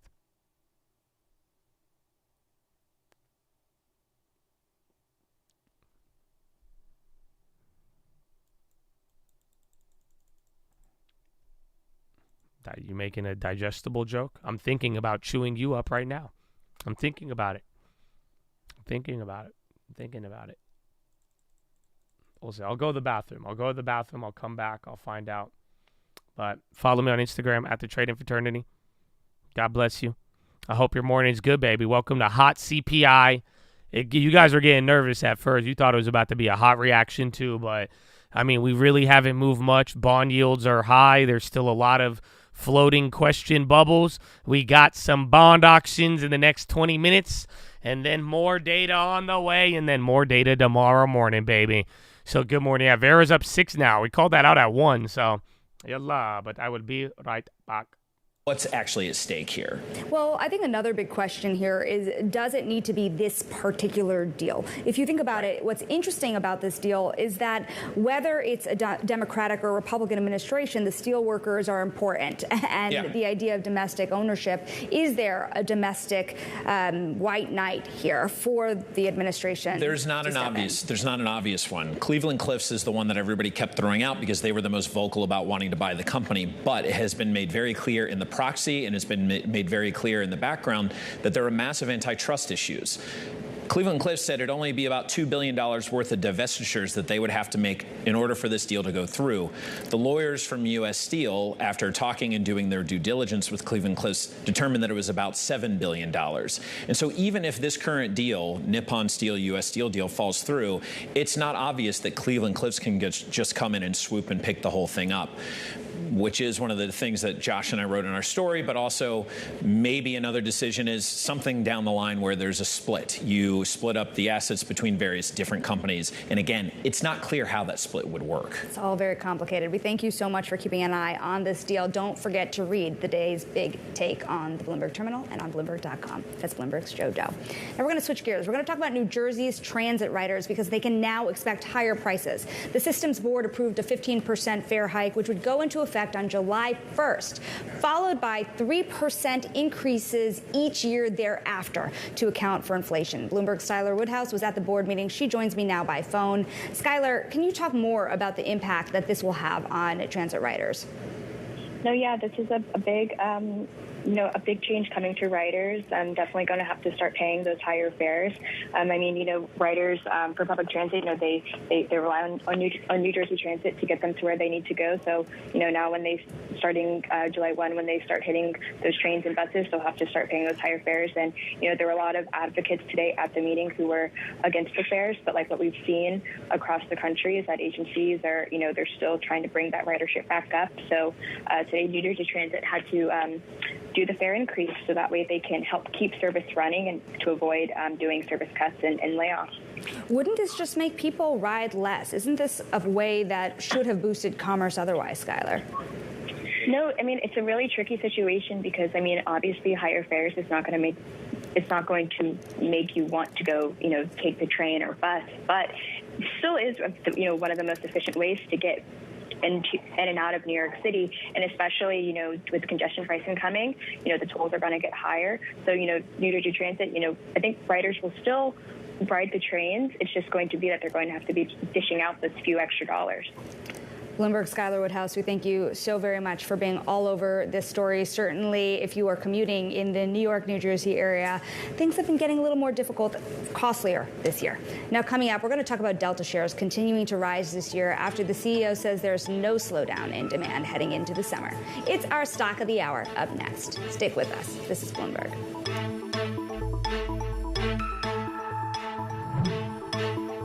Fast track your career path with short-term training at No, not fast tracking my career path. I'm gonna work. I get a job, $150,000, no college degree. Arizona plant. You build a plant, fab. It's called a fab. Hey, Mr. FAB. I got the north, got the east, got the west for me. So I suggest you politicians don't mess with me. Yeah, Donald Trump, be cool. You don't want no problems. Everything you don't want to squabble. Put that on something. I put that on Nancy. Put that on something. I put that on screen. I put it on grand screen in. Run up on me. Get your Donald Trump beat up. Yeah. Let's go. Fuck yeah. Yeah. This is unhinged. No, I've gone worse. I don't know what my worst unhinged moment is, but I think I've been pretty chill lately. Like, I kind of make some, like, funny jokes that, you know, if, like, you're, like, in between getting mad and laughing sometimes, which is good, but at the end of the day, like, I've definitely been banned. Like, I've definitely said, like, I've had way more unhinged moments. For sure. Bipolar? No, I do think it's manic, is what I've been, at least that's what they tell me. That's what they tell me. I only listen to the Lord. Okay, 1 point manic, but still. You know what I'm saying? But, nah, bipolar, because I'm genuine. I'm, like, generally in the same attitude every day. Like, I don't really have, like, shifts, like highs and lows, you know? Sometimes I'm a little sassy, but other than that, I think manic is what it really boils down to. Mm-hmm. Oh, you mean fun? Hey, they think I'm crazy. I think they boring.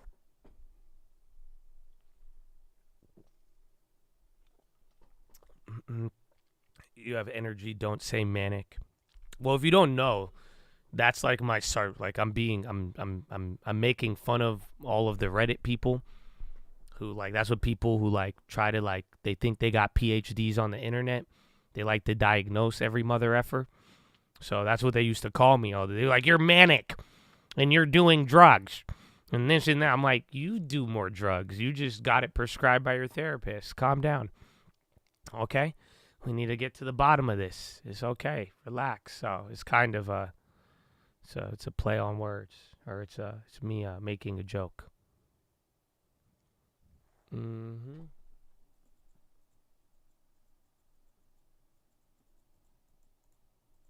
I think you have ADHD. You can't have it if you don't believe in it. Shout out, mama. Let's go, mama.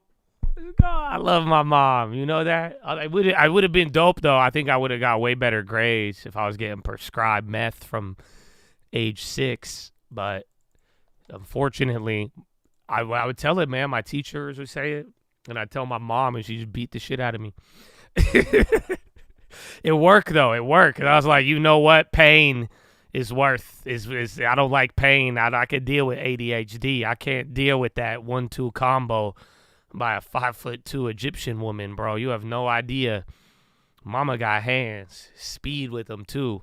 You know what I'm saying? Not too much force, but the speed. And then I'm telling you, her throwing accuracy, pass accuracy, she got every Hall of Fame badge. She be throwing behind the back remotes. You know what I'm saying? It's crazy. Mm-hmm. Nothing for lunch today. And just hot CPI. Straight out of the BLS. Somebody ate it before you, though. They worked at JP Morgan, but I'm cool with seconds. Why not? We're chilling, though. We have not done much. Again, that Vera stock is moving. Bonds keep going lower, man. Goolsby, I don't think we're going to get him live.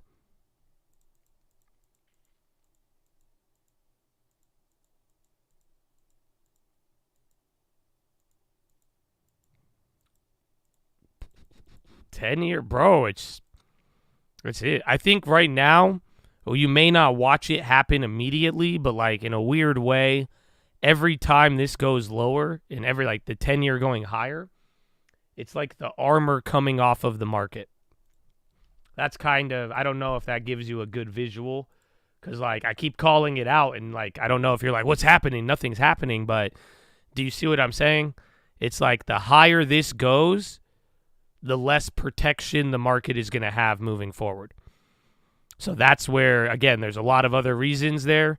And we could, I'm sure someone's going to ask, and we've already answered a lot of, where this comes into play. But, like, hopefully those who don't have the questions can understand.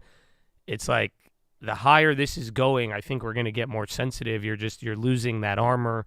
You're not going to be as protected against the next swing or data as much as you were when, what's happening with inflation? Well, rates and odds are still much more cushy than now.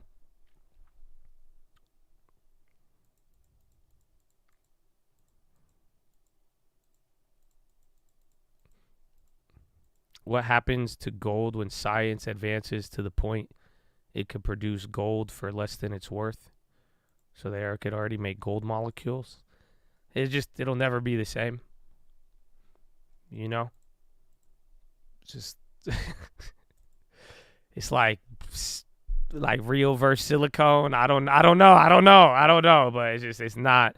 I feel like if they ever had produced gold, it may, like, people may buy it and stuff and use it, but at the end of the day, I always think there'll be a demand for, like, the organic. Organic will always hold its own little market. Yeah, like there is lab created diamonds. It didn't really hurt the diamond price. It kind of did for a little bit, but then did you guys see what happened with lab diamonds? So, like, lab diamonds competed with natural diamonds after the pandemic for a little bit, and then the price of lab grown diamonds shot up alongside of, like, other commodities, and then the lab diamonds plummeted. So the diamond prices, they, like, moved around a little bit. They went up and then down, but generally stayed higher. But then the damn lab-grown diamonds, bro, they ran up for a premium, and then now they depreciated, like, heavily. It was actually kind of wild. Well, yeah, you're saying lab-grown diamonds, same great look, half the price. Guess what? Resale. I don't know if you're going to resell your wedding ring, and maybe you're not thinking about resale on your wedding ring, but same look, half the price, but then, like, the value, it actually, like, they don't hold their value compared to, like, a diamond.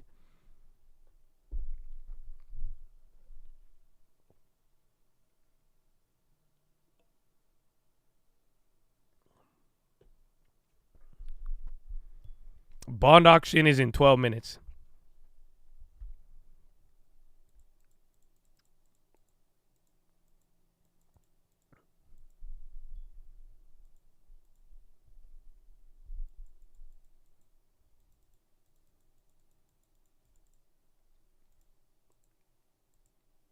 With cold, it's different. Yeah, I mean, as long as it conducts, I think people will use gold for manufacturing, but like I'm saying, there will always be a market for real gold. Even once they make fake gold, you know what I'm saying? Even if it could be used as like an industrial fake metal, a substitute, no matter what, real gold, organic gold is just going to have its own value. Like, I think it's like Bitcoin. You could have 50 other coins, but Bitcoin is going to be the Bitcoin. That's it. It's just Bitcoin. Ethereum, you can make a coin on Ethereum, but it's not Ethereum. But like Bitcoin is probably the best example. Because again, they've Litecoin, there's been forks, all of that stuff.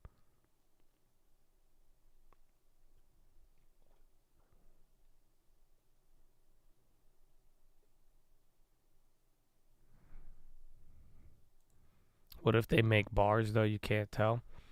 I'm sure people will find a way to tell, but if it really becomes like indistinguishable, it'll just be like your chickens. You're like, I promise you, it's grass-fed gold. It's grass-fed gold. It's organic. It's fed. Happy gold comes from happy mountains. I'm telling you, it's organic gold. You're going to have to take my word. Here's my badge. And there you go. It's sustained, or it's been sourced organically from real sources. You can feel it. Put your teeth on it. And then it'll just be like that. But somebody would pay more. Like, I don't know. Like, in my mind, if that ever happened and you gave me like a molecular equivalent to gold, and then the OG organic gold, like, I'd take the gold. I don't know, the real one. I wouldn't. I'd be like, nah, I don't trust that. Fed barking, I think we're making a lot of progress on inflation. Oh, yeah?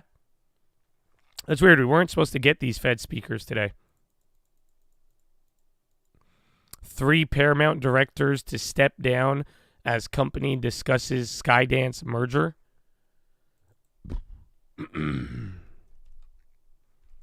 Check Para. I feel like they go up on that, but again, the deal has a lot of dilutive stuff, and everyone's thinking it might take a while. And then bonds down again. So that's it, man. 10-year. Remember I told you 4.55.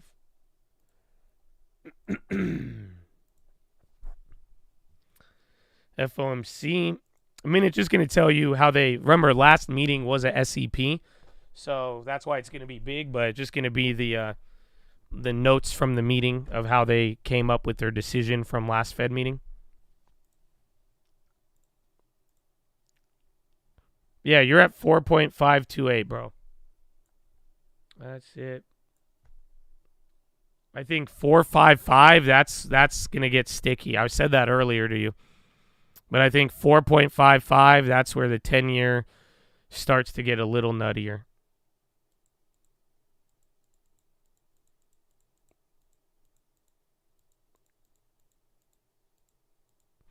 Nova running. Goolsby, Fed is facing more trade-offs this year than last year. So we're getting some Goolsby comments. Again, I don't think we're going to get them live. And then bonds are going lower as you're getting Fed speakers. Para just had news of people stepping down. They're moving up a little bit. 10 years going up. Again, market hasn't responded. But then once again, this morning when there was a gap, like the market eventually came down. Bonds started dropping. Market went up. Eventually, markets came back down here. So at the same time, bond yields keep going lower. If this creates more, like we said, this market may get more sensitive from here. But we're going to find out. But 10-year is climbing even higher.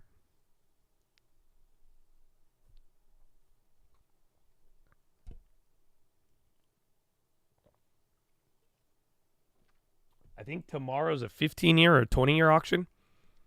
It's one of the longer durations. PPI could be big tomorrow. PPI is going to be a big event. Like it's related to pricing, has the ability to move bonds. Even after today and kind of some of the paranoia, I do think PPI is big. Even the minutes today might surprise us.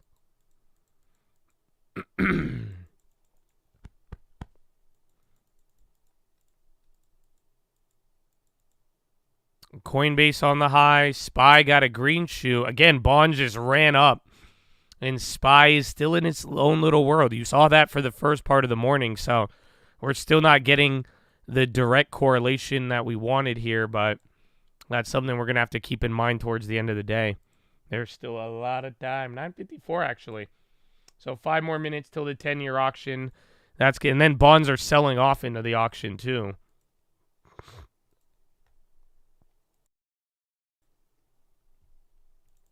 The minutes are going to be in an hour. About an hour and 5 minutes. So right now, next event, bond auction, that's right around the corner. Here in the next 5 minutes, and then an hour from that, we're going to have the Fed minutes.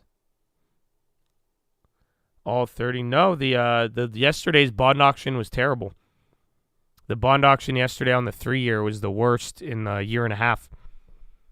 Prior to that, the bond auctions were good, but then it's kind of been a mixed bag. We haven't been responding to bond auctions like we have in like August. But then again, the last time we responded to bond auctions, it was the same setup as now where the yields were above 4.5. So now we'll find out. But lately, I mean, it's kind of been back and forth. And then remember, it was about like 3 weeks ago, a month ago, we would have good bond auctions and the bonds would still sell off. So that's another factor that you'll have to consider relative to how the market has been pricing things in. NVIDIA, well, there's the Marvel event tomorrow, but NVIDIA, they held up good. Marvel sold it all off.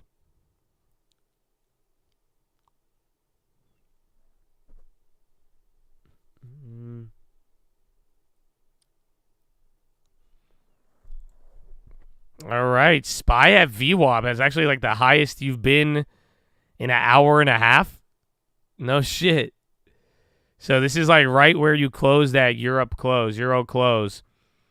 And then again, we have data. It'll take a couple more minutes. Again, bond auctions take about a minute or two. And then you have Goolsby and Barkin talking now. We only have one comment across the wire in terms of what they're saying.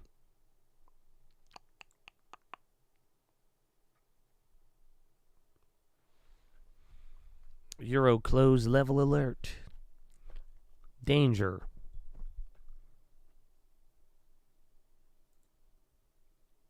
Gold just staying pinned. The gold was a tease. ARC B, Amazon on the high. Again, Vera, we don't have any headlines on that. Amazon's about to go green.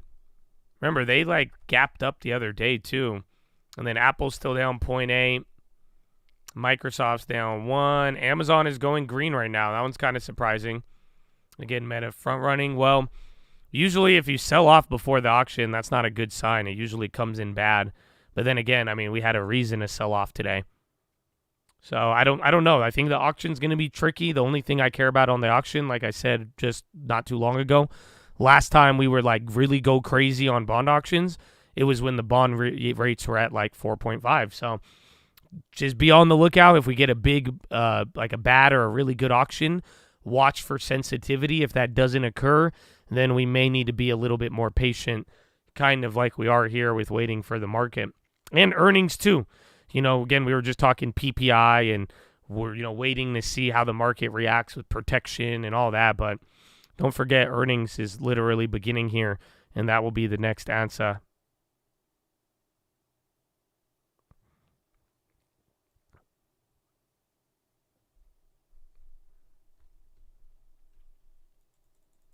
Shout out to Corey, new Chad, baby. Was that the guy who we gave the shout out to earlier? Oh, that'd be dope, bro. Well, what's up, man? What up, co-worker? Co-worker Corey. You got a long term, baby.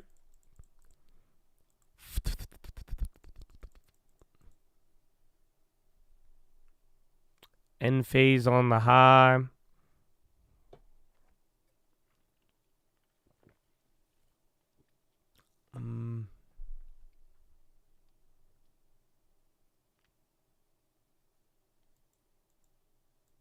Lays, LASE, and then SPY at VWAP.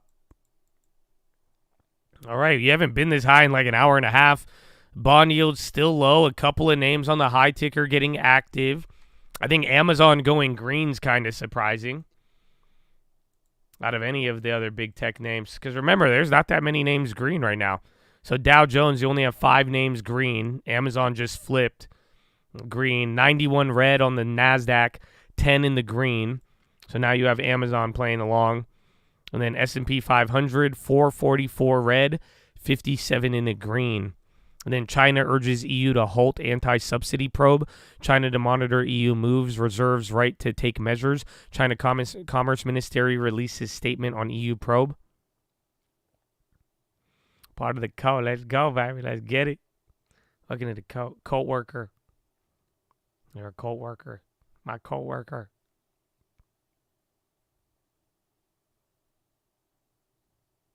He liked the Nikes. I give you the 4-1 on Nikes. The 911 on Nikes. Very good. Netflix. Wow. So watch out here. Honestly, a couple of things just picked up in random spaces. Like literally Netflix. That one's starting to go up here. Netflix is going close to green, and Amazon. So these are all in their own little world. So yeah, bond auction. Be on the lookout for the when issued. It's going to be beginning now. It'll take about 60 to 120 seconds. Somebody will post it, or I'll read it out loud once I get it. Do do do do do do do do do do do do do. Bond auction, bond auction. Boop, When issued. When issued. 4.529? Are you sure? That sounds like the number from yesterday. I don't know. Are you sure that's it? Well, I see him one say 4. I don't have it yet. 529.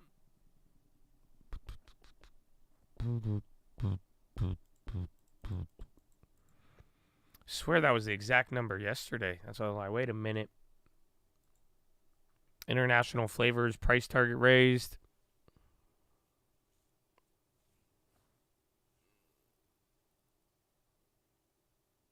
World Bank forecast. Oh, that's for LATAM and Caribbean.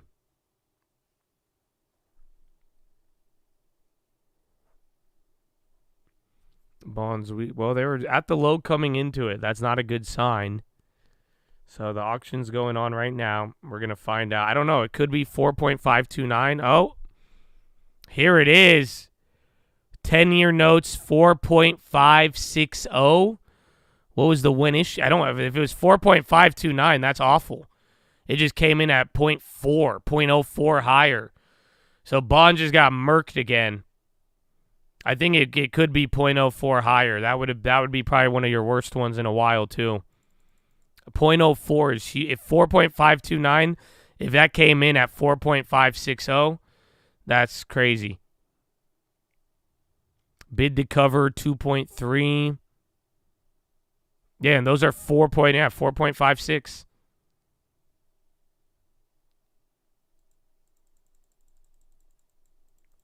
Yeah, so bond just got murdered almost another 0.25%.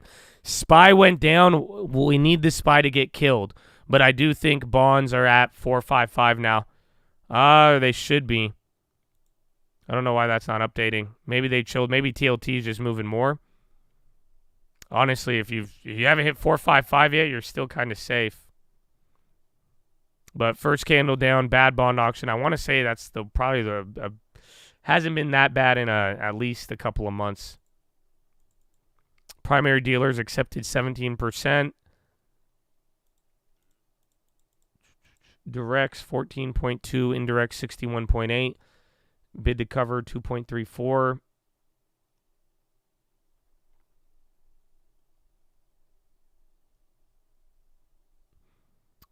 .554.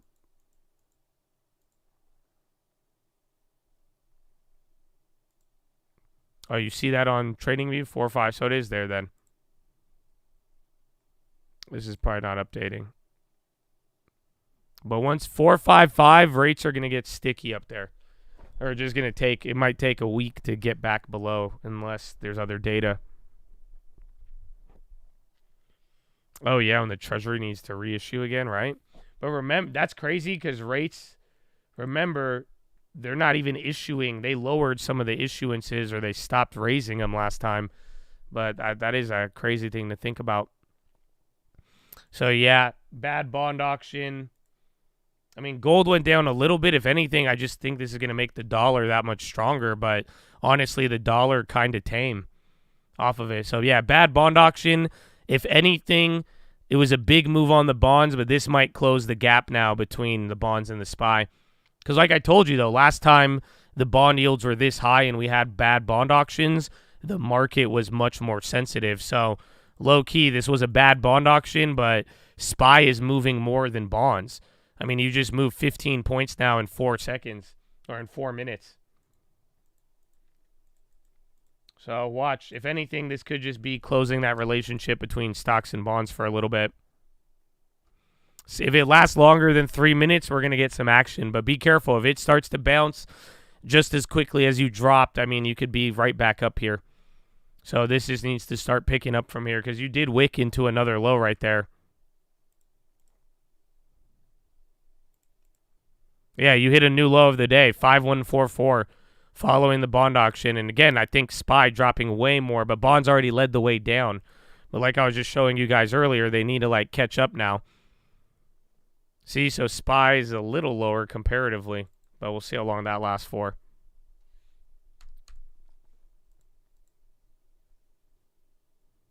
The market should be down big, inflation, dollar, and bonds. It should be, and it will be once Powell and policy meets all of that. So that's the elephant in the room. You're not seeing anything good, but despite nothing getting better, most people are under the impression that Powell is still going to take the optimal route of rate cuts. Again, welcome to the golden path. That's literally what we've been saying here. So I don't necessarily disagree with you, but it's the when. I mean, the what is just going to be a matter of how the policy plays out, but we don't know the when. So yeah, that bond auction was bad. I'm on it. I just think it's closing the gap here between the two, and literally, like we said before, now yields above 4.5. It's harder for the market to be immune. And then last time you saw big bond action, like auction moves, it was this same environment. Para got smacked on people stepping down in relation to the deal.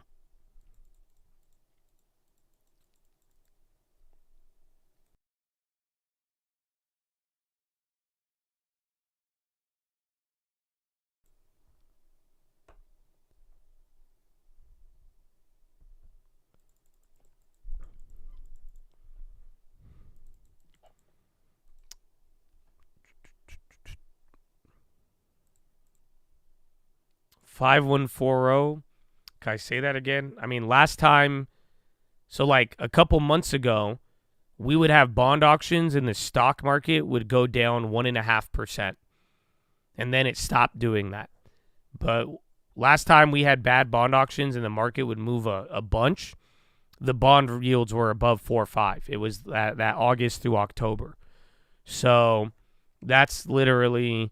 That's why I'm like, maybe that's what we're getting. But if anything, I do think that the equities are taking more of a hit off of that than the bonds, because the bonds already got murdered.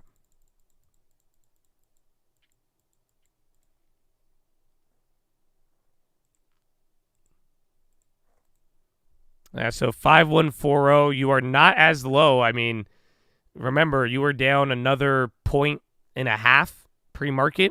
So this isn't even the low of this morning. Yeah, gold finally flushed. Again, gold was lower earlier too. Bad bond auction, meaning that there was less demand. So there was not that much demand at certain yields, hence the yields went up. So it was a poor bond auction. People didn't show up. The yields went higher, and that is having this effect right now. All right, you're still flushing down, and bonds coming down now too, but SPY took a little bit lower before bonds hit one, but everything's moving down, even gold, and now the dollar's starting to climb back up. Like I said, I think the dollar was a little bit more tame on that initial reaction, but if that takes off, be careful for that. Amazon just went green, but then that flipped, and then again, you have a lot of names now, but Russell is taking it on the head. Believe it or not, Dow is worse than everything else besides the Russell. Can we hit 4.75 with bad CPI? Yeah, I mean, that's the thing. Once the rates start going above 4.5, they start running. So last time we hit 4.5, we were at 4.75 in a very, very shortly. So you never know, but that's all that matters. Like we're saying, is just the armor might be coming off, and that's what we have to see. But I wouldn't count out the market just yet.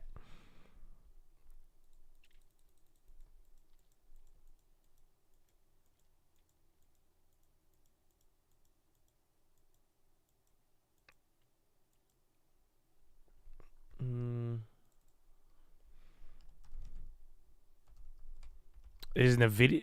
Dude, NVIDIA is still holding up. Honestly, though, that is the crazy part. Today is just in its own little world. Maybe that's why you're not moving the down to... What the hell is NVIDIA doing? That is hilarious, actually. No, because you have your 10 names that are up, but it's still Boeing, 52-week low. That one's selling off a little bit more. Bonds another leg, but at this point, watch for SPY to pick up a little bit more. But if anything, I mean, IEF is outpacing all of them.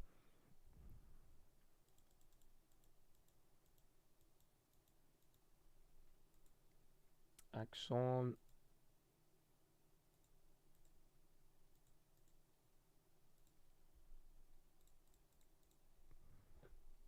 TMV, TBT. So bonds going lower and SPY's actually slowing down. I think they're just going to take turns low key. But yeah, 10-year still climbing. Tesla going a little lower. High ticker has a couple of names, but low ticker, that's full velocity. It's literally the reverse of what we had in the morning to the upside.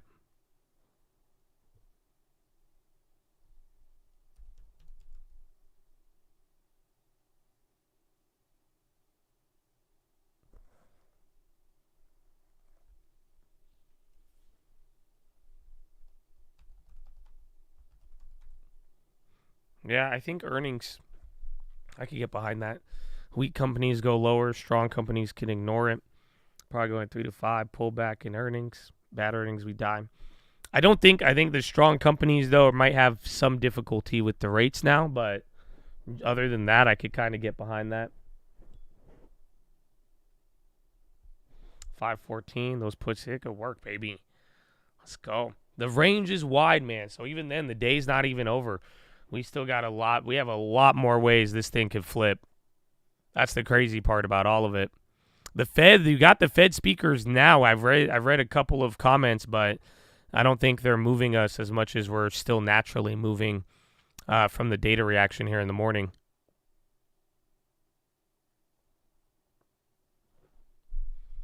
Yesterday's low, right here, 51.61. So, like, literally yesterday's low is literally right here where you just bounced to. So, right where you were at before the auction, that was yesterday's low.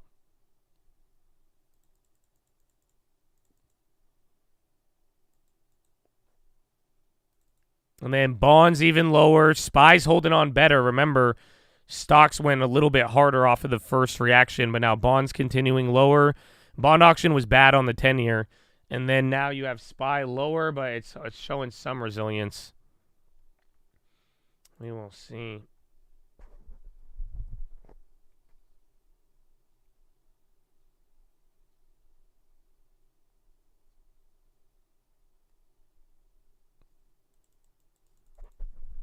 $1.3. You're not at the lows of yesterday or this morning. Excuse me. That's the crazy part. Not enough buyers, yields went up. Yeah, pretty much. Or not enough buyers at 4%. They would only buy at 4.556. And then even before the auction, the yields were lower. You had to incentivize them a little bit more. And then you didn't have that many people covering shorts. It's bad because now the rates are the highest they've been all year. And like somebody said, I mean, what happens if we have to do more bond issuances? What happens if we need more money? And then what happens if yields again? So that's the thing. It's just like you're knocking on the highs of the cycle for both bonds and dollar once again. You're not there yet, but you're close. We have entered into the final runway for the dollar and bonds. So again, if you do anything like you've done in any of the last couple of months, again on bonds or the dollar, you're going to be right back up to the cycle highs they were just at.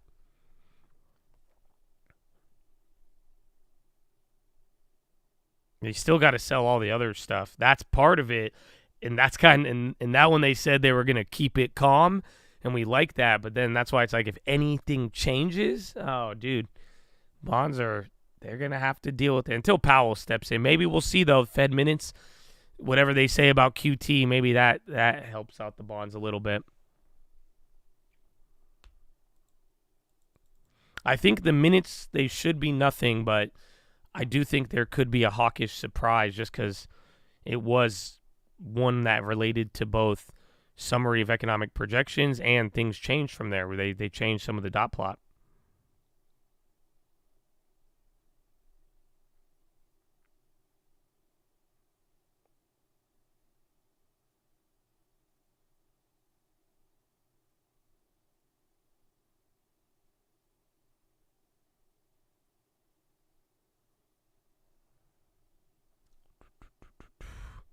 For being the realist in YouTube land here. IBM, I like it, but that's premium. So that could be one of those earnings plays. Remember, they move big. That may have a lot in store, but if I was going to buy that one, I need it at a much better price. Remember, IBM was in the gulag for a little bit.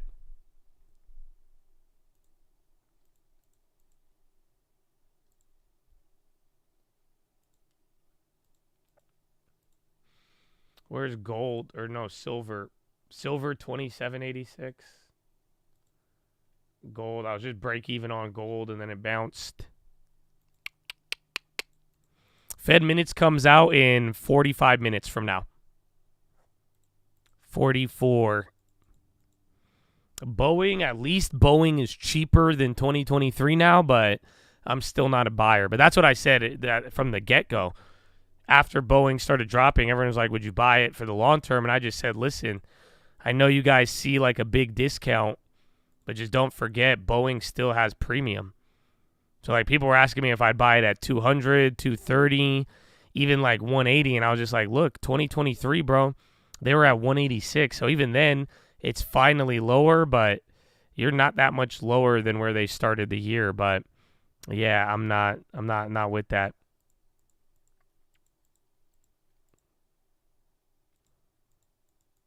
PHILO, we have PHILO. I mean, it's already 10. We might have to postpone it. Might have to punt on PHILO today too. You can blame the CPI data.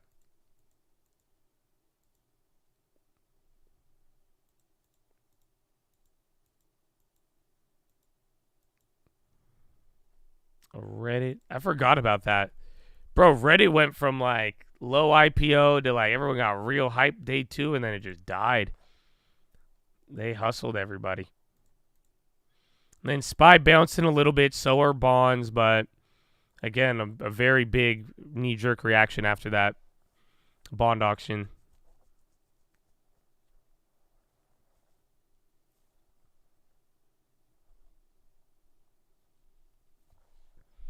Allure. Because I mean, AI though today, Nvidia, bro, it held up. I think this is the funniest part about the market today.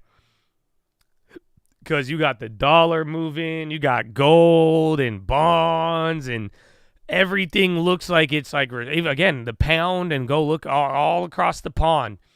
And then you go and you see NVIDIA just in its own little world, absolutely not responding to none of it. I don't know. That could have a lot of implications, bro. This is either overreaction, or we're totally just in earnings mode, or this is, again, back to overreaction. But we'll find out. Or it has its own news, and we'll catch up later. Or maybe nobody cares broadly. But, again, 90% of stocks are trading lower today. So it's not like NVIDIA is in its own little league with 10 other names.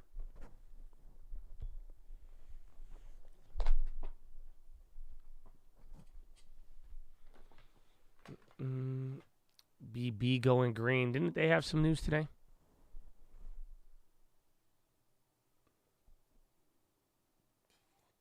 We didn't do any stretches. I forgot. Yeah, bro, it's already 10. That's CPI day, bro. Because I'm like sitting here stretching right now. I'm like, wait a minute. We didn't do any. We need to stretch, baby. We need to move around a little bit. I don't know, man. Get up. Can y'all just drop the shoulders? I've been getting good at dropping my shoulders, man. I hope some of y'all learned yesterday by dropping your ears. You know what I'm saying? I'm doing like a squat thing right now. I don't know if you can hear me. We'll move around a little bit. It's good. I've been doing good back workouts, man. That's it, man. I've been working into the whole home gym thing, man. I've been trying new workouts. I've been doing the workouts I can't do at the gym. So I'm like hanging from the ceiling and shit. It's great.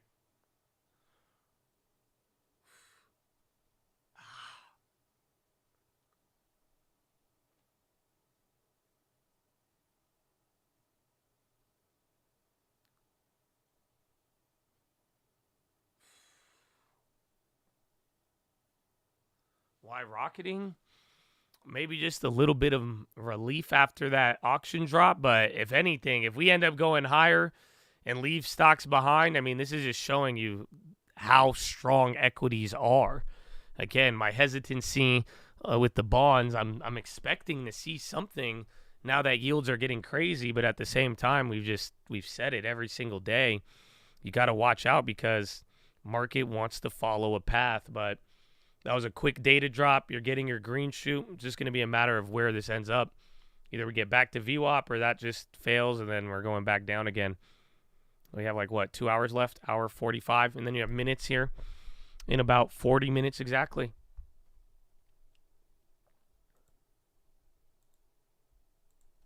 Charlie Pellet. The Nasdaq very much Hello. in the red right now. Again, all right, I'm going to go to the bathroom. Follow me on Instagram, at the Trading Fraternity. Right now, I love you. S&P Good 500 morning. Index right now, we are trading lower by 1.1%. Dow Jones Industrial Average down 487, drop there of 1.2%. The Nasdaq Composite Index also moving lower. Nasdaq right now down 165. It is down now by 1%. All about this morning's CPI report, hotter than expected. The 10-year, 4.55%, with a 2-year right now, 4.97%. Spot gold down $20 the ounce to $23.32, a drop of 0.8%. And West Texas Intermediate crude oil now lower by 0.3%, $84.99 a barrel. So again, recapping, CPI Wednesday, stocks lower, a major sell-off underway right now. S&P down another 55 points, down now by 1%. Balance of power continues. Back we go to Washington once again. Here they are, your hosts, Kaylee Lyons and Joe Matthew. All right, Charlie Pellet up in New York. Thank you so much. Checking on the markets on this all-important CPI day. Certainly the inflation data of this morning capturing the attention of the White House as President Biden quickly put out a statement talking about how he does recognize there needs to be more progress on things like housing and prices at the grocery store. And of course, it's a day in which the President of the United States needs to split his attention between domestic issues like the economy, Joe, and foreign policy issues like U.S. alliances, as we are still awaiting at this moment a joint press conference in the Rose Garden between President Biden and Prime Minister Kishida of Japan. We can give you a peek at the Rose Garden here as the stage has been set and the scripts for their speeches have just been placed on the respective podia set up there outside the colonnade, outside the Oval Office, which is right behind that area where everyone is standing by in the Oval Office. We expect to hear opening remarks from both leaders, President Biden and Prime Minister Kishida, and then there'll be Q&A. As Josh Wingrove was telling us earlier, we expect 2 questions from foreign press and 2 from domestic. Kaylee, that's going to give Joe Biden an opportunity to potentially to hear questions on CPI, as you're referencing the abortion ruling yesterday in Arizona, and news he made last night on Univision preparing for an executive order to tighten the definition of asylum to potentially lower crossings, illegal crossings at the border. All of this in the air today as he meets the press in Washington. Absolutely, and we do expect this will begin in just a moment or two now. We want to quickly, though, get thoughts as we await remarks from the President and Prime Minister, from Rick Davis and Jeannie Sheehan Zaino, who are our political panel. And Joe, I actually may have spoken too soon, as right now we are seeing through the colonnades, walking to the podiums, President Biden and Prime Minister Kishida of Japan. And of course, we will bring you these remarks now. Japan, President Kishida, Prime Minister Kishida. When I became president, I said that the United States would rebuild the muscle of our democratic alliances. And we, Prime Minister Kishida. When I became president, I said that the United States would rebuild the muscle of our democratic alliances. And we stand shoulder to shoulder with our allies again, because our alliances are America's greatest asset. The relationship with you Japan just rallied up here. Powerful proof of so that. again, bonds are at the same spot as the low. Stocks have now effectively ignored it. Results. They said over the not last yet, 3 Josh. years, the partnership between not Japan yet. and the United States has been transformed into a truly global partnership, and that's thanks in no small part to the courageous leadership of Prime Minister Kishida, and I mean that sincerely. Together, our countries are taking significant steps to strengthen defense security cooperation. We're modernizing command and control structures, and we're increasing the interoperability and planning of our militaries so they can work together in a seamless and effective way. This is the most significant upgrade in our alliance since it was first established. I'm also pleased to announce that for the first time, Japan and the United States and Australia will create a network system of air, missile, and defense architecture. We're also looking forward to standing up a trilateral military exercise with Japan and the United Kingdom. And our AUKUS defense partnership with Australia and the United Kingdom is exploring how Japan can join our work in the second pillar, which focuses on advanced capabilities, including AI, autonomous systems. All told, that represents a new benchmark for our military cooperation across a range of capabilities. On the economic front, our ties have never been more robust. Japan is the top foreign investor in the United States. Say that again. Japan is the top foreign investor in the United States. And we, the United States, are the top foreign investor in Japan. Nearly 1 million Americans work in Japanese companies here in the United States. And to name just one example, a few months ago, Toyota announced an $8 billion investment in a massive battery production facility in North Carolina, which will employ thousands of people. Prime Minister is going to travel to North Carolina tomorrow to visit that project. Don't stay. Don't stay. We need you back in Japan. They'll probably try to keep you. He also affirmed the science and education ties between Japan and the United States. Those ties stretch up to the moon, where 2 Japanese astronauts will join future American missions, and one will become the first non-American ever to land on the moon. And they reach into the high schools and universities as well, where the Ambassador Minetta's program exists, named for our dear friend Norm Mineta. We're going to invest in new student exchanges, help train the next generation of Japanese and American leaders. We'll also discuss developments in the Middle East, including our shared support for a ceasefire and a hostage deal, and urgent efforts to deal with the humanitarian crisis that exists in Gaza. We also want to address the Iranian threat they're threatening to launch a significant attack on Israel. As I told Prime Minister Netanyahu, our commitment to Israel's security against these threats from Iran and its proxies is ironclad. Let me say it again, ironclad. We're going to do all we can to protect Israel's security. And finally, I want to commend the Prime Minister himself. He's a statesman. The fact is that you condemned Putin's brutal invasion of Ukraine when it happened.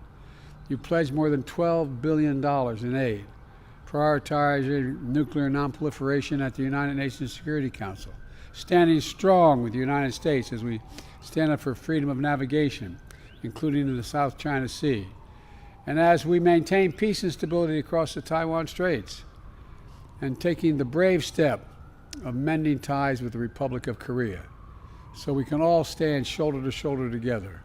Tomorrow, we will both be joined by another good friend, President Marcos of the Philippines, for a trilateral summit, the first of its kind. And through it all, our commitment to the defense of Japan under Article 5, including the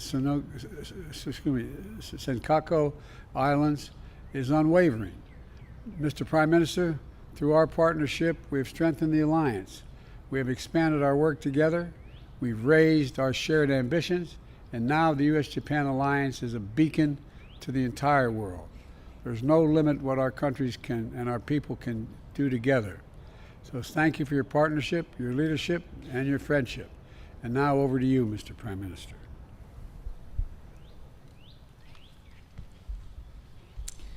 はい、ジョー、ありがとうございます。ジョーと、ジル夫人のご招待、改めて、感謝を申し上げます。He said if you short the yen, he's going to clap you one day. He said, thank you, Joe. President Biden and I have met and talked countless he said times. More. I got the first part. And confirmed our shared notion that we are at crucial crossroads and that Japan-US partnership is immensely important. The international community stands at a historical turning point. In order for Japan, the US, the Indo-Pacific region, and for that matter, the whole world to enjoy peace, stability, and prosperity lasting into the future, we must resolutely defend and further solidify a free and open international order based on the rule of law. Bro, another big swing on the market. And again today, I told the President that now is the time to demonstrate the true values that Japan and the United States can offer as global partners, that we must together fulfill our responsibilities to create a world where human dignity is upheld, and that Japan will always stand firm with the United States. I explained that based on our national security strategy, Japan is determined to strengthen our defense force through possession of counter-strike capabilities, increase our defense budget, and other initiatives, and was reassured by President Biden of his strong support for such efforts. In such context, we confirmed again the urgency to further bolster the deterrence and response capabilities of our alliance and concurred on reinforcing our security and defense cooperation to increase interoperability between the U.S. forces and our self-defense forces, including the improvement of our respective it's like you're command getting and random control moves, frameworks. but oil and gold pop out of nowhere. We will be discussing the specifics So oil, as we huge plan pop, for almost the $1 on next oil, Japan-US and then 2+2. gold waking up. Yeah, this could be The something else. President and I went on to discuss And then bonds just got a various fat specific bid. challenges faced by That looked the like international fear. community. That's a weird ass First, one. we confirmed that It's not off Japan. No, unilateral something happened attempts there. to change That's status weird. quo Gold by just force took a of $10 coercion pop is almost. absolutely Oil almost $1 a unacceptable barrel. wherever And it then may bonds be, just got a pop too while the markets dropped. I thought it and was that just we will normal, continue but to respond oil caught my attention. That's weird. against Oil is down. such action through cooperation with allies and like-minded nations. It could be something related to From such Israel. perspective, we agreed that our two countries will It continue could be. I to don't know. respond to I don't know. challenges But concerning that's weird. China Again, bonds. through Something close just happened. Something coordination. just literally just snapped. Not too big, but if it At the same continues, time, this isn't like a normal we like confirmed drop. You know what the I'm saying? importance I of thought it would be like, you know how we continuing our popped here. dialogue with You China didn't have that and much movement. cooperating with So China gold's coming down. See, if on oil keeps common going, challenges. we might have a problem. We also Oil's at underscored 86, the it's running. importance of peace and stability in the Taiwan Straits And the bonds, too. and Bonds shouldn't be confirmed catching our a position bid. to encourage peaceful resolution of the cross-straits issue. The situation in North Korea, including nuclear and missiles development, was brought up as well. We welcomed the progress seen in many areas of cooperation based on the outcome of the Japan-US ROK summit last August and concurred to coordinate even I more don't see closely anything. as we face serious concerns under the current state of affairs. Yeah, oil new high of the day, 86.15. President Biden once again demonstrated his strong support towards the Bro, even the immediate dollar's resolution dropping. Oh shit, of the abduction issue. bruh. That was a weird ass move, man. We reaffirmed It's still going. the Oil's still importance climbing up of there. realizing a free and open Indo-Pacific based on the rule of law. Again, gold and oil. U.S. And sees concurred missile to strike on maintain Israel close by Iran collaboration as through imminent. Yeah. various opportunities, including All right, there the it is. Japan-U.S. Yeah, you're getting U.S. sees missile strike on Israel by Iran, proxies as imminent. That makes sense. Like I'm telling you, that I don't know how much of it you could attribute to the stock market, but that was just weird. I'm telling you, we were just sitting there. Your gold and oil pop, that was random, and then bonds, that was like fear, but it didn't really make sense with the market. So yeah, you're getting a war headline there. IDF confirms killing of Hamas. That was earlier this morning, but it looks like U.S. White House saying, what's it called? U.S. sees missile strike on Israel by Iran as imminent.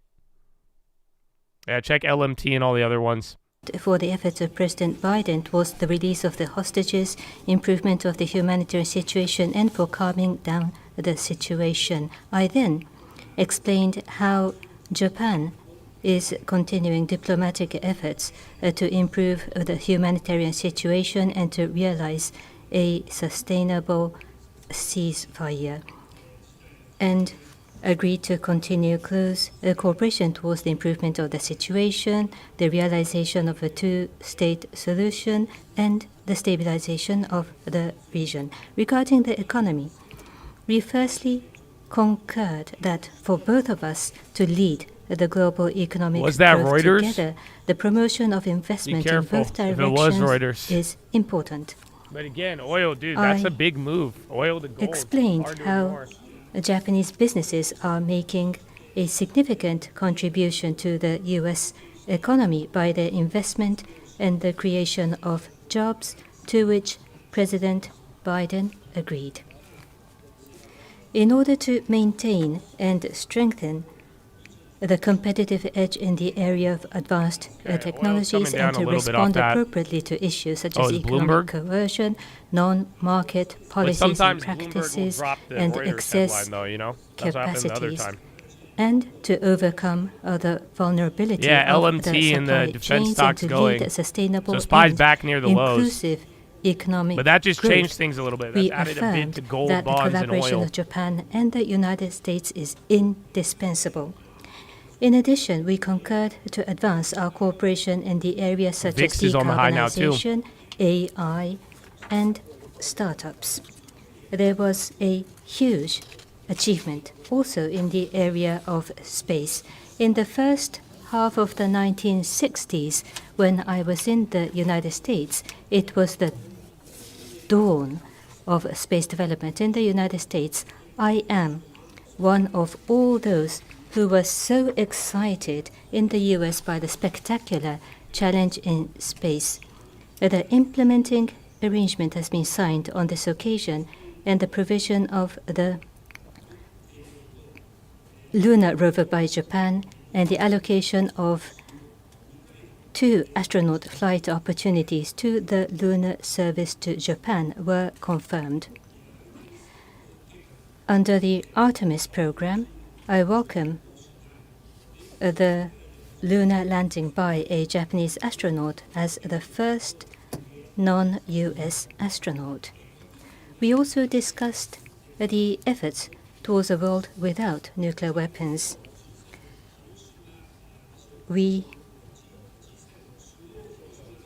affirmed the realistic and practical endeavors on nuclear disarmament, including the issuance of the G7 leaders' Hiroshima vision last year, and I welcomed the participation of the United States in the FMCT Friends, which was launched by my initiative. Lastly, in order to further strengthen the people-to-people bond, which is the cornerstone. Yeah, there wasn't any like news. We were like dropping. You had your bond auction, but like right around here, gold, oil, bonds all took a pop. There's just reports that Iran may attack Israel soon. So global tensions just got sprinkled on to whatever move we were doing around here, and now this is it's a highly publicized Kishida and Biden, but Japan I think that just and the United that's States what's moving to you maintain underneath the and surface. strengthen a free and open international order based on the rule of law that underpins the peace, stability, and prosperity of the international community and states the guiding principles. With our partnership, we will defend the future of Japan and the United States, the Indo-Pacific, and the world, and make that future all the more prosperous. Thank you. Now we'll take a few questions. Jordan Fabian of Bloomberg. Thank you, Mr. President. Last month, you predicted the Federal Reserve would cut interest rates thanks to falling inflation. But today, data showed that inflation rose more than expected for the third straight month. So how concerned are you about the fight against inflation stalling, and do you stand by your prediction for a rate cut? Well, I do stand by my prediction. You want to ask him an inflation question right next to the Japanese president? Really? I'm not sure of that. I don't read the room, buddy. Read the room. The Fed is going to do for certain. But look, we have dramatically reduced inflation from 9% down to close to 3%. We're in a situation where we're better situated than we were when we took office, where inflation was skyrocketing. And we have a plan to deal with it, whereas my opposition talks about two things. They just want to cut taxes for the wealthy and raise taxes on other people. And so I think they have no plan. Our plan is one I think is still sustainable. Mr. Prime Minister, you've said that the Nippon Steel acquisition of U.S. Steel is a private matter, but I'm wondering, did you discuss the matter today with President Biden, and do you believe that politics are influencing President Biden's decision to oppose the deal? And I wouldn't mind, Mr. President, if you answer that one too. Hi. On the issue that you have raised, We understand that discussions are underway between the parties. We hope these discussions will unfold in directions that would be positive for both sides. Japan believes that appropriate procedures based on law it's just a mix of now market sell-off and then those tensions still lingering. Japan is the largest investor to the United States. Japanese businesses and he's talking the Pond Steel deal. Close to 1 million workers in the United States, and investment from Japan to the U.S. can only increase upwards in the months and years to come. And we wish to cement this win-win relationship. Thank you. I stand by my commitment to American workers. I give a man of my word, I'm going to keep it. And with regard to that, I stand by our commitment to our alliance. This is exactly what we're doing, a strong alliance as well.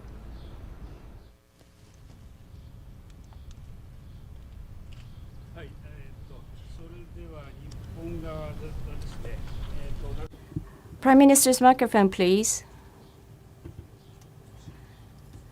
Nakakuki of Kyodo News. My question is to both Prime Minister Kishida and President Biden. Oh, Jinx, that was yesterday. At the summit, you confirmed your strong objections against unilateral attempts to change status quo by force or coercion by China and agreed on reinforcing response capabilities. Under current circumstances, should Japan and the United States bolster defense capabilities, China may become more preoccupied in military expansion and intensify its coercive behavior. That is the risk of dilemma. In order to avoid divide and avoid the divide, how should Japan and U.S. respond? Let me then take that question first. At this summit, we confirmed that the United States and Japan will resolutely defend and bolster a free and open international order based on the rule of law, and that Japan and the United States as global partners shall work together for that purpose. On challenges concerning China, including the point you raised on objecting to unilateral attempts to change status quo by force or coercion, we concurred that Japan and the United States as global partners shall work in close coordination. And also, as I said previously, we will continue our dialogue with China, and we will cooperate with China in tackling common challenges. And the President and I confirmed the importance of such dialogue as well. Based on the solid trust with our ally, the United States,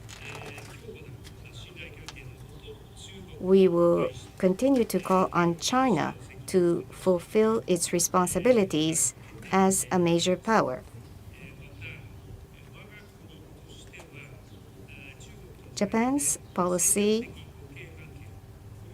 which I have consistently embraced, is to comprehensively promote the mutual strategic relationship we have with China and establish a constructive and stable Japan-China relationship through efforts by both sides. That has been my consistent position that I have upheld. We will continue to seek close communication with China RTX launching more than LMT. All levels. That one's still going. Again, oil's climbing back up again, but it's not near the highs. And then gold, not near the highs, market near the low, and bonds giving up. We keep improving our lines of communications with one another. That's the United States and China. I've recently spoken at length with President Xi, and we've agreed that we would, number one, have personal contact with one another whenever we wanted to discuss anything, so there'd be nothing slips between, as they say, between the cup and the lip, so we know exactly what the other team is thinking, number one. And so we had a long discussion almost 2 weeks ago now. And the best way to reduce the chances oil's of getting back to 86 again. misunderstanding. Again, you're near the low. That's number one. Number two, in our alliance we have with Japan is a purely defensive in nature. It's a defensive alliance. And the things we discussed today improve our cooperation and our and are purely about defense and readiness. It's not aimed at any one nation or a threat to the region, and it doesn't have anything to do with conflict. And so this is about restoring stability in the region, and I think we have a chance of doing that. Okay. Next question. Who do I call on next? Hang on a second. I got my list here. What the fuck? Hang on. Third, next. One. Where's my list? Fuck. Really of AFP. AFP? Thank you. My first question would go to both of you, Mr. President and Mr. Prime Minister. Is there a path for Japan to become a full member of AUKUS? And I would have a second question for you, Mr. President. You're now saying that Benjamin Netanyahu is making a mistake in Gaza. What are you willing to do to make him change his strategy? And would you consider conditioning military aid to Israel? Thank you.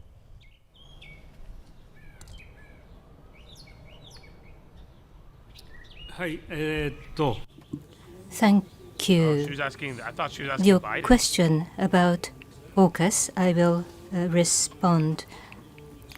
Our country, we want to contribute to the peace and stability of the region, and therefore we have consistently supported AUKUS. Breakout level. Having said that, the participants that one I of think's AUKUS, related to US, buyout UK, stuff. We saw Australia, stuff on that yesterday. with such countries by It's up 14. bilateral relationship or on multilateral occasions, we have established various relationships. But for Japan to have a direct cooperation with AUKUS, nothing has been decided at this moment. Going forward with US, UK, or with Australia, with such countries, in bilateral or multilateral frameworks, we will continue our cooperation. So that will continue to be considered. At the moment, about the relationship between Japan and AUKUS, that's it.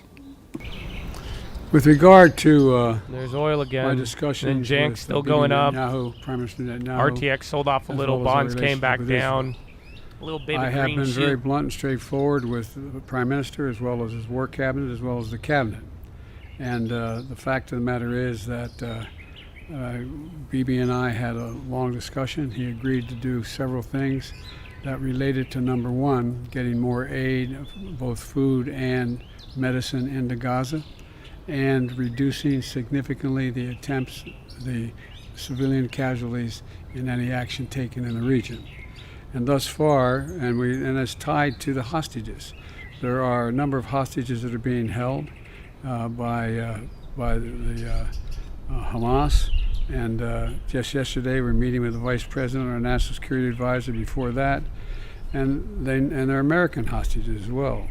And they know how committed we are, the whole team, to getting their loved ones home. We're not going to stop until we do. The new proposal on the table, Bill Burns led the effort for us.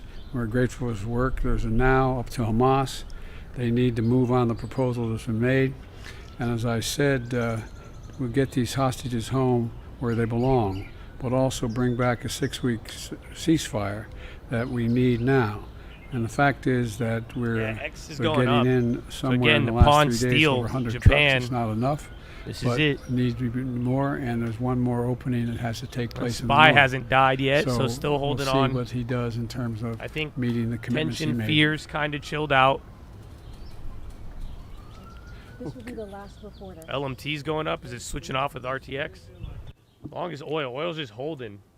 I don't think the tensions Mr. are hitting Shimizu, the stock please. market. I think it's hitting just those other assets. Thank you. Shimizu of NHK. Oh, yeah. I forgot. ask the Fed question minutes to in 10 both of minutes. you. As Prime Minister Kishida mentioned, the abduction issue of North Korea, I believe, was discussed.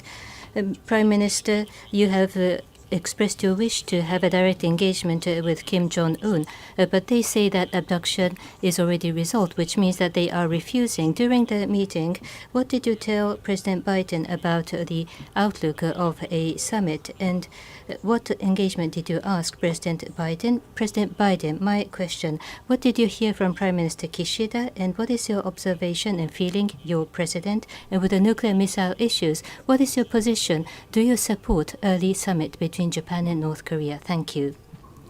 First of all, if I may start. There's not. Regarding that question was too fast, and the answer is just President Biden. I haven't even heard any words behind the translator. The missile and nuclear issues we have discussed, and regarding the increasingly worrying situation, we have agreed to continue a close coordination. And on top of that, we concurred that the window of a discussion with North Korea is open, and we discussed that Japan, US, and ROK will continue to work closely together. I also asked for the continued understanding and cooperation for the immediate resolution of the abduction issue, and President Biden once again gave myself a very strong assurance. Regarding the recent announcement by North Korea, I will refrain from commenting on each and every announcement by North Korea, but as I have been mentioning repeatedly, based on the perspective that the establishment of a meaningful relation between Japan and North Korea is in the interest of both Japan and North Korea, and that it would be hugely beneficial to the peace and stability of the region, my policy is to aim for a summit meeting with North Korea to resolve various issues, and will advance high-level consultation directly under my instruction, and that remains unchanged. That is my response. We did discuss this issue, and we both agreed that DPRK must Biden also just gets address right the into it. serious human rights and humanitarian concerns of the international community, Jank's including the still going immediate up. resolution 19, of the bro? abduction issue. But you That's know, crazy. the Prime Minister has just spoken to the potential, what his plans may mean. But I welcome the opportunity, we welcome the opportunity of our allies to initiate dialogue with the Democratic Republic of Korea. So I've said many times, we're open to dialogue ourselves at any time, but without preconditions with the DPRK.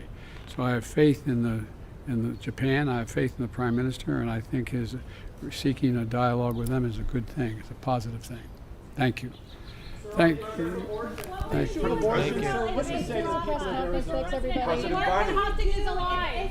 Why didn't everybody holler at once? I'll ask you briefly on the issue of abortion, so respectfully, what do you say to the people of Arizona right now who are witnessing a law go in place that dates back to the Civil War here? Elect me. I'm in the 20th century, 21st century, not back then. There weren't even a state. He said the wrong century. And then thank you. I'm in the 20th century. Thank you all very much. I'm in 21st. Fuck it. This concludes the press conference. Sir, how does the war in Ukraine comes to an end by the House leader allowing a vote. There's overwhelming support for Ukraine among the majority of Democrats and Republicans. There should be a vote now. The Japanese president is just like, I don't know what the fuck is going on right now. He's like, I know y'all got problems. I don't know why you dragging me in there. Literally, why are you yelling in front of our house guests? Yeah, back here, get him right here again. Back here. Man, that's it. They're not even talking. Wow. That was fun. That was a lot of fun. Bond yield, damn, we hit the 455. We're right below there now. So we've had a lot of drama there. So again, we just had the bad bond auction on the 10-year. Stocks got killed. Bonds went even lower. Then stocks recovered. Then bonds eventually recovered. But right here, stocks bounced up, and then stocks were going down. But you'll see if you go on oil, gold, and the bonds, they all had like a fat candle here. There was a headline about Israel potentially being attacked by Iran. So the U.S. said it was almost imminent. So that kind of sparked some things, and then we kind of shook it off equity-wise. But we're here now, still near the lows, still pretty much holding where we opened up at. The CPI was hot if you missed that. But my goodness, bro. It got a little heated there, and now 5 more minutes. We have the Fed minutes, so we're not really looking for anything too crazy. If we are, we're looking for anything particular on the minutes. All we're looking for is going to be anything on quantitative tightening, and then just if it's surprisingly hawkish, just given the fact that there was a couple of changes to the SCP last time. Other than that, though, we're going to be good to go, man. We're going to be good to go. Yeah, imminent attack on Israel by Iran. Yeah, that's what the U.S. says. That was like, literally wherever that oil, like go look at oil chart, oil, gold, like see oil started popping, bonds started popping, and then gold. So gold even had a little pop off of it. But that was the headline related to that. And then RTX too, even they started going up. The defense ones. How are we not freaking out even more over that? I mean, we kind of did, and it might like still continue. So remember, we were kind of even freaking out about it since like what? Oil was at like 80. That's the crazy. Now oil's like 86, knocking on the door of 90. So remember even the other day, the ceasefire stuff, and they were like it fell through. So it's been going back and forth.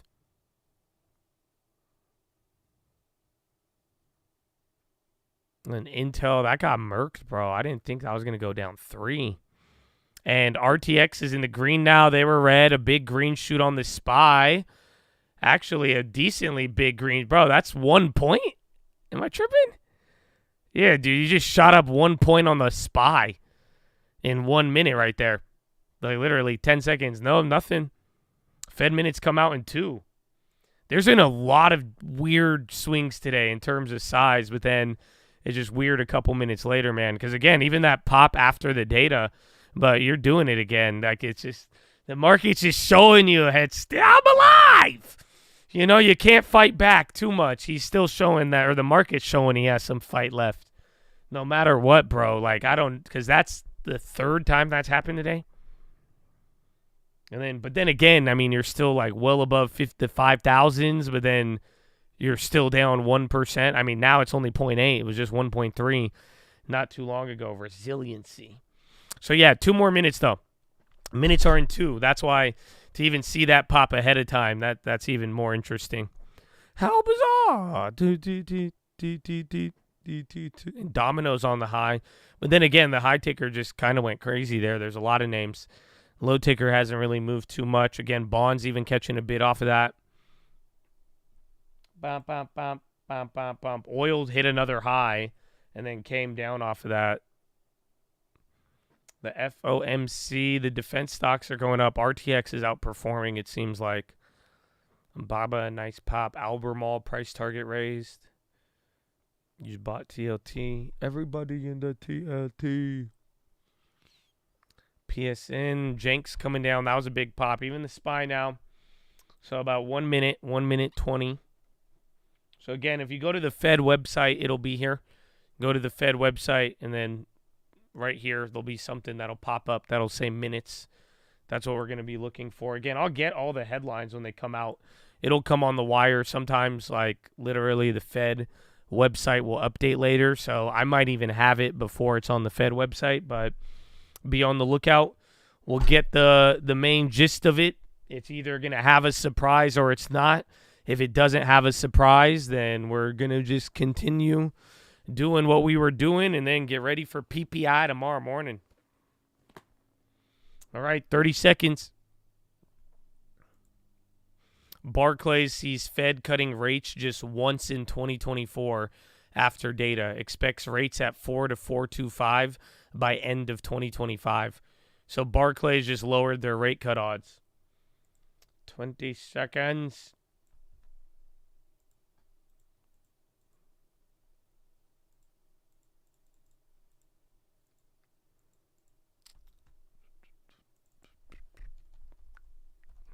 I want to see maybe the video will move. This is still the funniest part of the day. And here it is. Wait. Yeah, so Fed website. I have it on the wire. It's not on the website yet, so I'll just read these. Fed officials wanted more confidence on inflation before cutting rates. Officials agreed to keep rates high if inflation progress stalls. Recent inflation numbers disappointing to Fed officials. Officials anticipated some unevenness as inflation returns. They expect inflation to return to 2% over the medium term.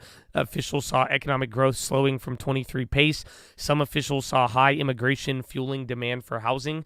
Many officials saw financial pressures building on low-income households. Fed staff raised economic forecast on higher immigration. Fed prepares slower pace of Treasury runoff fairly soon.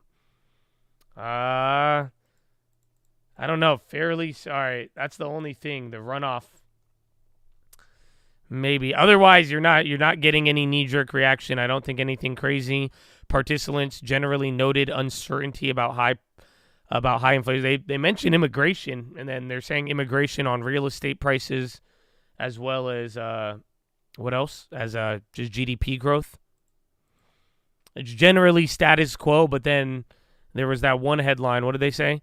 Recent inflation numbers disappointing. If they were disappointing a month ago, I mean, what does today do? I think that could give it slightly hawkish, but then generally, given, let me read through it here. I'm going to try to skim, but considering how some people changed, this could have been a lot more hawkish. So you got to keep in mind that dot plot, remember, got a little bit more weird, but generally stayed the same. But it's like there was a couple of questions we could have got out of it, but that's there. And then soon you don't really have too much guidance, but a little bit of talking on the taper.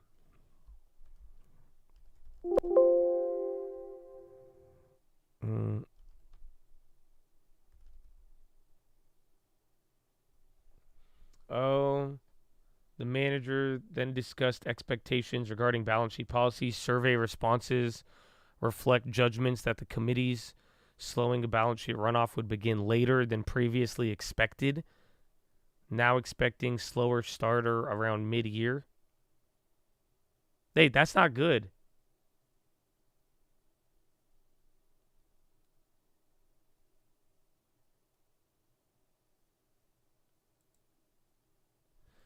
So they expect balance sheet runoff later?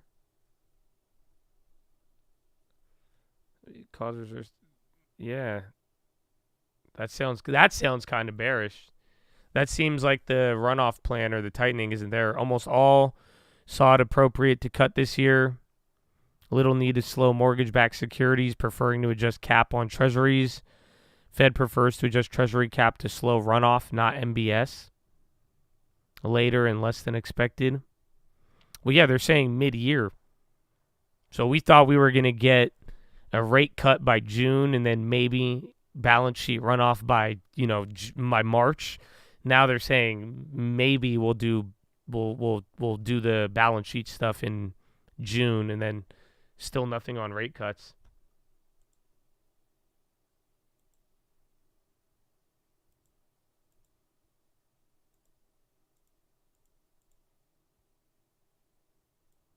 What's this?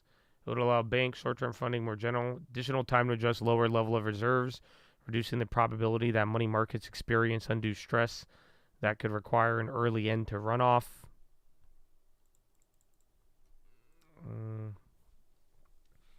Staff review. Again, they talked about immigration. So immigration low-key has kind of has permeated its way into the Fed. Because, again, they're talking about that they brought that up with real estate and prices. So immigration was mentioned 5 times. I don't know how that I'll check the other minutes. Yeah, higher projected path population due to a boost from immigration. Some participants noted that immigration, which had likely been boosted in growth of personal consumption, may have been adding to the demand for housing. And then supply had been boosted by increased labor force participation as well as by immigration. Participants further commented on recent estimates of greater immigration in the past few years. An overall increase in labor supply could help explain the strength in employment gains. LMT running, SPY doing good, but yeah, I mean, honestly, I think that could have been, like we said, it could have been a hawkish surprise, but generally a dud, maybe a little bit more hawkish towards balance sheet runoff comments that we were looking for. Other than that, I don't think that really changed much, and if they didn't like the inflation data last time, I wonder how they feel about it today, but again, this is everything is path-esque. Everything is following the path more or less. Again, this is from a month ago.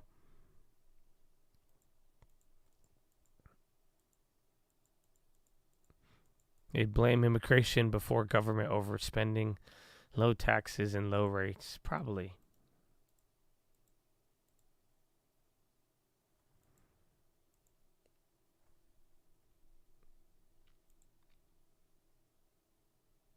Yeah, they had a whole thing. So like page 3 and page 4, they have a whole thing, considerations for slowing the pace of balance sheet reduction.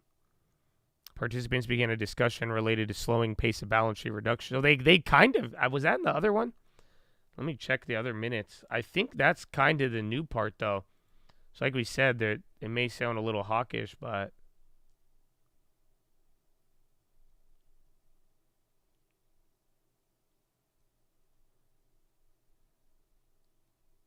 yeah, I think that's new.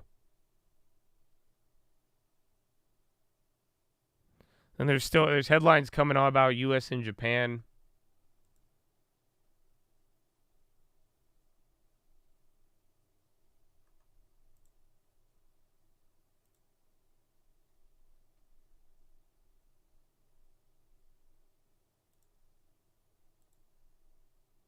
Let me see.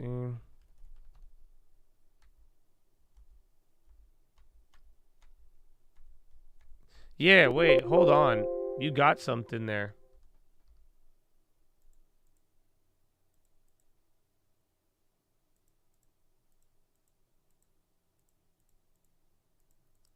So, like, look, on the minutes, I don't think the, what's it called?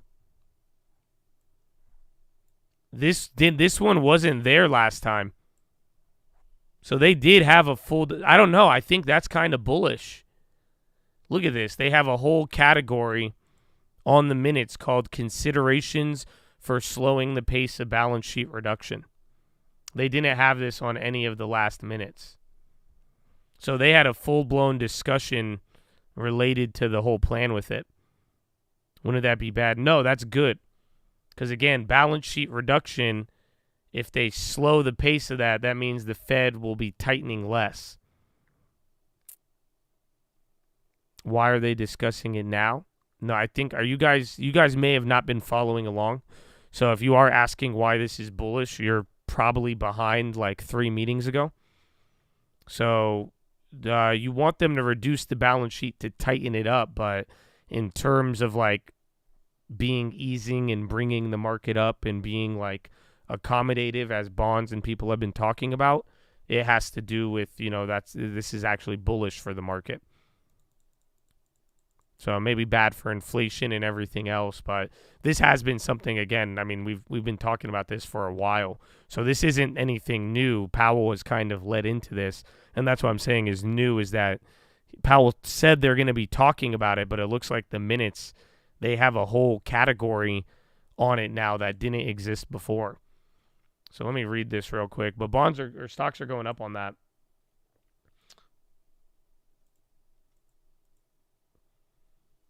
Yeah, participants began a discussion related to slowing balance sheet runoff consistent with committee plans for reducing size of federal balance sheet in May 22. Those plans indicated that in order to ensure a smooth transition, the committee intends to slow and then stop the decline in size of balance sheet when reserve balances are somewhat above the level it judges to be consistent with ample reserves. Since balance sheet runoff began in June 2022, the Federal Reserve total securities had declined $1.5 trillion in light of ongoing sizable decline in balance sheet and the prospect of more rapid decline in reserve balances. Participants agreed that the discussions at this meeting would help inform the committee's future decisions regarding how and when to slow the pace of runoff. No decisions about adjusting the pace of balance sheet runoff were made at the meeting. The participants' discussion was preceded by staff presentations. The staff previewed 2017 to 2019 balance sheet runoff episode and the lessons learned from that experience. Now, this is old. They've talked about that, including the importance of monitoring money markets. Set of simulations with current monthly paces to illustrate how the choice would start.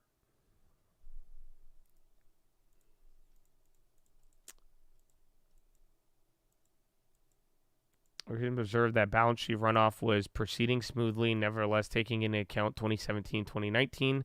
They assessed it would be appropriate to take a cautious approach to further runoff.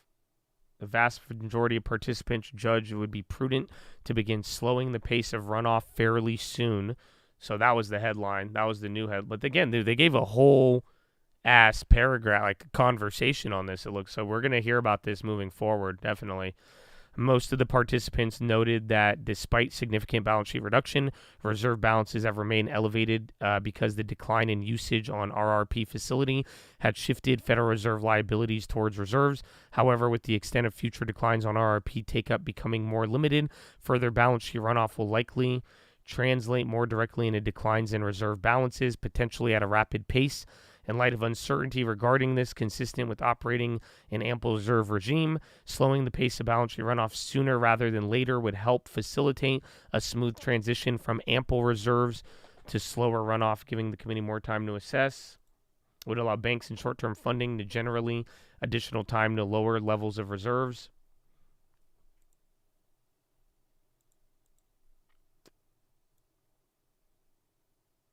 A few participants indicated they preferred to continue the current pace.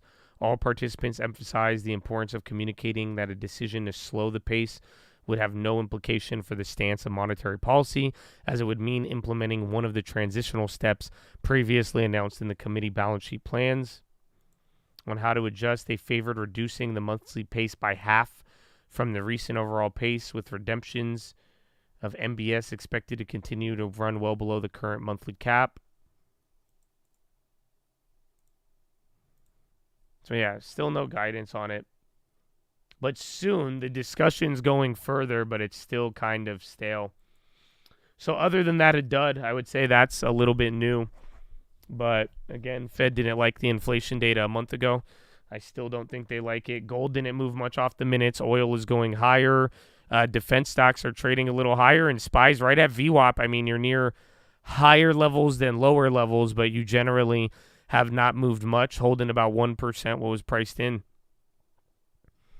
What time is it? 11:12. So we got about 45 minutes till Euro close power hour. Not bad. An hour 45 left in the day. Imagine if thoughts have stayed with me today. Shout out to PHILO, baby. Mahalo. Amen. Amen. Use the imagination, baby. God bless you. And good afternoon. The day is almost over. It's been a wild day, man, of data, info. Once again, I mean, at least today, if you still, like, the market fought back, you didn't, like, ramp up and close up green 100 points, and you actually felt the pain today, but it was still a wild one, man. And again, tomorrow morning now, we have PPI data. There's still going to be follow-up data that we're going to be dealing with, so you're not out of the clear just yet, baby. And then we have earnings. That's what it's all going to come down to, baby. Earnings.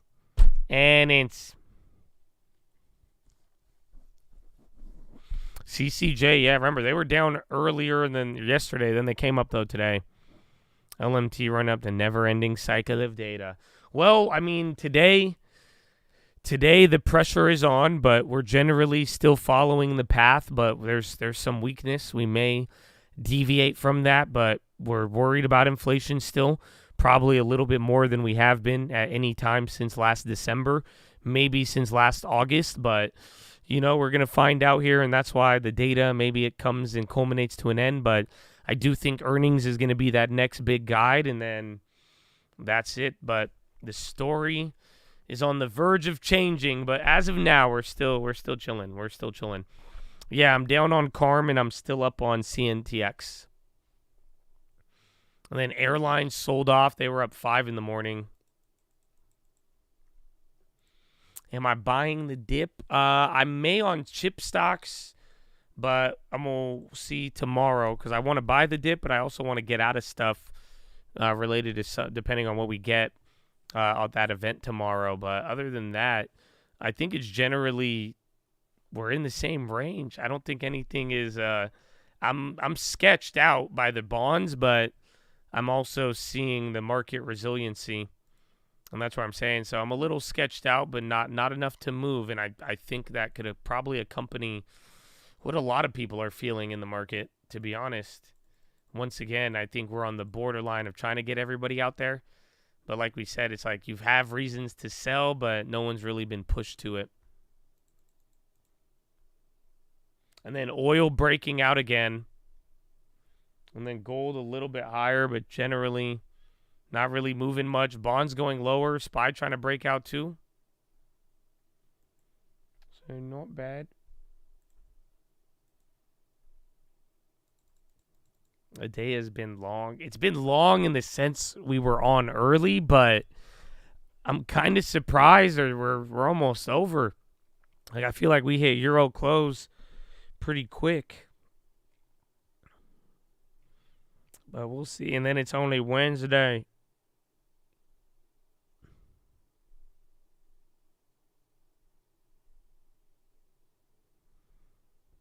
Oh, the relationship between SPY and TLT has been inverse lately.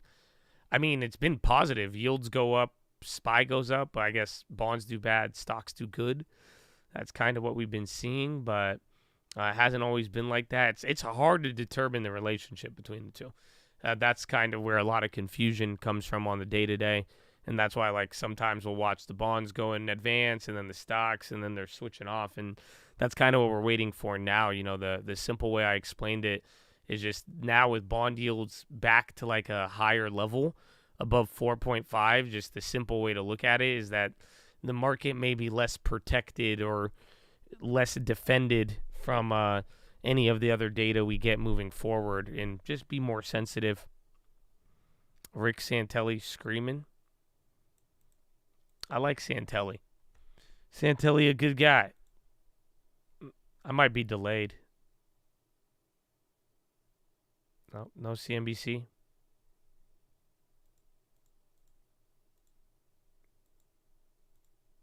I didn't play it, bro. Just wasn't meant to be. Fine. Oh. Is in getting policy right for the greatest aggregate good. My interest is monitoring the market. It's the only reality we really have. So my question becomes, when the market prices it wrong, how did the Fed There's no pricing it wrong. or communicate? There's no wrong pricing. There's no wrong pricing. What's wrong? Okay? Are the next two meetings showing any easing? Those are the next meeting is the only one that is a but valid they did representation. previously. They did previously, and economic forecasters and what did we also learn today? priced it. Did we learn something new today? If the Cubs get a better pitcher and staff, or if the Cubs get a new Roger Maris, does it not change their chances for a World Series? It does. What, are you going to be stagnant all the time? No, come on, Steve. You got to change. You got to change, Rick. As things go, I guess we got to go, Rick. But perhaps we'll continue this at another time. All right, we do have to leave it there. I think we will. I think He's we back. will. He's right there. Doggone it, we will, and sooner than the next eclipse. Like, Rick Santelli, Steve Leisman. Thanks, Do we think rocket scientists have as rocket scientists? After that, rocket scientists are okay. Yeah. They're fine. They came out all right. Steve was like, "Why you gotta do that to me, Rick? It's uncalled for, Rick." He's like, "What the hell?" Yeah, he's going. I wish I got all that. Steve got a little sad. He was like, "Why'd you do that to me? You didn't need to do that, Rick." Donald Trump down 10, DJT. Coming back down. Again, I don't think minutes were really an event. We're punting till PPI, but then, I mean, just look at the market today, man. I'm telling you, your moves, like we've been talking about, you're on the cusp, couple points down. I mean, it starts flirting with lows, hitting 1.3. You stay right here. This is what we priced in.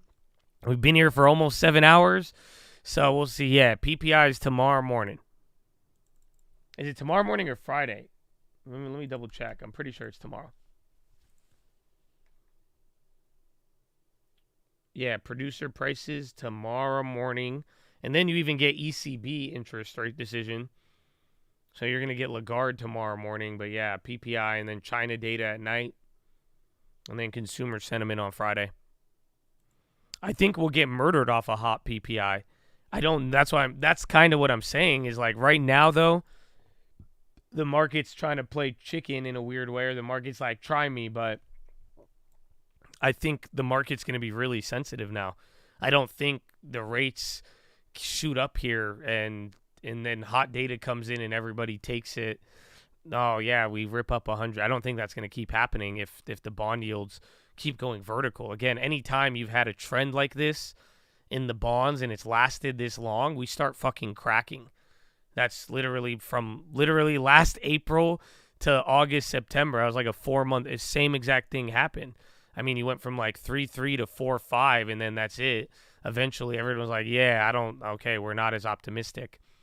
So that's what I'm waiting for. That's what I'm looking for. But then again, today is fighting back a little bit, but this is just all not good at all. Again, that 5.5, it's sticky.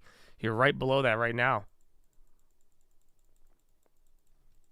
Or if you're a bull, you pray to God this is blow off top on rates. But then again, why would people think that if there's more data? And then again, if that data comes in tomorrow hotter, that's not really going to be the answer. Rent news? Well, there was a buyout in REITs, but that's Rent the Runway, right? Yeah, Rent the Runway. I think, didn't they go BK or they did a split or something? Hotter PPI. PPI leads in the PCE.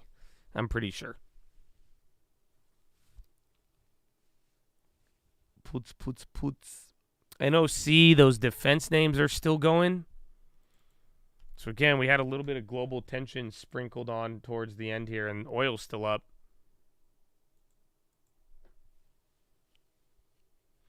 Yeah, ECB tomorrow. That'll be interesting. What if they cut? Since CPI was hot, isn't PPI going to be terrible? Well, here's the deal. Just go look at the last 3 months. Was today's data hot? Yes. Was today's data any different than the last 3 months? No. It's only hotter by 0.1. It's 0.4 instead of 0.3. But then it's just, again, those year over, it's sticky and it's not going any lower. So generally the data is probably going to play out the same across the board. That's kind of the problem, is that it's just all still moving slow but not moving with progress. I think PPI came down a little bit earlier, but you could pretty much go off of, everything's operating within the same context of the last couple of data sets. And that's surprising people because there were still seasonal adjustments in the beginning of the year and all that stuff.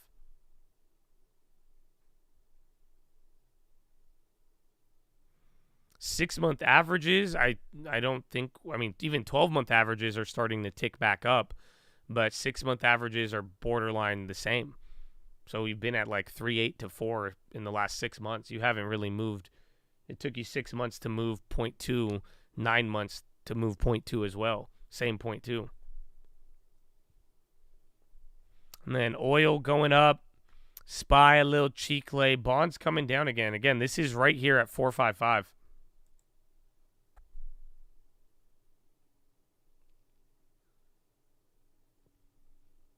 Any follow through? Because I think there's a lot of baggage. There's a lot we're carrying. Again, we're fighting between, do you respond to the data or do you respond to the path? And that's why, I still think the market's fighting back because we're still generally holding on to the idea of the path. But we'll see. The more data convincingly comes in, it is going to get people, going the other way. But just slow and steady. We'll do earnings previews, but there's no earnings tomorrow. The earnings or I think there might be earnings, but Friday, that's the real earnings.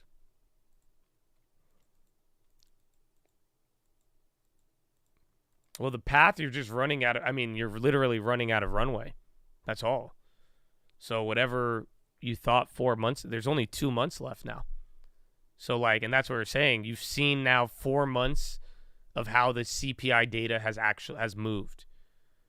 What do you think is going to happen in 2 months? Do you think whatever is going to happen now in 2 months will be enough to justify the rate cut? But then again, if you do not cut by June, latest July, You can't cut 3 more times. That's it. There's literally not enough time on the runway to have 3 quarter-point cuts if you're not cutting by July. But if in 4 months you've barely moved on inflation, and if anything kind of went the opposite way, what's going to happen now in this next 2 to 3 months from here? And that's kind of where we're at right now. Isn't it obvious we aren't going to get 3 cuts? Yes and no. It's because then again, the market's still holding on to it because the Fed says 3 cuts. Still. Remember, the last SCP, again, December, the SCP was leading. Now you look back at the SCP, it looks like it's lagging because the last SCP said 3. The Fed says 3 cuts. People have been expecting things to come down. And quite frankly, although the data did decline heavily and that helped spur some of these thoughts and ideas, just don't forget, is the market wrong? That's the thing. We like to blame the market, but I said this earlier. There is a unique factor at play right now. Why would you believe 3 rate cuts? I kind of just said it, but you got like, why would you believe it? Literally, what evidence would there be then? You've literally had the Fed say it. Even Powell. That's a big difference. The Fed didn't have to. Powell doesn't have to go up there and tell you that. That's why I think Powell is keeping in insurance. I don't know why but Powell, like, why? That's why December was so crazy and the market rallied so nutty. Like, Powell doesn't have to tell you, oh no, I think we're going to cut risks or cut rates. He doesn't have to say that. And he doesn't have to remind you and say, no, we still plan on cutting. The dot plot, it's showing cuts.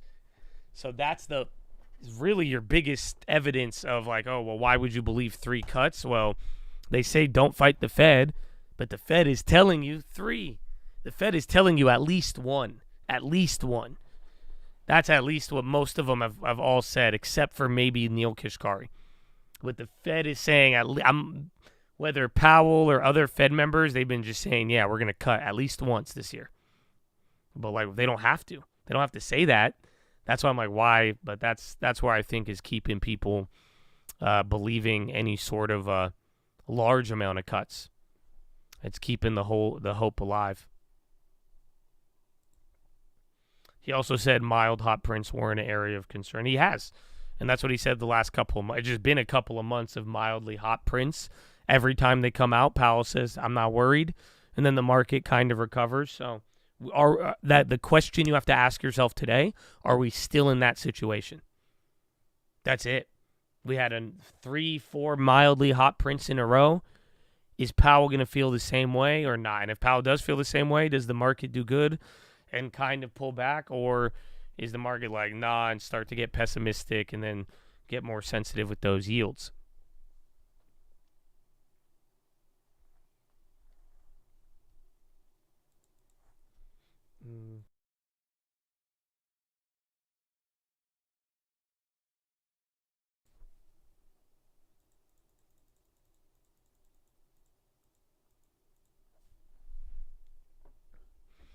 Well, the commodity prices that's the kicker. That's why I've said it from the beginning. I think a soft landing is an extremely difficult task if you're cutting rates with high commodity prices. That is very difficult. But here's the deal. Commodities weren't high when we were talking about rate cuts. So you get the whole point is when inflation was coming down, commodities weren't up. Gold, silver, oil, the food already plummeted, at least on the spot prices. I know you pay a lot at the grocery store. But you see what I'm saying? It's like it was down, but now all of a sudden, as everyone got optimistic, and then we got close to it, it's like, well, hold up. All of a sudden, they just started rocketing back, oil namely being one of those chief perpetrators.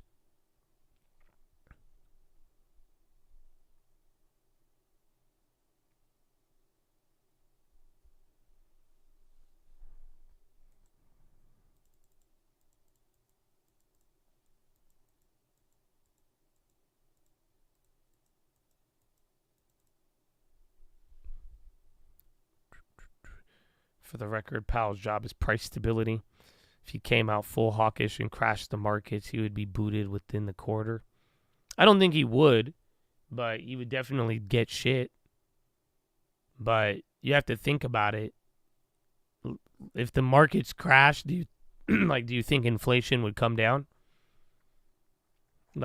So if the stock market, just like COVID, if it drops 20%, 30%, do you think prices around your life would come down? So I see a no already. Got to think. I don't know. You got to think about it. Prices never come down. But they did during COVID.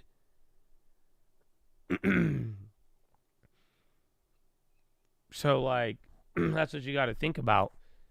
If Powell really hurt the market, they wouldn't boot Powell just because asset prices come down. They would give him 8 months, maybe a year, and want to see if inflation actually was reduced because of it. If prices actually go down, then that's another story. But that's the whole point, is why take a path that could cause a lot of damage? But for now, I mean, there's just the weird part about all of this from December is that the Fed insisted on telling you they were cutting rates. They could have led into it and, hinted at it, but they didn't have to say it. It would be like if you took a girl out on a date and she says, you know what we're doing afterwards? This goes back to these analogies, but then she's still like a tease, but then does, and I'd be like, this is weird. Why did you even tell me that? You didn't even have to say, that's very explicit of you to say that. And although I may appreciate your honesty and straightforwardness, and although I may not despise the outcome, why did you say, that you didn't have to say that. And that's why Powell did from December. He was like, yo, we're cutting rates. And that's something we could see. So, but that's the part that kind of weird. A little too explicit. Bonds a little lower. SPY wants to come down. Where's the dollar? And then oil, I think, is still climbing. Still 86.20. Gold came down a little bit, but still. It was lower earlier. I'm still down on it.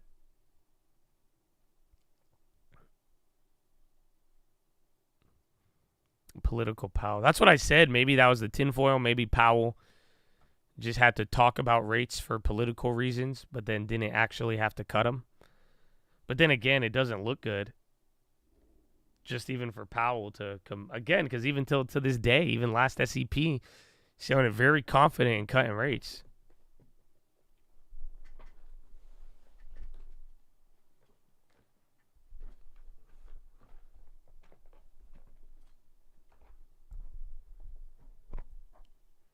And then bonds, 455. Powell's not speaking today, no. Not a cut. Dollar's coming back up, but it was up a little bit more after the auction. No, Powell's too young for Volcker. So, Powell, just people don't realize, Volcker came in at the later stage. Volcker was towards the end of the decade. So there was already so much ahead of Volcker. Volcker just came in and just was the closing pitcher. So unfortunately, unless Powell stays for 2 more terms, maybe a term and a half, but I don't think, just Powell is at a whole different time and space when it's all occurring. So I don't even think we could even compare him to Volcker.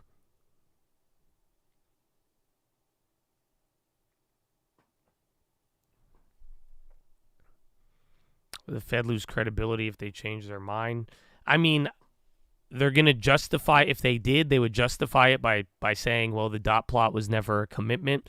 But the only thing that I think would have again, the words that Powell said, he said they're going to cut this year. He's actually said that. So that, I think, takes the credibility hit. But they have an exit. They have a parachute, to find a way out of it. It's they're not bound to anything. Somebody said that earlier, and it's true. So it's just that. Is it a bad look? Yeah, but again, They fucking lie to you about transitory for how long? You don't even look at. You don't even care.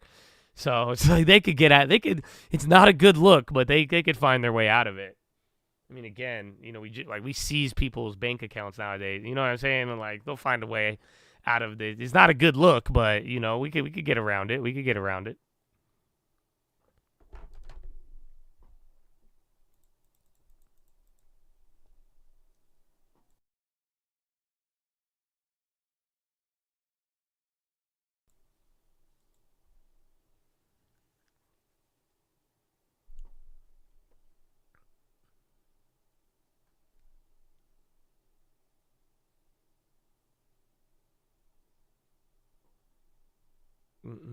Oh, honest, that just reminded me, because you were like Volcker and Gold Standard. I don't know if my girlfriend was being a blonde, and sorry if you're blonde, I don't mean to offend you, or she tried to like save herself. You know what she told me the other day? We were talking about money and like the Fed and stuff. You know what she tells me? We were talking about like the 70s, and I told her, I was like, yeah. We were talking about the gold standard, and essentially I told her, I'm like, yeah, banks don't sell gold. I'm like, you can't go to a bank and buy gold. And she's like, what? No. I'm like, yeah, what do you mean? She's like, you can't buy gold from a bank? And I'm like, no. Like, that's not, why would they sell you? It's not a gold dealer. But then I thought she was kind of a blonde, but then she was like, oh, well, in Switzerland they do. And I was like, I think you're trying to save yourself right now. I was like, that would make sense in Switzerland, but I don't know. I'm like, not buying it. You can in Japan? All right, maybe I'm just an ignorant American. No, you go to Costco for that.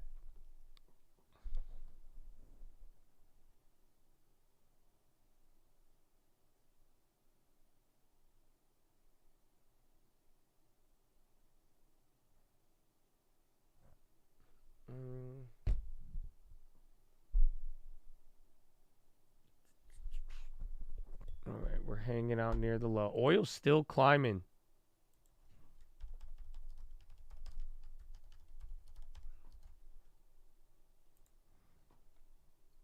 What's the markup in Canada? I don't know for gold. All depends on the loonie.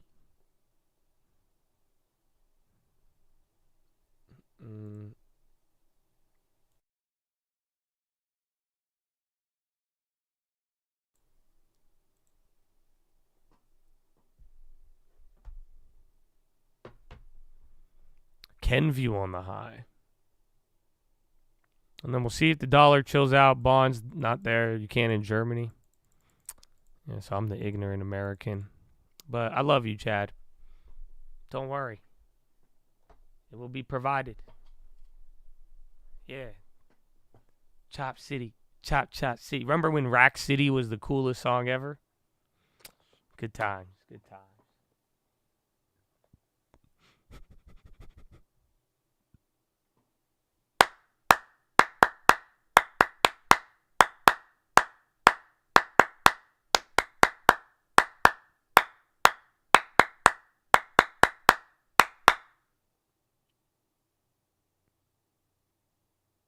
Yeah, ladies and I got a little one. It's a mini one. It's not that crazy. It's not that deep. I thought we had to postpone PHILO, but y'all kept saying PHILO, and I can't help myself. So I said, let me just throw in a little one. Just how they sprinkled in global tensions today. I said, let me just sprinkle in a little PHILO. So I'm gonna give you one, and this one is beautiful. It's just a quick little life lesson I want all of you guys to know. But before I even do the PHILO, good work, okay?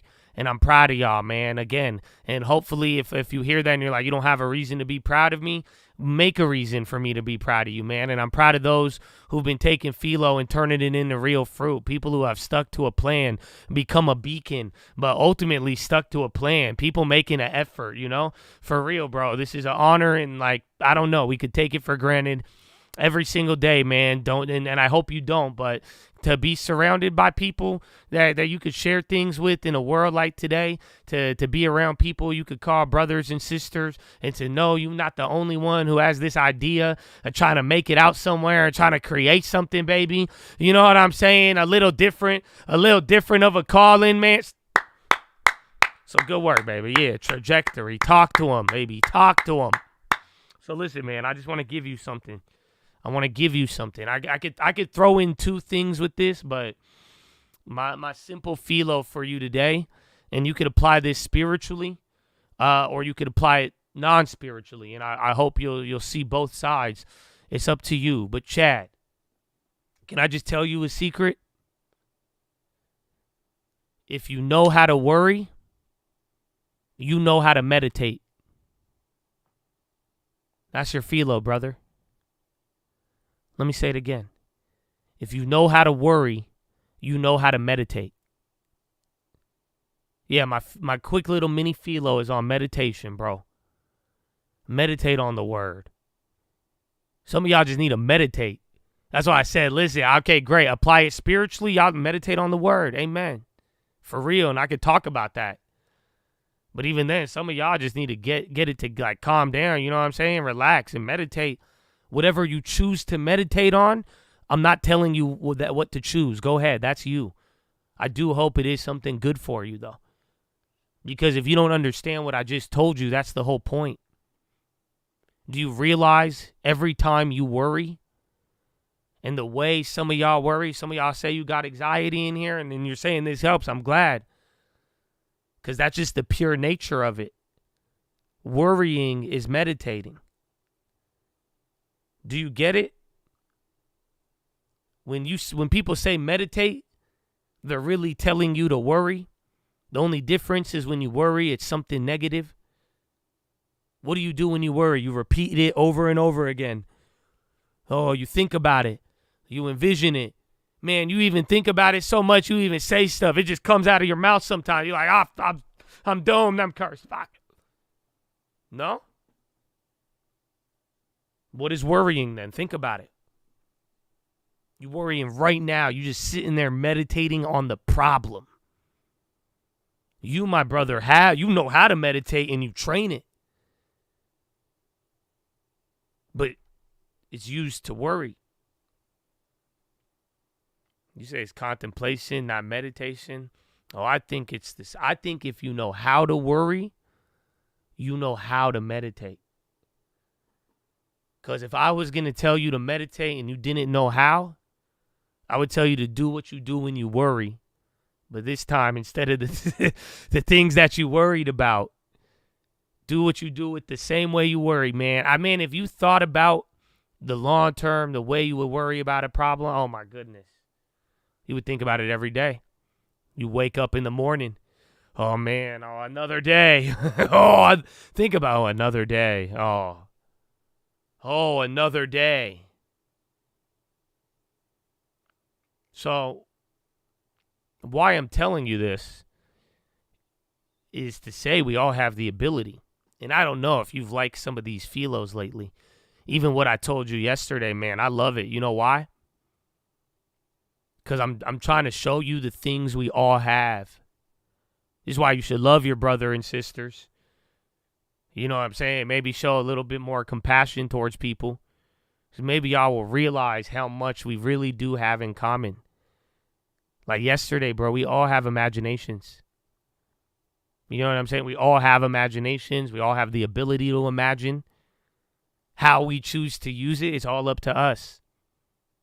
But it's not like none of us can be held back from this. Again, meditation. How you focus your mind, your energy. We all can do it. And what I'm saying is we all do it every single day. And we do it in other ways. And if we all have the ability, look around. But why I'm saying this, like I said from the beginning, you could use this spiritually or not. I wanted to give you a reminder. Instead of worrying, start meditating. But even on the next level, man, you could apply it very well spiritually. And it did get me thinking. It reminded me of one of my favorite verses I've always shared with you. It don't matter how much you worry, it will not add 1 second to your life.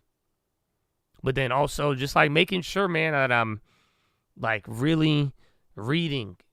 And not only like reading the word, but like feeling it, but like thinking about it. And not letting it be a passing thought. You know, imagine all the PHILOs we've gone over. You know what I'm saying? I'm talking about like repeating it over and over and over again. You know, I heard this the other day, and it was just saying, like, they said, watch out. They said, make sure you don't fall into the trap of making your God an Old Testament God, where it's more, where you have a different, where there's no mediator. There's no mediator because you ain't meditating. They didn't say because you ain't meditating, but I was thinking about, I was like, wow, that fits. So, Chad, all in all, though, I wasn't going to give you a PHILO today, but I thought I'd give you a reminder. We all have an innate ability to meditate. And I hope you use that and you focus and you manifest your good things instead of worrying. And just don't forget, if you know how to worry, you know how to meditate. And on the spiritual level, man, that's what I'm saying. You meditate on the name alone. Sometimes that'll be a good one enough for you. So, Chad, I hope you enjoyed it. I hope you take that one to the bank. But that is your philosophy, ladies and gentlemen. Make sure you guys are subscribed. We're live Monday through Friday, 30 minutes before open. Drop your thumbs up on the video. You're on mobile. Press hard chat. X out the chat. Hit the thumbs up button. Second link for the Nightly Watchlist main channel. First link for the Scream Large Boot Camp and Real Estate course. Oh, where's it at, man? I was trying to get you some Paul.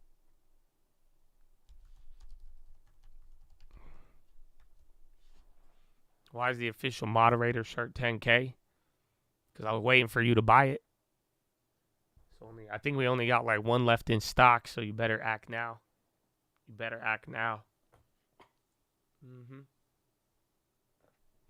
Say less. Come on, bro. I'm waiting for it. I can't wait. It's going to say Andy bought it, and can't wait. I'm going to deliver it to you. Not me personally, but my AI.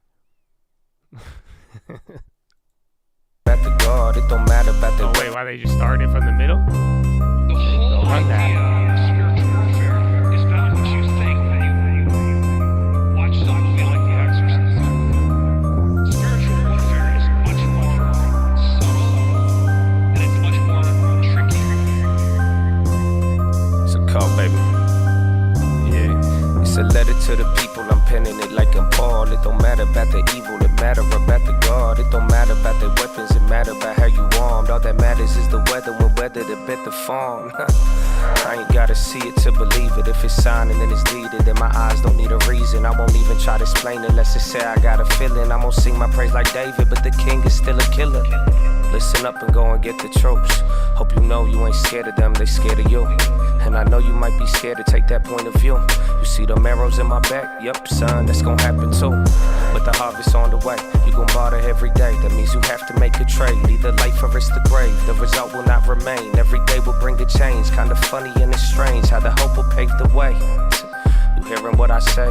The only difference between you and them comes down to faith. There's a difference in the man who believes in a better day. Cause once you believe it's past, you willing to wilt away. We was never willing to be the same. We want it all in the long run. They want it all today. My father is really awesome. Don't bother with giving snakes. Regardless, I can't control it. So either way, giving thanks. Yep.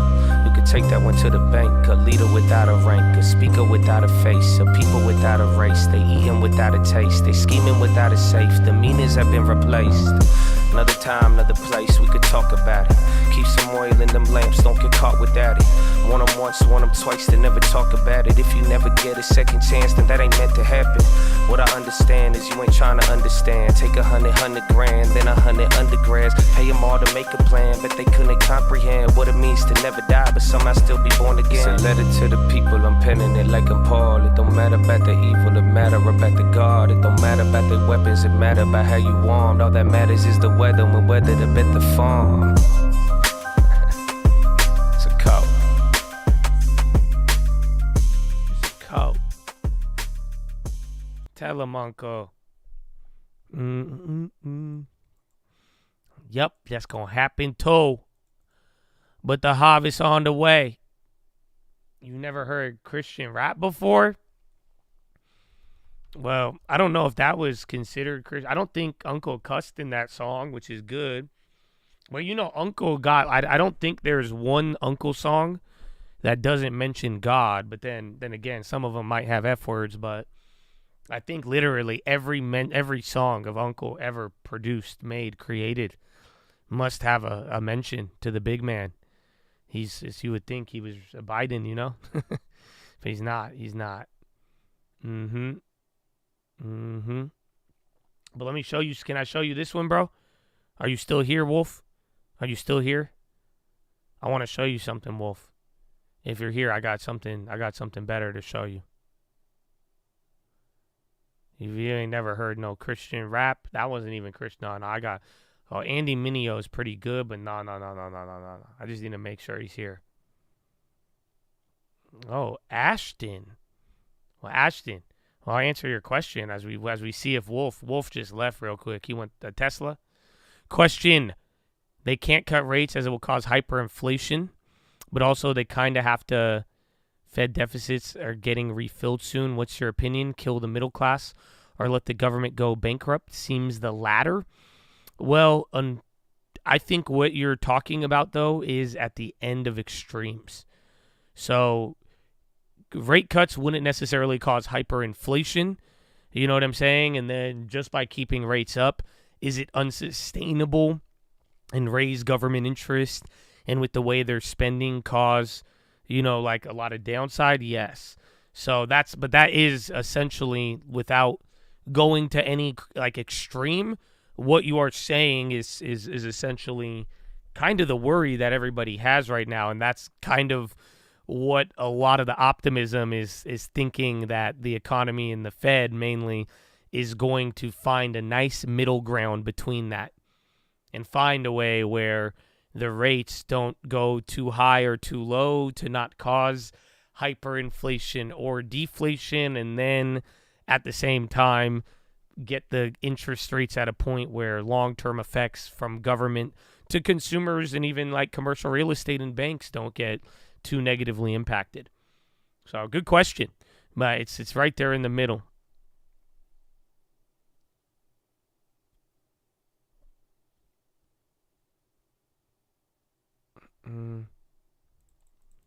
The other stream you watch, they talk down on the Lord, and it's bothered me. He isn't live today, and I found you. God is good. Jesus is my Lord and Savior. Well, amen, man. You know, we got love for everybody, though. And, like, you know, you got a lot of people in here. Some people don't like it. It's just the stock market world. I mean, even then, in a lot of industries and nowadays, I mean, you know, it's not the most popular thing. You know, I don't know. Have you heard, actually, do you like country music? I laugh because, I mean, there's a song I know about that talks about this to a degree. You know what I'm saying? I don't know if you like country.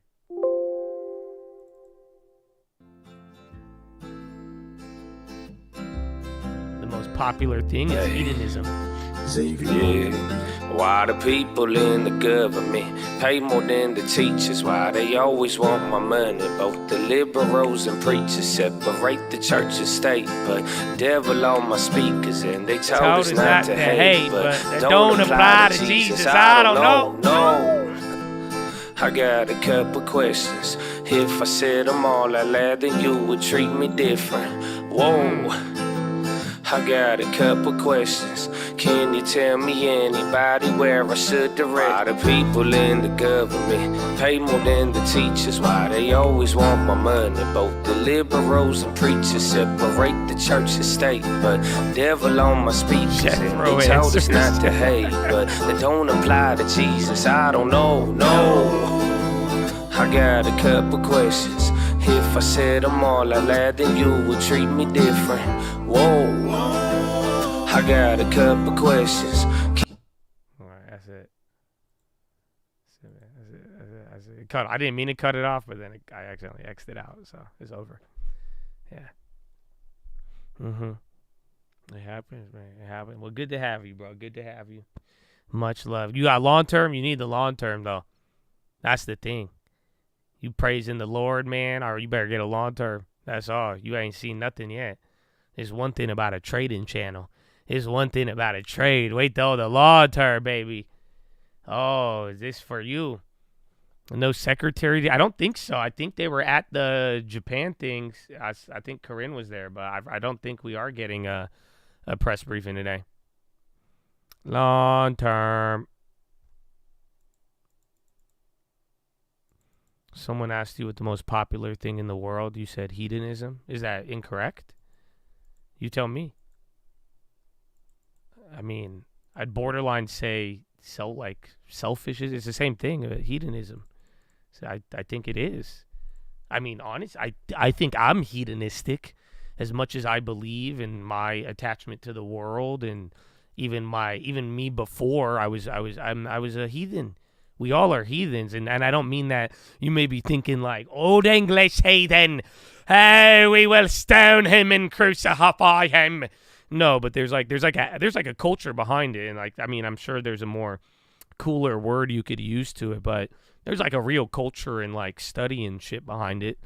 You know, it's pagan, like, yeah, like it's deeper than rap, baby. It's deeper than rap. Isn't it, bruv? And then SPY coming down again. These candles, dollar, little popper again is oil 86. Gold finally coming back down, but still, my goodness. Is it related to hedonistic? Yes, exactly. Yeah, exactly. That's exactly what it is. It's just like the pursuit of pleasure above all is like, and that's it. Yeah, not heathen, hedonistic, and a hedonism.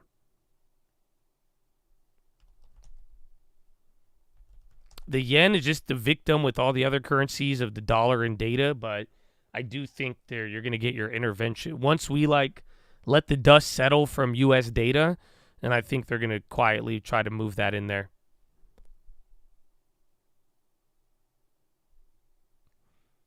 Well, bonds are low again. I mean, the market did go low last time bonds hit that level, so it's kind of matching up, but we'll see. Why didn't love go up? I think it did for a little, but just not as much. The PHILO sent you an email. God bless Brian. My man, I hope you're doing good.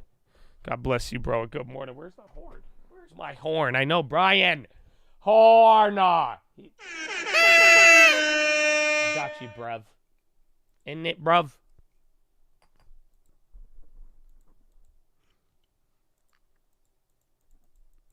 Why the people in the government, Tesla's on the low. Why they keep buying NVIDIA. They keep buying. Dude, NVIDIA is still the funniest, man. I'm telling you. That chart on today and like with everything going on and like absolutely nothing is happening on the one stock that is like a damn trend and like, you know what I'm saying? Like, it's amazing. It's absolutely amazing. 1 dead, 2 injured in Bordeaux knife attack. Where's Bordeaux? Is that Canada?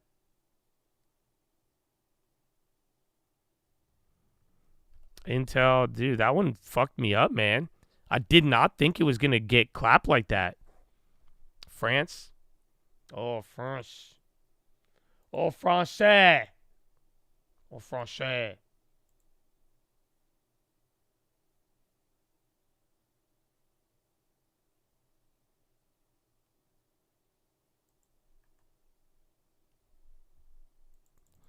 Cart hasn't cared for him. I'm mad I sold that one. I got good gains, but damn, that one ignored everything. A lot of names have been in their own world. Some have been linked to the market, and then obviously the others underperforming. Bought in when you were already down, and I'm losing. Yeah, dude, 3% on that stock, kind of big. I still like the price, though. Like I said, $36 would be I kind of knew this was in the risk, but I didn't think it'd do it in a couple of hours. It did that quick. But I still like it, though, for the swing. Even then, just the earnings. Unless it gets real ugly ahead of earnings. But for now, I mean, it's taken a nice 20% haircut. God bless everyone. Shout out to Jose from Co Real Estate. helping me find my new home one step closer. Don't forget the 10%, baby. Look at that. Colt helping Colt, baby. Horna.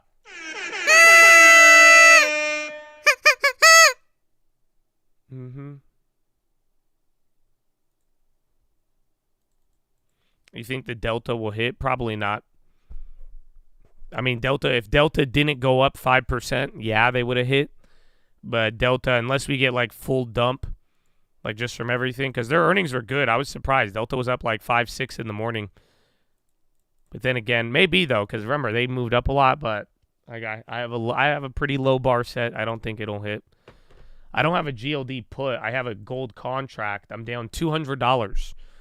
Believe it or not. That's been a wild ride. Some of you would have vomited many times.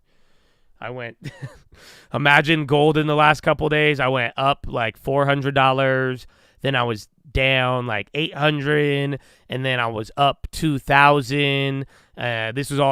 Market was closed. I was $2,000, then I'm down $2,000, and then I'm back down to $1,200. Then I'm up to $400. Then I'm down $2,900. Then I'm down to $1,800. Then I'm up by $600. Then I go up $900. Then I'm down $2,000. Then I'm down $1,500, and then now I'm down $270. Yeah. No, you just got to vibe. Because again, I said it, somebody asked me, they're like, how do you hold this? How do you do it? But like I said, it just boils down to like, if this was a 1 micro contract, I would have never been down more than $298. You know what I'm saying? So it's just the leverage. It's just the size of that trade being a full-size contract. So it's not like I don't think my price was bad. That's why I was saying that's like kind of but we just keep hitting it and then it just bounces.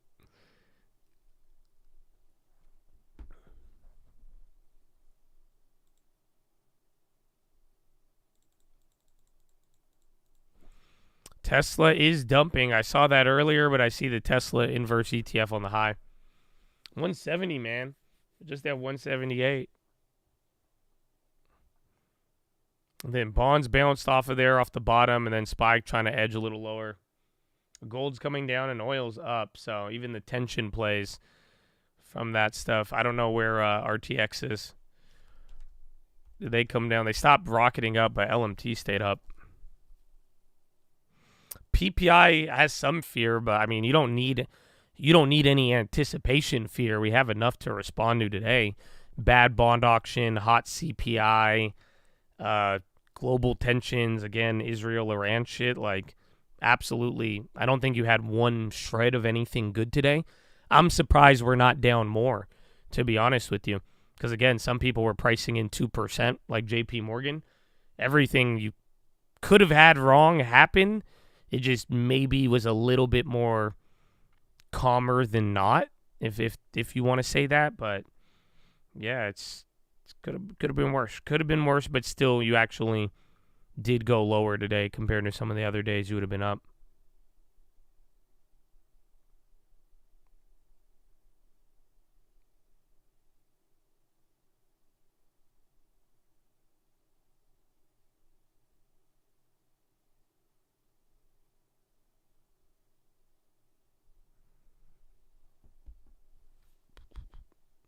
$2%. No, we were down like 1.5, 1.75, I think. I want to say, I don't know. I think it was like 1.65 at the most today. So we were a lot low. That's the funny part.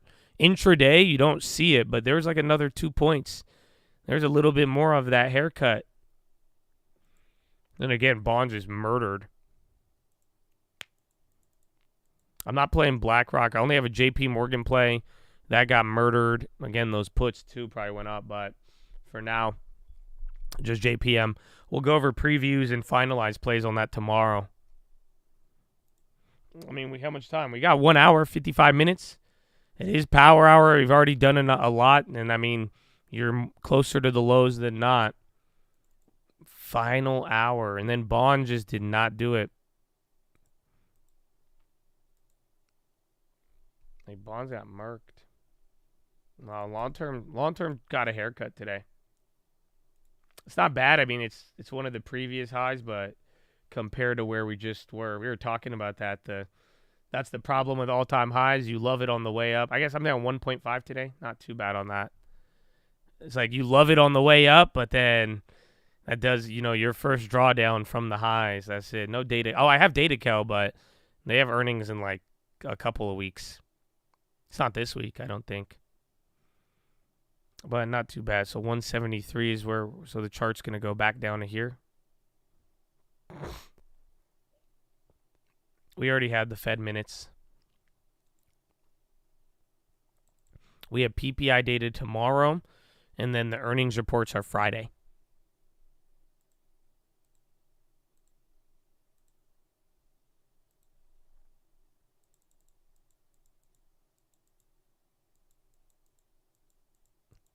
CPI is more important. I mean, markets definitely followed that more, and even today, the reaction more sticky and bigger than even the non-farms, but PPI is still important. PPI feeds into the PCE.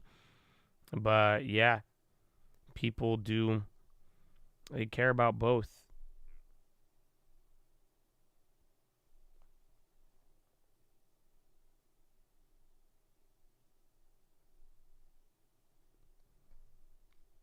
Last time we reacted more to PPI. It just depends, but then again, I mean, today gave you enough. Like, we actually had stuff to react to today. But if it does confirm the negativity of today, that's just not going to be good.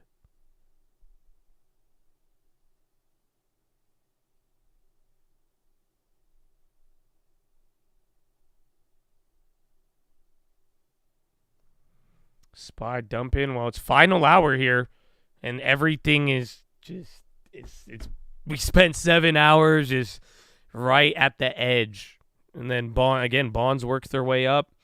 Dollar's still near the highs, SPY near the lows. I mean, maybe gold is the only thing that came up off of it, and then oil came up, but oil's still ramping. Expected move for tomorrow, I think it's another quarter. So, or at least a little less. Remember, we were pricing in 1.4 by the end of the week, 1% for today. Right now, we've moved 1.28, but I think in the next hour, we're going to move 0.25%. I think we either drop another 0.25% or we go up 0.25% and then close right there, right where the market was pricing in.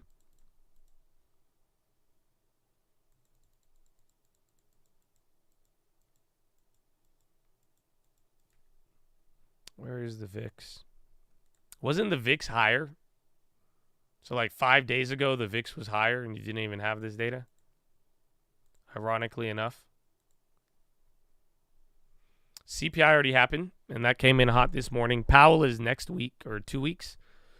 I think Powell's at the end of the month. And then next CPI is in a month, and that will be the last CPI ahead of the June meeting. And then that's the one that'll really matter.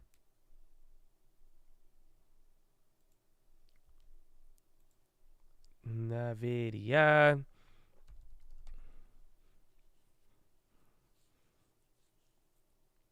NVIDIA is literally one of 10 names on the NASDAQ 100 that's green.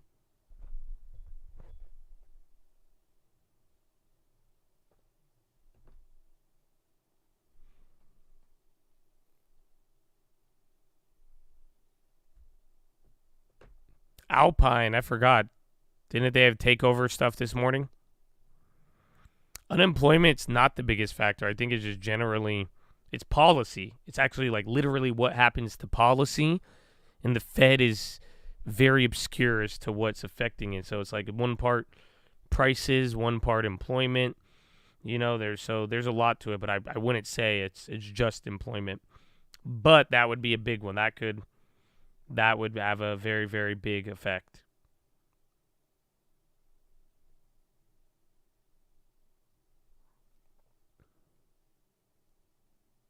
Footage of Powell to release in an hour? What are you talking like? Are you blackmailing Powell? What the fuck you mean? You have footage of Powell? James O'Keefe claims he got hidden camera footage of what? Who the hell is James O'Keefe?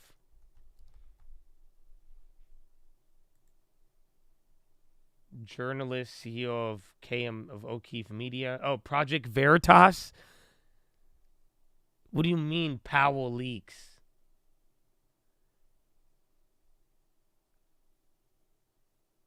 The Federal Reserve hidden camera footage we have today is a big one. It's on Powell. We'll drop it in an hour or two. That was 45 minutes ago.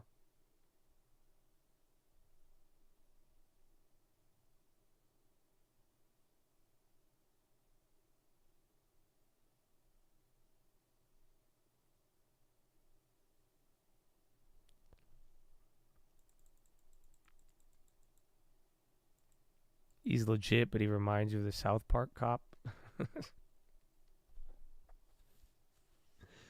That's crazy. I've never heard, like, what, how does, like, is he kind of reminds me of, like, a white bull rat? Like, because he's the guy going undercover, like, they don't know who he is by now? Because I'm trying to think, how do you, like, what's a hidden camera footage of Powell?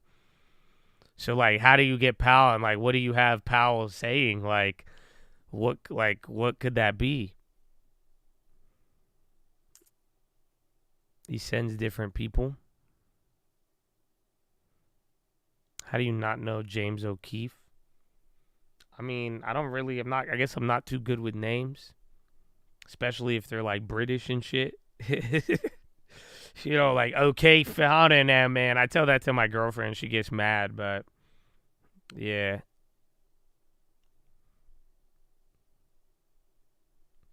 I know Project Veritas.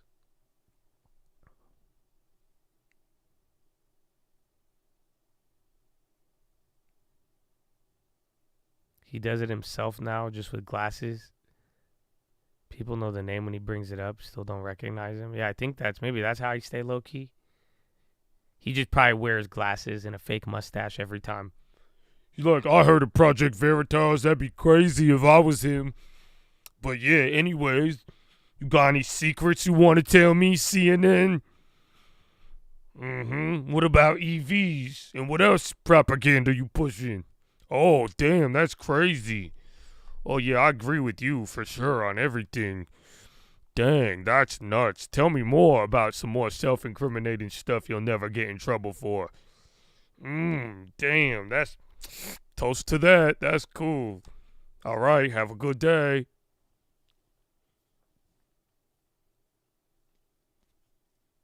I feel like that's me trying to disguise my voice. Like if I was like trying to like, if I was trying to go undetected, hey, I'm not Josh. I'm Jason. Nice to meet you. No, I don't know who Josh is. That's a good name, but no, I don't know who that is. That's what I would do. I think I'd fool somebody. New character, I guess so. He just got a new cab. I don't know. I'll take it.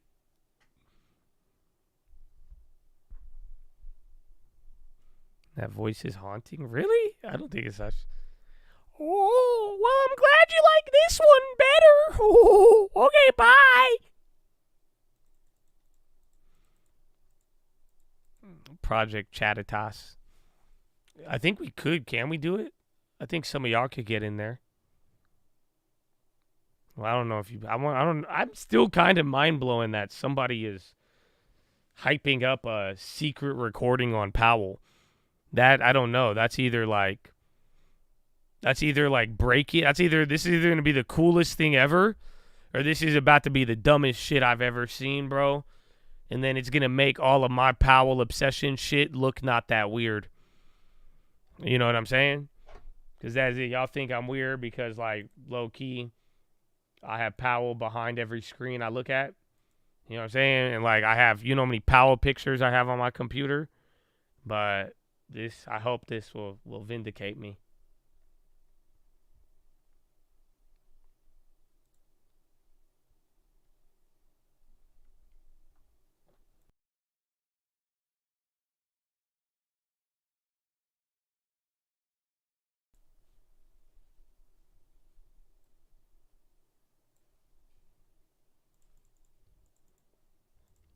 What does Powell do for fun? Everybody asked that question, but then after watching him walk the other day, I think everybody just forgets he's old, man. Powell is a senior citizen. He qualified for a reverse mortgage a decade ago. And y'all really asking, like, oh, I wonder what he does for fun. Bro, he probably naps. You know what I'm saying? You know, maybe he goes to IHOP. You know, maybe gets a special treat here and there. That's why he says music in the guitar, because he just puts music on and falls asleep. Like, what do you guys play the guitar? He has a Yamaha keyboard and he just plays guitar mode and then hits the key that just does the song and then falls asleep. The guy is 72 years old. What do you mean what he does for fun? You guys are crazy.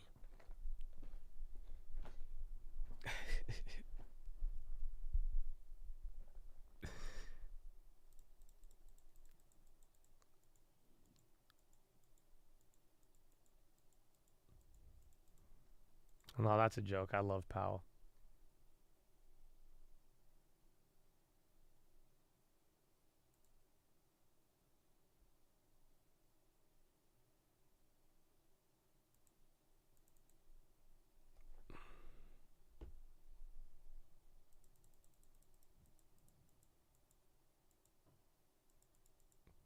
Dodgers play the Padres tomorrow. The good old rivalry. Yields are wild. In a weird way, the yields are crazy, but it's not just today. It's the fact that the yields got murdered the 4 days leading into this.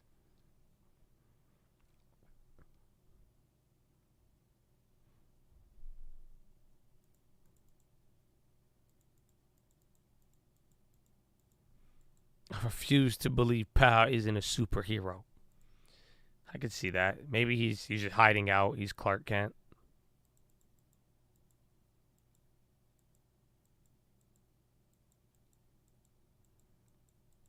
Send year-to-date logs you've watched every day for 5 years. You need to see what I created? Yeah, send it over. I don't know what that means, but yeah, I'm down. If he resigned, market may not like it for a little bit. Just depends on who's in there. Google investing $1 billion in digital connectivity to Japan. But I don't know.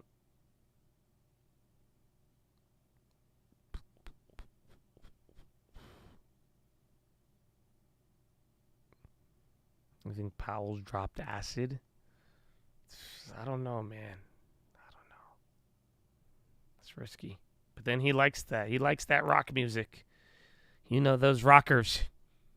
Those rockers.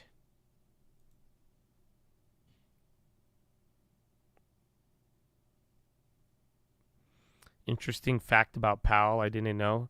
He has been known to repeat people's sentences back to them. Yeah. He does, actually, to make sure you know he's listening. He's a good listener.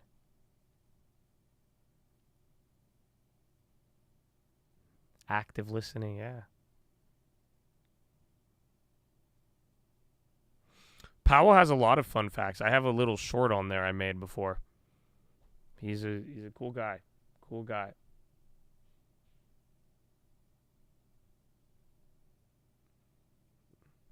And then Donald Trump walks into a Chick-fil-A in Atlanta and orders 30 milkshakes for customers.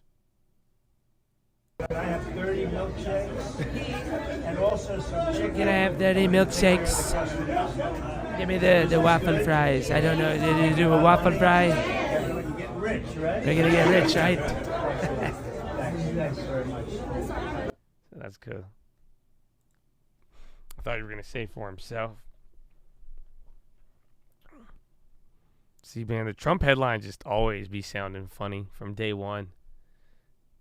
Donald Trump walks into Chick-fil-A and orders 30 milkshakes for customers. It's a good headline.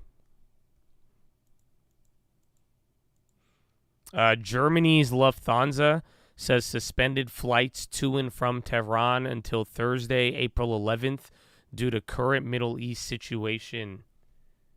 So airlines watch the tension plays. So airlines are starting to restrict some travel in Iran. Iran.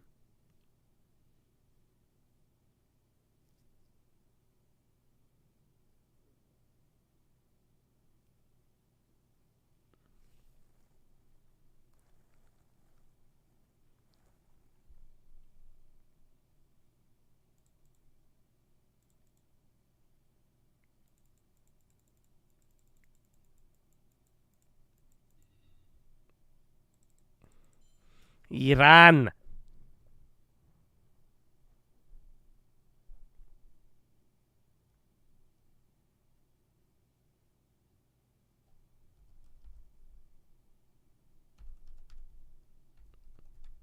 Cpi, Nvidia's going up. I guess the market is too. You did have that little bounce there. It's not even 330 yet, but we're right back to 1%, a little bit under it. So this is what was priced in kind of near the high of the day in a weird way. You're just, if this keeps going for a couple more minutes, there you have it.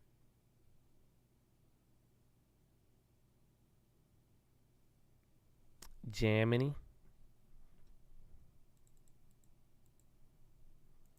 Israel might attack them. I think they said Iran might attack Israel. But then again, I feel like it could go both ways.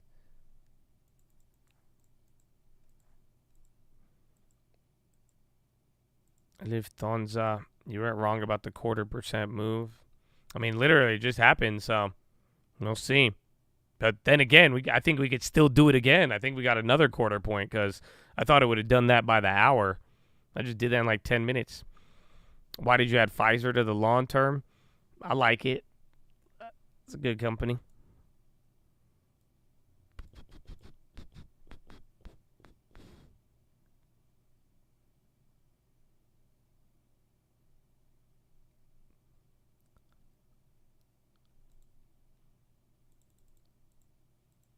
Even with the big PE.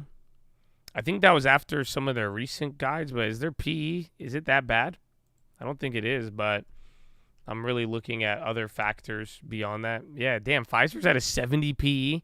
I think that's after they guided lower. It wasn't always that bad, but yeah, I still think they have a lot of other things going for them, or at the very least, they'll be around, but they have been struggling as of late.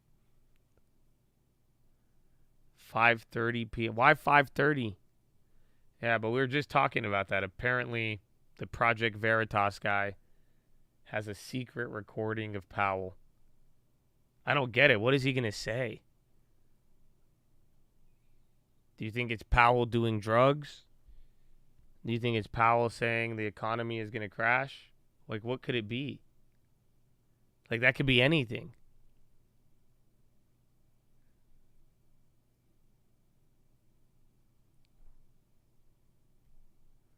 I'm going to say Powell's cooking the numbers to help Biden. It's going to be political. Yeah, right? You're right. It probably will be.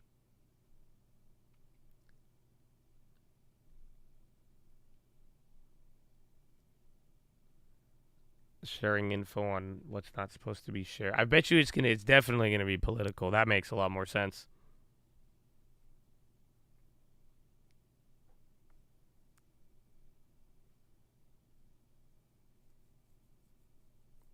I wonder if Powell's like, where the fuck did I get recorded? Powell's thinking, he's like, who did I have dinner? He's like, it wasn't fucking Elizabeth Warren. I don't get it.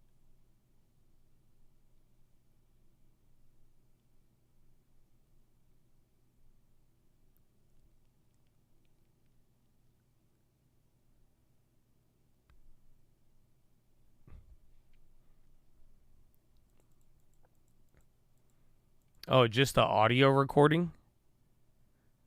If it's an audio recording, you can't believe it. What do you mean? Y'all see my audio recording? Are you kidding me? Stocks fall with bonds as CPI curbs Fed pivot bets. Stock futures join losses in bonds as hotter than... I'm not believing no audio, dog. I ain't believing no audio.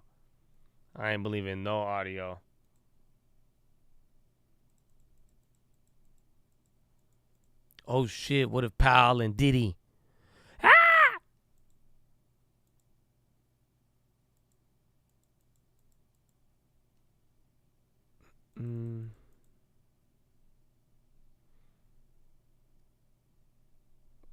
Is it Project Veritas is in news? Some MAGA right-wing stuff. But, like, I have to hear somebody. I'm going to listen to this one. So I'm saying, not too often does anybody threaten a recording of Powell. So I'm gonna listen to it. You know what I'm saying? I have to take a look at it. Unfortunately, that claim doesn't happen too often.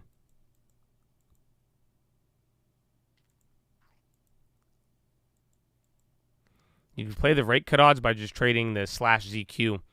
Somebody made a record trade on it, and they got blown out today, too, actually. I wonder how much they lost. It couldn't have been that bad. So the ZQZ24, the one I was trading earlier, oh, yeah, they got murdered. Oh, my gosh. Oh, they got killed. Yeah, they got destroyed.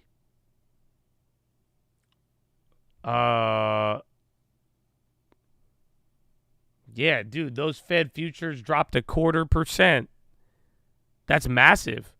So I guess in February you had that too, but that's through the lows.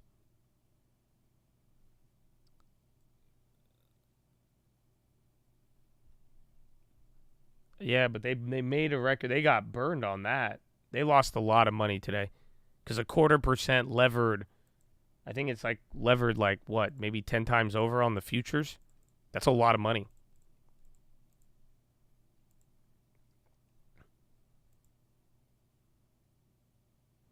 It is. They could still make it back. It's still in December, but if they just waited, you could replicate that same play now where big discount.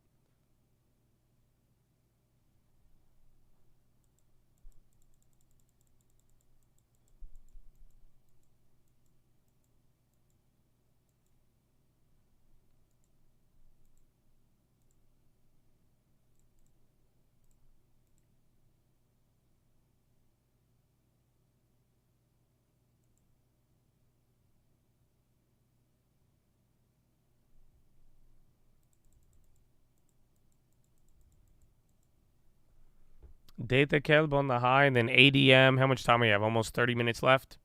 A little bit more.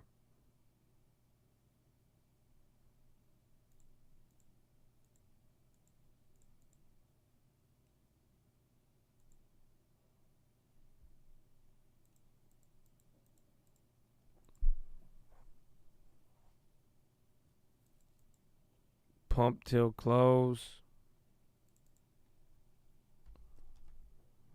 No earnings plays today. I have a JP Morgan. We're going to come back to that, but yeah, that's about it.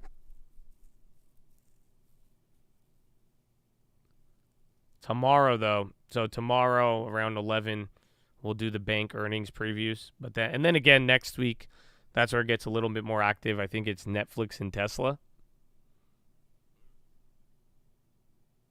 Or is that the 2 weeks?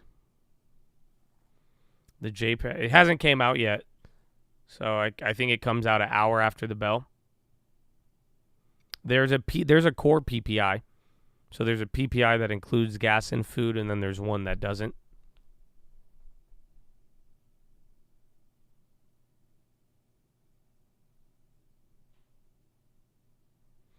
Everybody in the PPI.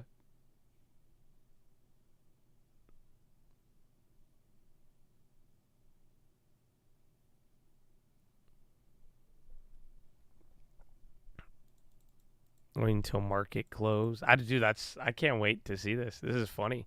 I thought people were just spamming it, but I didn't know who it was. But there's been a couple of good ones from that guy. Some of you like it, some of you don't. But like I'm saying, you don't really hear anybody ever. Like Powell stays out of everything. That's why it's so funny, or that's why it's so unique too. Because Powell don't do anything. Powell stays out of all the drama. I think he's done a 60 Minutes interview besides anything sanctioned by the Fed. I don't think Powell, like, he's not been caught up in any drama. He has a couple of stocks, right? When he, you know, some of the trading stuff, I don't even think he was like, he just had munis.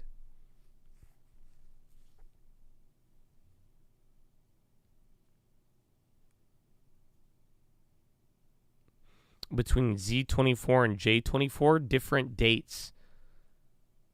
So ZQ is the contract, and then the letter, and then the number you put after determines the date of the contract. So ZQZ is December Fed futures. So if you go to TD Ameritrade, go to trade, like the option chain, type in ZQ and it'll say futures, and then go here and make sure it says all, and it'll show you all the different contracts and what they represent. So ZQJ is this current month, April contract pretty much. But ZQZ is for December. See, December 24. Yours is April.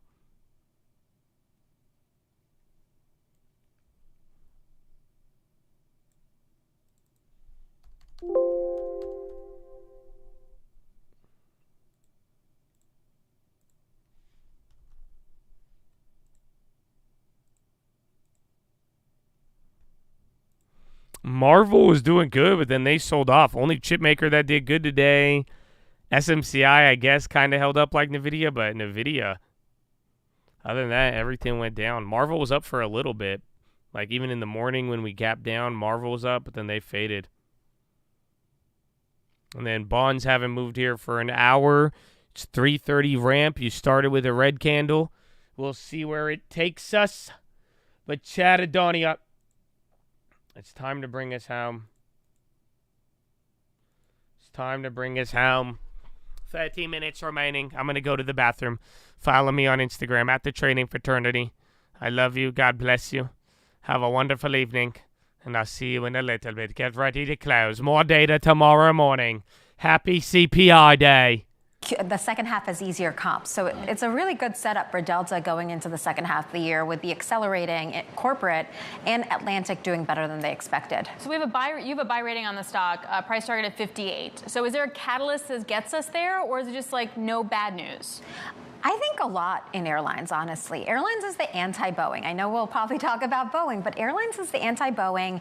And it's like, if you want to pair with like a HEICO and GE, which are high multiple, which is why investors don't like it, you buy Delta trading at 5 times earnings. I mean, that's super cheap because people don't believe that Delta is going to be able to maintain its premium offering. So margins are going to be 15% operating margins in Q2. That's pretty good for a company that trades at that multiple. So if those continue premium, which they don't add domestic capacity that's mainline anymore. What do their costs look like right now for Delta, both on the fuel side as well as labor?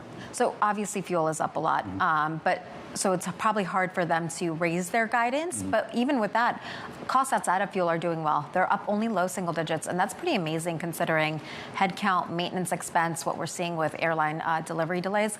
And I like particularly Delta or American, given unlike United and Southwest, they're not expecting new planes this year, so they didn't pre-hire those pilots, so they're not carrying that extra cost. I'm curious about the plane deliveries here. I've flown a lot lately, and I've actually been kind of astonished at how old some of the planes I've been on. Now, maybe I was just on the wrong routes, but does that matter for consumers? I mean, does that feed in at all to demand, and more importantly, what people are willing to pay, or is that not a concern? You could call me the next time you're flying, by the way, because I'm pretty formulaic about what I fly where. And I was actually in Chicago this week, and I flew Delta because even though it's a United hub, but they got me there on time. They even got me there early, and people really distinguish themselves when they fly Delta. They pay for that premium ticket to know they're going to get wherever they are on time, despite the plane being older. And that's really what led to Delta's beat was the operational. They had like one of those little tiny little movie screens on the back. I couldn't even watch it. I mean, the struggle is real, Sheila. I don't. It's like, I expect that now. When I don't get the little screen, I'm like, what is up? What is going on?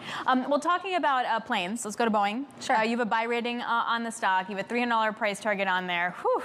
The news just keeps getting worse and worse. Like when do we reach like the trough for bad news. I feel like the stock is just going to settle out here for a few months until we get the new CEO. When we look at Q1, it's not going to be good, obviously. $4 billion of cash outflow. We have $2 billion of cash outflow in Q2. That means to meet consensus estimates, you have to generate $7 billion in the second half. GEV on the high. That's not happening. So consensus has to come down. We're below that. The CEO search, we think, is just starting.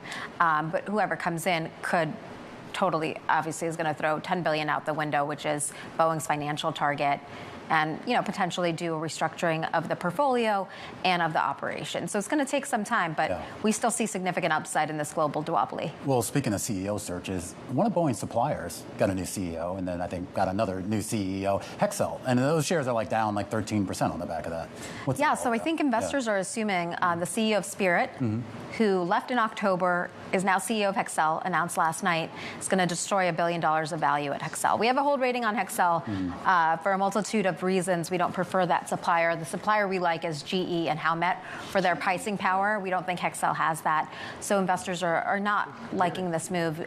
Just Boeing put the Spirit CEO. It's like, come on, man, no. But he got a new job, so apparently he's not in the marketplace for another one. But ladies and gentlemen, 24 minutes remaining on the day. Quite the action-packed day. I mean, it could have been a lot worse. I don't know.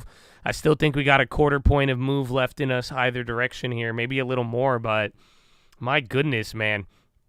We moved the marker a little bit on this story, but you're still generally riding the path. But now the market, it's going to be interesting the next couple of days, especially with some more data tomorrow morning, too. So, Chattadonia, I hope you're ready for it. Good luck, my brothers. Good luck.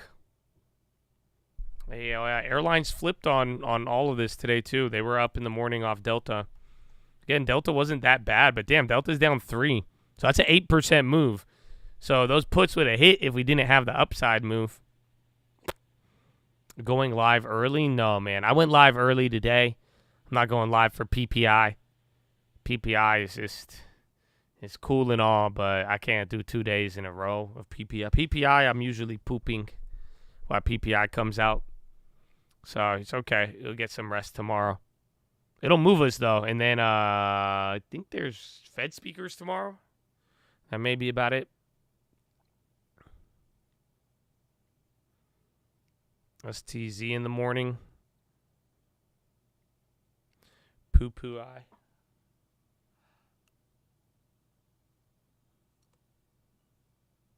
And then Poopy Eye. SPY didn't do it. It didn't do anything, but some of these swings were very violent. It felt like we did a lot today, but we didn't. We actually just stayed pinned after a gap. And then, honestly, I mean, you didn't even stay pinned at the low end of where you gapped. But it was a negative reaction, but not as negative as some predicted. So usually when it comes in hot, we end up green on the day. Today you finally stayed red, but then it's not as big as it could have been. It could have been a 2% move. Some people were really forecasting that. You were down a little bit more than 1.5 on the first reaction within 5 to 10 minutes of the data. So it could have been a lot worse, and that's why there's still more on the table and rates. And what they did today, yeah, the move may come tomorrow or maybe it pulls back. But, again, I think rates will be the answer. LMT on the high. So, again, global tensions. I think PPI is just going to play out like the other PPIs.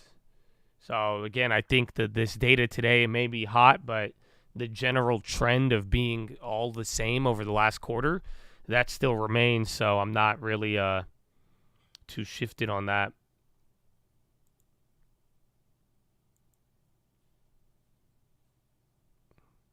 So last time PPI came in hotter, and then in January it came in hot. PPI is probably going to come in hotter tomorrow.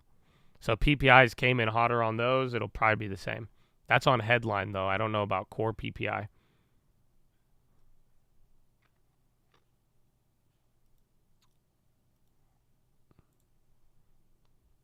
Yeah, core PPI came in hotter by 0.1, and then January it was really hot.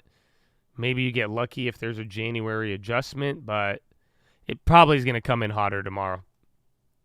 Just off the looks, off the last ones. So, yeah. That's my take. I'm still in my gold short. I'm down $300.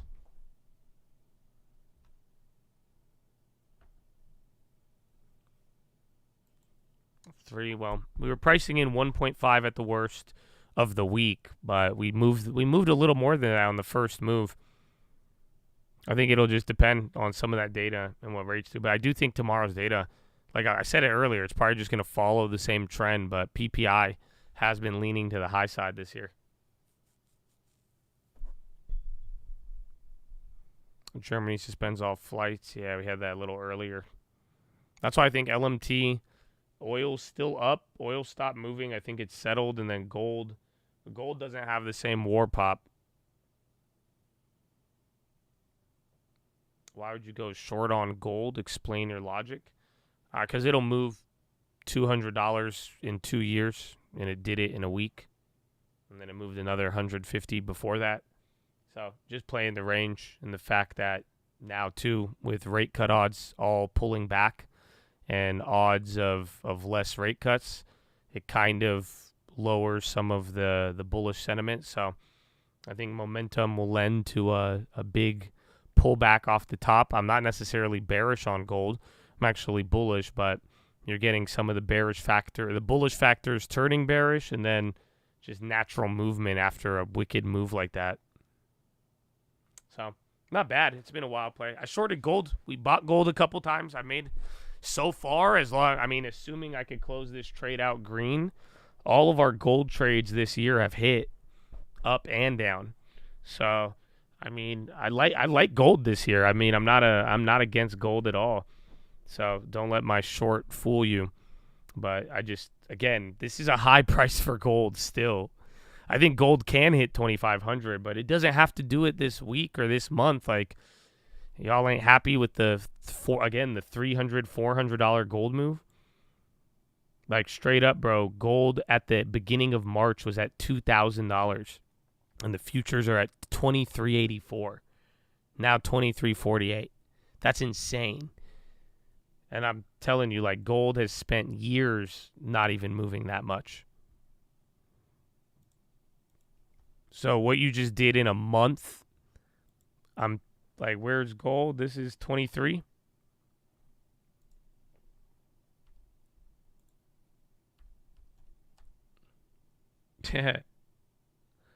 So gold in all of 2023 went from $1,700 to $2,000.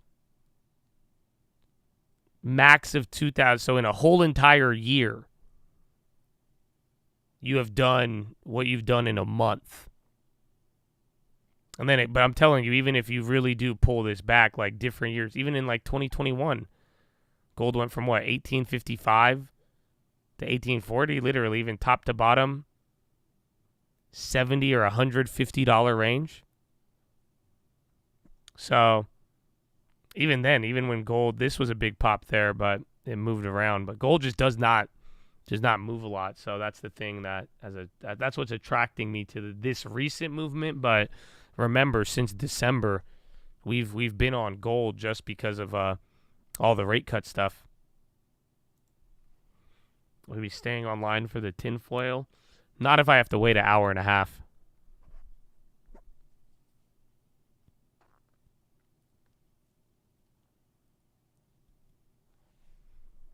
Wrapped.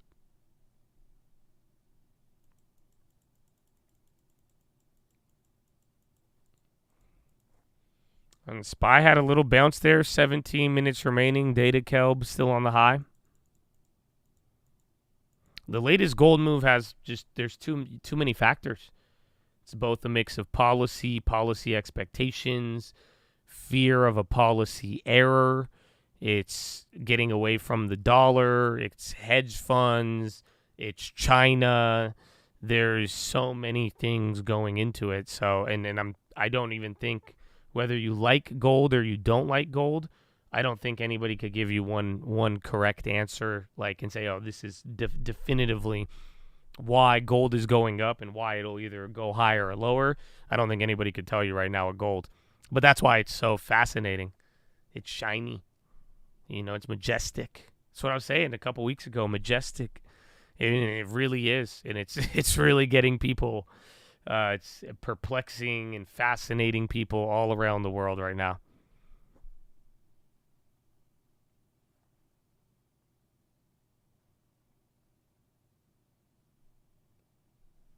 It's very shiny. Numbed. You're majestic. I love you. Don't forget. You too, Habibi. Shukran, Habibi. Shukran. The eclipse in Austin was majestic. When you work out afternoon. At around like 4 or 5, I think. So by the time you guys are watching the watch list, I'm in the gym. Usually. But then it just depends on if I have anything else. I could get in a little later. I could go to the gym as late as 7 or 8 sometimes. But it's good, though. I've been getting the home workout in, man. I'm telling you. That is low-key, it's literally been life-changing. I haven't gotten sick this year. You haven't noticed? And I've been traveling, too, bro. I've already been a couple places this year. I've been all over the place. I've been doing a lot more work. We've got some more house flips, you know, and I ain't getting sick, no nothing. That's it. Because it's only my germs in there. And I know how my bathroom and toilet smell. You know what I'm saying? I could not know. I ain't have to share it that anymore, man. So it's been good, bro. I'm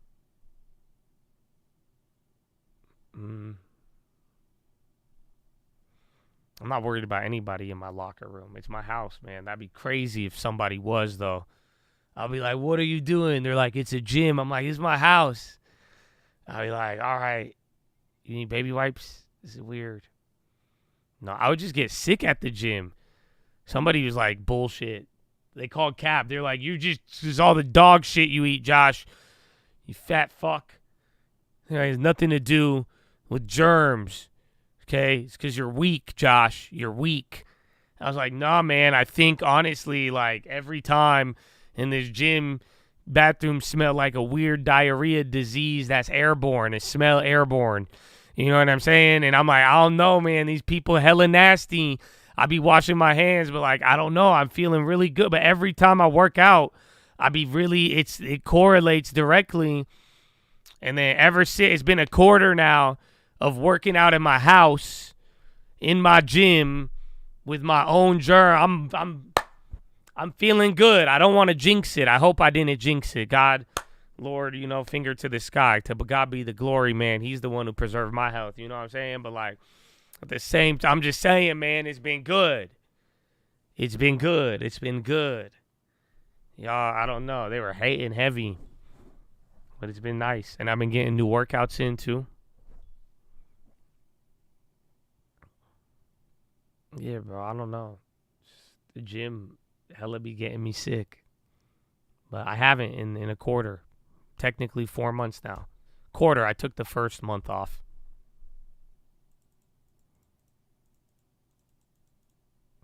How much do you bench? Not a lot.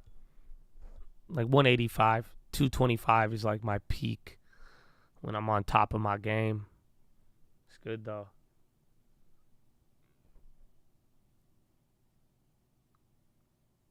You'd hate the fighting gym. I love the gym. That's the thing. I love going to the gym.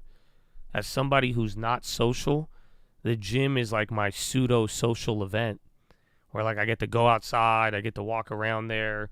I get to see people. Like, some people, we have, like, unspoken relationships at the gym. You know, like, I have homies. I've never talked to them. We don't even know each other's names, but, like, we see each other all the time. You know, and, like, we, like, head nod. And, like, you know, I get to, like, move around. It's like, it's a good environment. I like it. I get to stare at myself in the mirror, you know? But it's like, they don't wash their hands. You know what I'm saying? They don't wash their hands. I just know that they don't. So, I miss it. The Buff Angel? No, I haven't. I have his phone number, but I haven't seen him since the pandemic. I'm gonna send a prayer for him, though. He's a good guy. He's a good guy.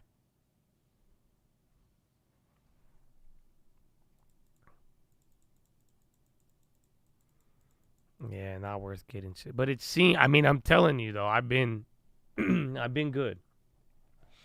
I've been good with my social distance gym.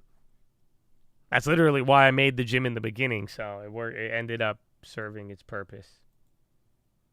So it's good. 10-minute rigged. Couple of, honestly, high tickers gassing. Bonds have not gone lower. We had Delta. Where's the dollar? Still very high. Gold moving up a little.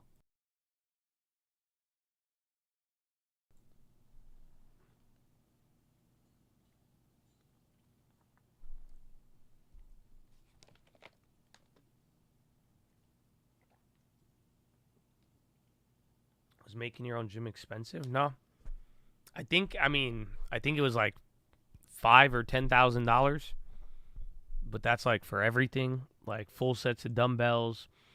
I have a mirror, TV, squat rack, bench press, machine with like pull downs, all that. Like I could actually do everything. And good resale value. People buy the weight don't change, you know? People will buy the weight from you. It's good. I do have custom floor mats. I do. But that was part of the other garage stuff too, though. So I don't know.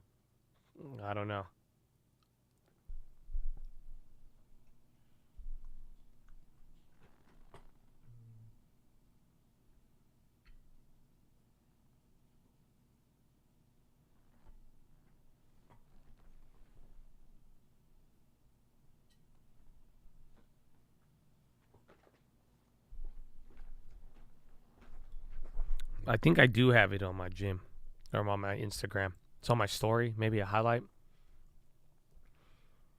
But it's good. It's good. The heaviest dumbbell. I think I have hundreds. Hundreds or 75s. But it's good enough. Good enough for me. Gap down tomorrow. Well, you may get a movement ahead of the PPI. That's always possible. So that's one level that I think is more unknown. But then the other part is going to be the PPI.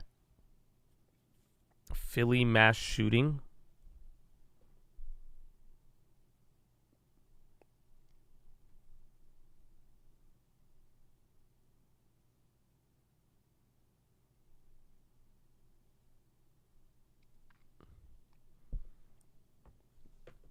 Biogen. 8 minutes remaining. Yeah, man, we're wrapping it up. Oil is a crazy day.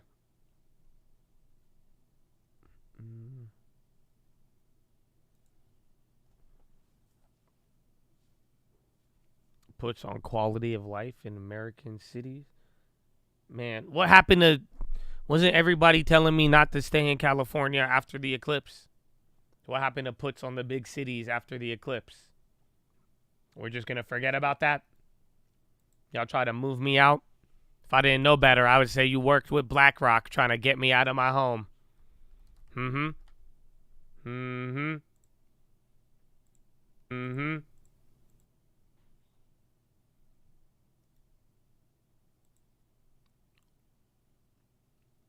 know we're supposed to have a rapture and everything.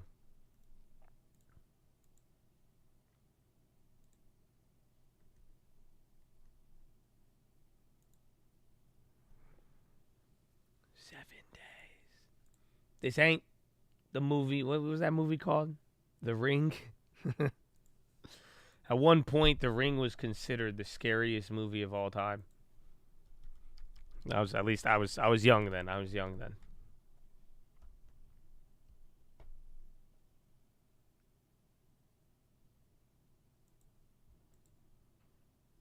The Grudge. I thought it was The Ring. 7 days.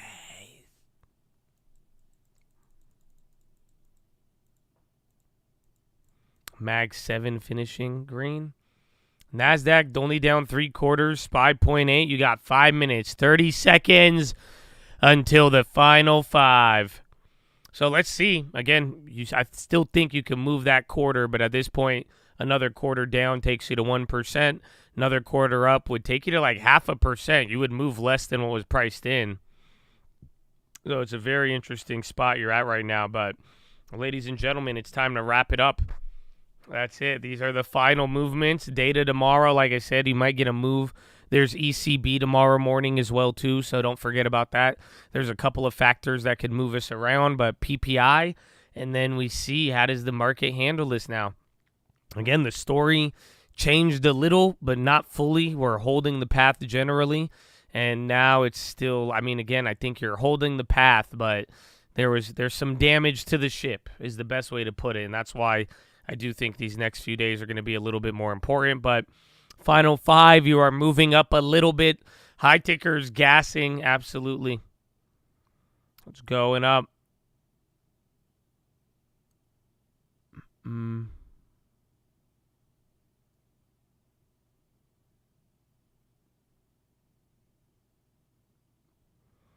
What do you think of rate cuts now? What do bonds tell you? The bonds don't believe in rate cuts. So even if you look, like I'm saying, a 2-year bond at where it's at right now, the 2-year bond is almost implying we don't even cut rates this year. So I think it's just going to be a game of it's up to Powell, and it's going to be a slow game of back and forth. And clearly, I mean, in the last 3 months, we've talked about everything from 7 to 1 rate cuts. So it doesn't matter what I think or anybody. I don't think so. So I think it's just a matter of, at this point, nothing has even changed now to even get me thinking any different, because it's all the same slow, similar general path. But on that being said, I love all of you, and I hope you know you're blessed, and I'm so glad that you're here. So thank you for being here, but I don't want you to end your day bad. And with that being said, it gets really loud in here, and some people, they have said that the loud noises have made their day bad. It's ruined their lives, their personal lives, interpersonal skills, their sexual lives. It's ruined a lot of things. The loud noises have brought back dormant BBB and a host of other issues. So I don't want that to happen to you, and I know that loud noises could cause that. So if you are sensitive to any loud noises, when you hear me say earmuffs, that is your warning to mute your speakers so that you are protected and safe and don't be exposed to any of these negative things, okay? Sound good? Sound good. All right. Earmuffs. It's not a warning. Earmuffs. Earmuffs.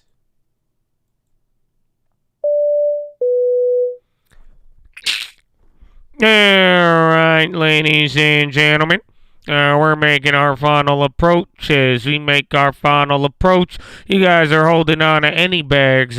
Please throw them into overhead bins above or firmly beneath your seats. We'll be coming through the aisles with the trash bag if you'd like to dispose of those bags. But as we make this final approach, we're going to be landing here under the second link terminal. Second link terminal description. That's going to be your nightly watch list and main channel layover. Around 4 p.m. Pacific time. Then we're going to be taking out promptly around 6 a.m. out of sunny San Diego, California. To make this final approach into San Diego International Airport, it's about 78 degrees and sunny. Looking like a beautiful day, unless you thought the market would move more than priced in because the option maker wins. They take it all. They won all of it, baby. But even then, the story changed a little bit, but not too much. But good news is we're no longer under COVID guidelines, so no masks are required until the election. So all we ask is that you exit one row at a time and drop a GG on your way out. As always, we appreciate you guys' business. If you're interested in a Call Rapid Awards program card, please swag down our flight attendant, and we'll get you that as soon as possible. As always, thank you for flying with the Coke, and hopefully have a wonderful evening.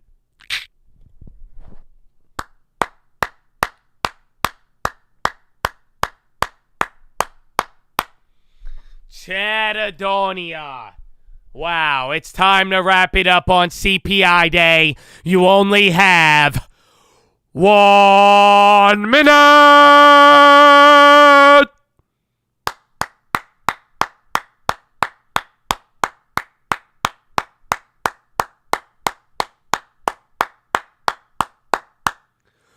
Go, go, go, go, go, go, go, go, go, go, go, go, go, go.